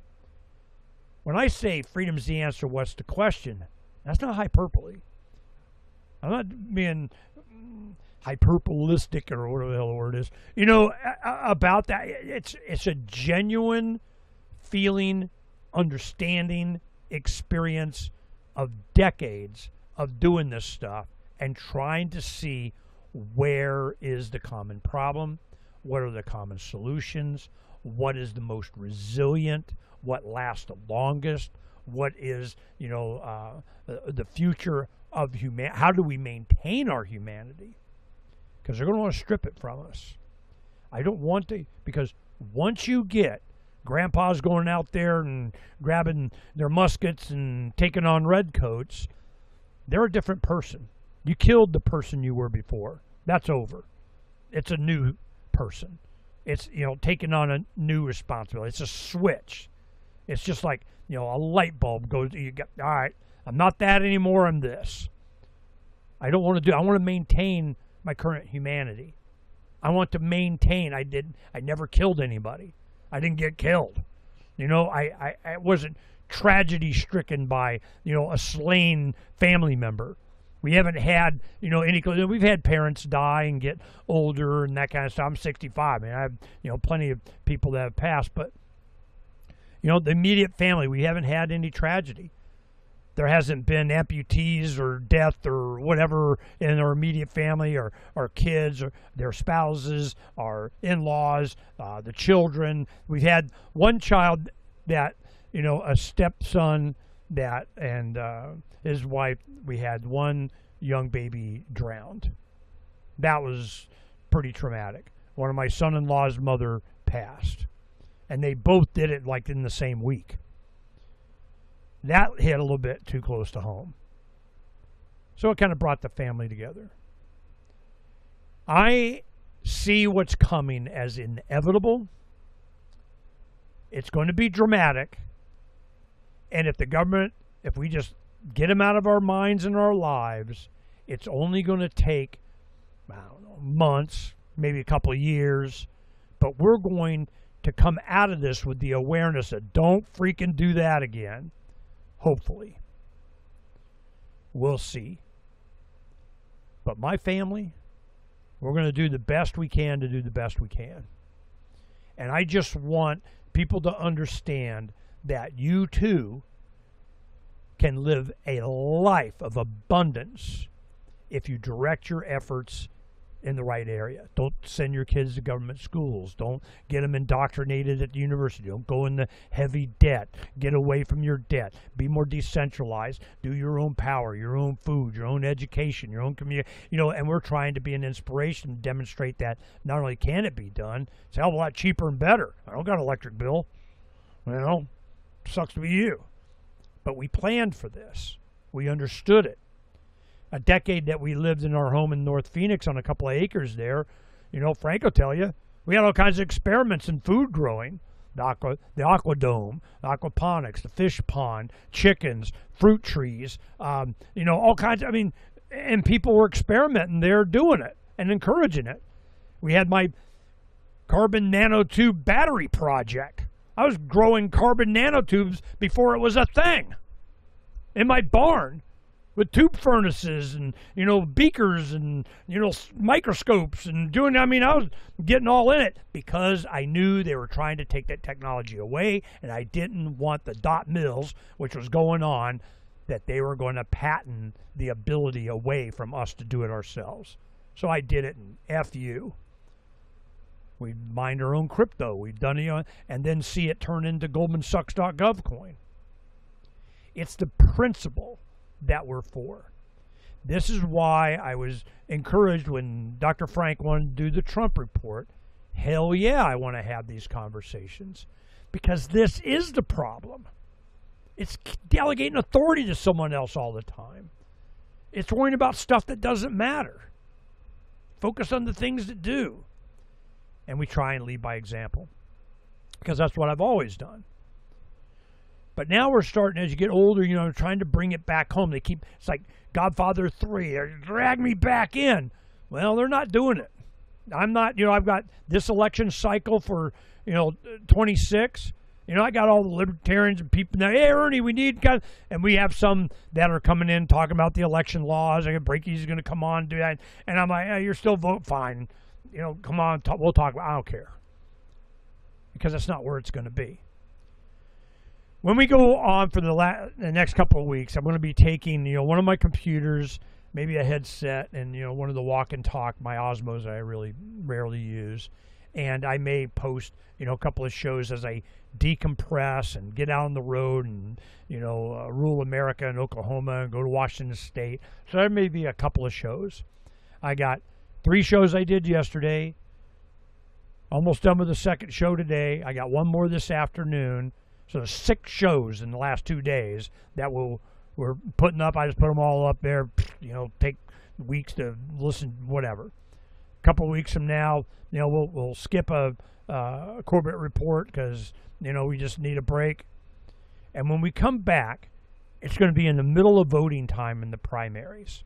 A lot of primaries are going to be done. We're going to be getting near Labor Day, and it's going to be, that's when it really gets heavy duty, and the fraud and the bullshit and the internet and the commercials and all my signs everywhere. And everybody's starting to pay attention to who we're going to vote. I don't care. So I don't know what the future is going to bring, but I do know what the issues are going to be. The issue is going to be options. It's going to be freedom. It's going to be choices, at least the illusion of choice. And when people start to unplug from the matrix, as they are doing, it's going to be they, them, those verses. And it's just recently that I came across the concept that it's not the American Empire. It's not the British Empire. It's not the Soviet Empire. It's not the... It is empire in search of a country. It's empire infiltrated inside. All that secret handshake club Bilderberger, trilateral commissions, banking cartels, energy cartels, the military-industrial complex, the health-industrial complex, the whatever complex they got a complex. But it's never about the freedom of the individual. The American experiment, did it fail? I don't think it failed. It demonstrated what's up. It showed what's really going on, and then you get in all kinds of stuff about ancient civilizations. You find out, how were the pyramids really made? Who really made them? What is some of the secret history of like Graham Hancock going about, holy shit, there was a whole different culture before the flood, tens of thousands of years ago. It was an entirely different technological yada, yada, yada. Do we care? Does it make a difference? Probably. It's just going to repeat history, same crap for the same reasons, because human nature is the same. Well, they want to change it. They want to turn you into a drone. They want to dial down your testosterone, get you a little bit of brain plastic, have a little bit blood-brain barrier with some aluminum of the strontium of this that titanium of make you freaking compliant, and screw it. We'll just kill you off, and we got Optimus robots. This is how it is, and we are going to be roadkill if we don't understand all of these things philosophically. The philosophy of liberty is about self-ownership. We really need to focus on that. Not whether somebody else owns themselves, this guy, quit worrying about everybody else. Worry about yourself. Worry about your family. And if you need to get rule and outside of to be able to exercise that and breathe. My grandson's here. We have 4 electric bikes for when everybody comes over and whatever. 2 of them are kind of cheapy stuff, and he loves those things. I need one of these. Come out here and bust some ass. I'll pay you. I'll give you one. Well, when he goes back to Oklahoma, they got wide open farm road spaces of, damn, I need me electric bike when I'm 12 years old. Watch how far I can go. Now I'll be pedaling one way until I can get tired and battery back, or bring my own solar panel, or put in a backpack another battery. Man, I'm going 100 miles. So this is the life that they have chosen for themselves, and they're going to be more rural. I'm really happy for them. They're doing what they've really done. All my kids have done awesome. They've done the right things the right way, and each family is tight. Their families, their spouses' families, we're all why. It started with us making a decision to get them out of the government schools. I knew that was the best thing we ever did. They went homeschool, charter, private school from 7th to 12th grade. They found great spouses. They are great quality people. A lot of them are, outside the traditional education system too. Homeschooling children, man, it is awesome. They're starting to get ready to go to college. Do they really need to go to college? I'm not like a big giant fan of that, but they got their head on straight. They're doing fine. But then stuff happens. So Grandma and Grandpa, we had our say early on, stuff they don't even remember. I went through some pictures of them doing different things because that's a long story, but I go through it and wow, I didn't know that. I don't remember that. These were formidable things that made you what you are. It gave you the confidence then when you were 4, 5, 6 doing this stuff that we worked on, that we got videos and pictures of. That's what made you, that you don't even remember, but it was the foundation of who you are now.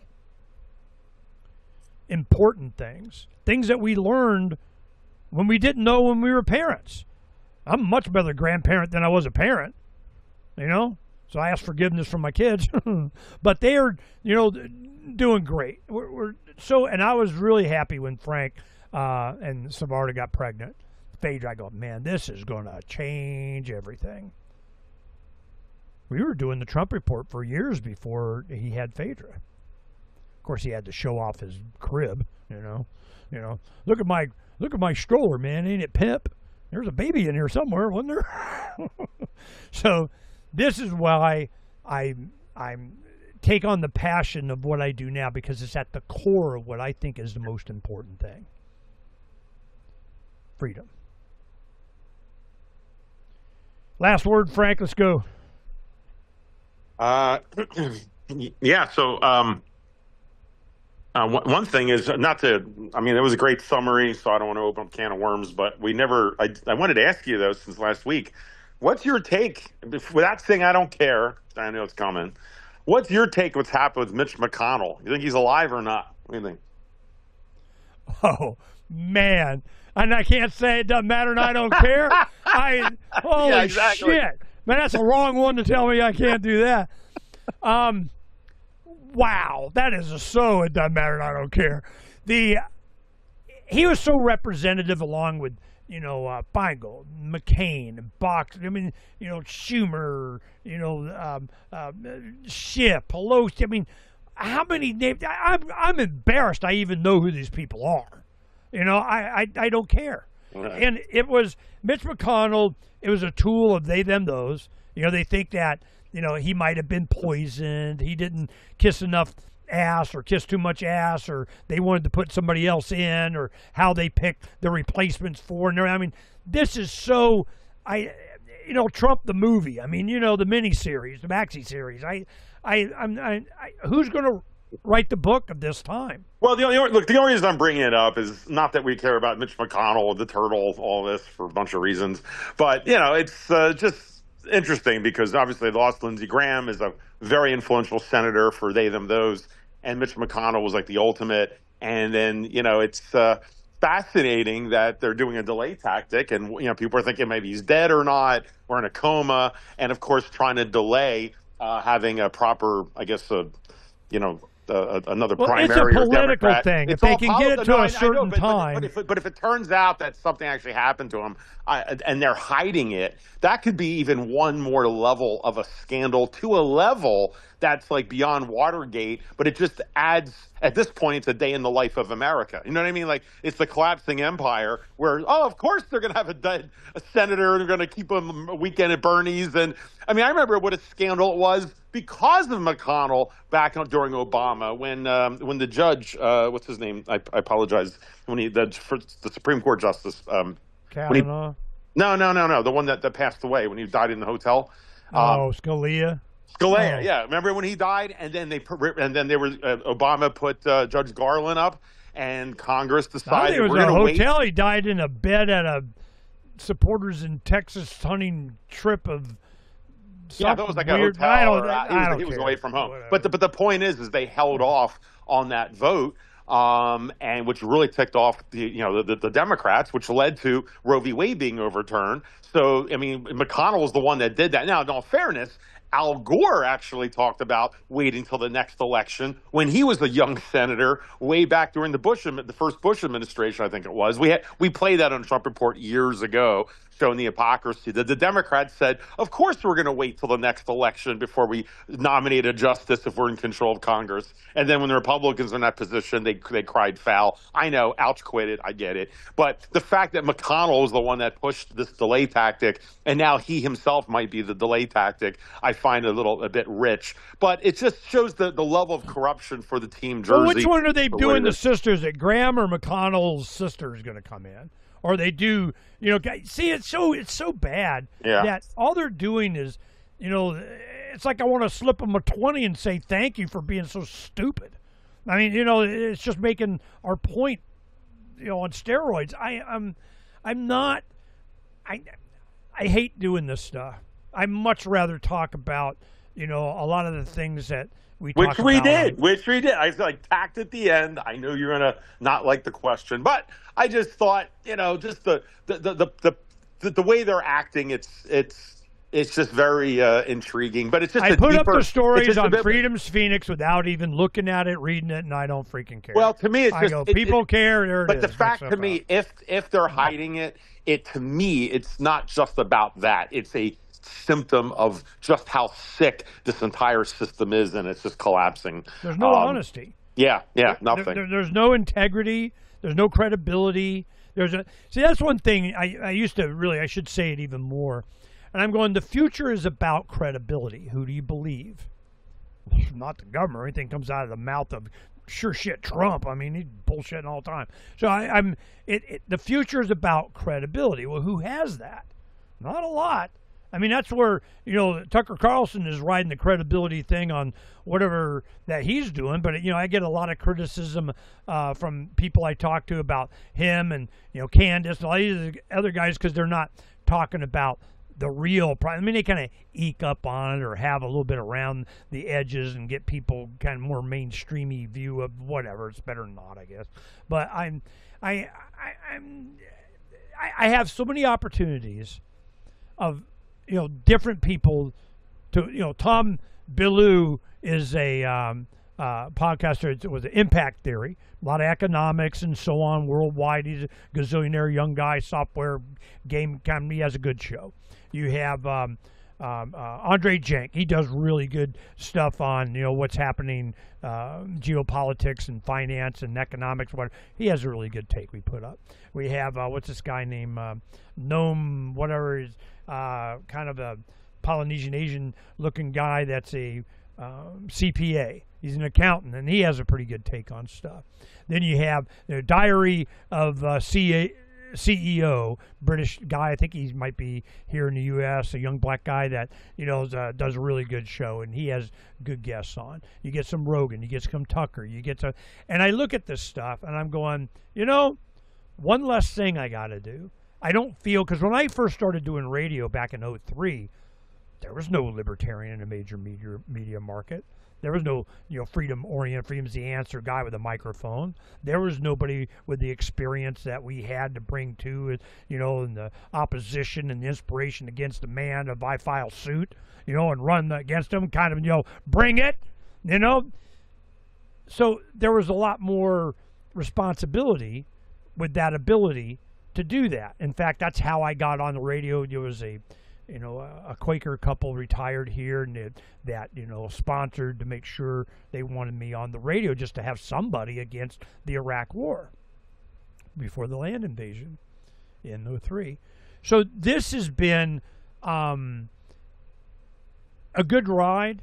We're not done, but I have way less feeling of obligation to keep this voice out there because there are so many quality people that have these perspectives, like Richard Grove I talked to today, our regular shows with, Corbett, you and I having conversation, and then a bunch of other people, and I have one this afternoon that we interviewed before, and it's a good time because this whole thing, he was, he's kind of this mindset and did a movie, and it had some support from Hollywood, and what it is about I'm a citizen of the world or something. He's this mindset that I'm not property of a particular country kind of thing. All right, we can have a conversation. Let him. It's kind of a favor to this PR person that gets us great guests and wants me to do that, and we'll take care of it at Beverly Hills. So I'm going, okay, let's do it. We've talked to him years ago. Let's see what's up. So I don't feel an obligation other than to correct Phranq, that it's about freedom, damn it, the culture of freedom. Man, we go on and on about that. But this is because it's so important of everything that I've experienced and done, and Phranq's, has his own experiences, is that is what's missing.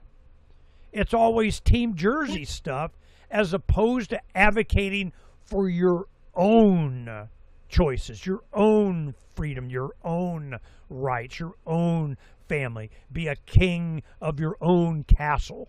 That the whole promise was to protect that. Well, what if everybody don't care? 90% don't care. Look, just wind it down. First off, and we'll table it for next week about it's not Team Jersey for me. You oversimplified. It's not how I see it, but we'll leave it there. The other thing is when you talk to James, and it's a little tangential to this, ask him, and I'm really sincere, ask him, it comes from me, what does he think the difference is about why the children can take the subways home in Japan rather than America? I'd be curious to see just his take on it. Because they're xenophobic. Well, not xenophobic. What? No. No, they're Japanese for Japanese, and we're Japanese. There's not a lot of, what do they call them? Gaijin. Yeah. You go to Japan, you see Japanese, man. That's the way it is. No. And then I know, yeah, but still, there's still child molesters. There's still bad guys in Japan, just like there is anywhere. But why is it that they're so comfortable? Their children again, guys, and for families listening, I'm telling you, I was on the trains, in the subways, and there'd be 5-year-olds wearing cute little sailor outfits, taking the subways on the train home. And yet my daughter can't go down the street by herself. So just ask James. It comes from me. I will. I'll bring it up. I think I may have in the past. Definitely. See, I'll tell you, Phranq, this is, because it's I was talking to my granddaughter about when I got her ordered to the books. We did them here when we got her, 1984, Fahrenheit 451, Brave New World, Shogun, Aztec, Hawaii, that kind of stuff. Now, before, a couple of years ago, we were up in Washington, and I was getting, our friend Peter encouraging my grandson was up there, Kellen, trying to get him. And he's like, well, I can't read. You can read. Sat down, he can read. He just, didn't like reading because he didn't read that much, so he couldn't read. So we got him the Tuttle Twins books and everything. He blazed through those. So now he's, a good reader. Well, I was starting him off with Tom Sawyer. I figured, a kid may know Tom Sawyer's kind of cool.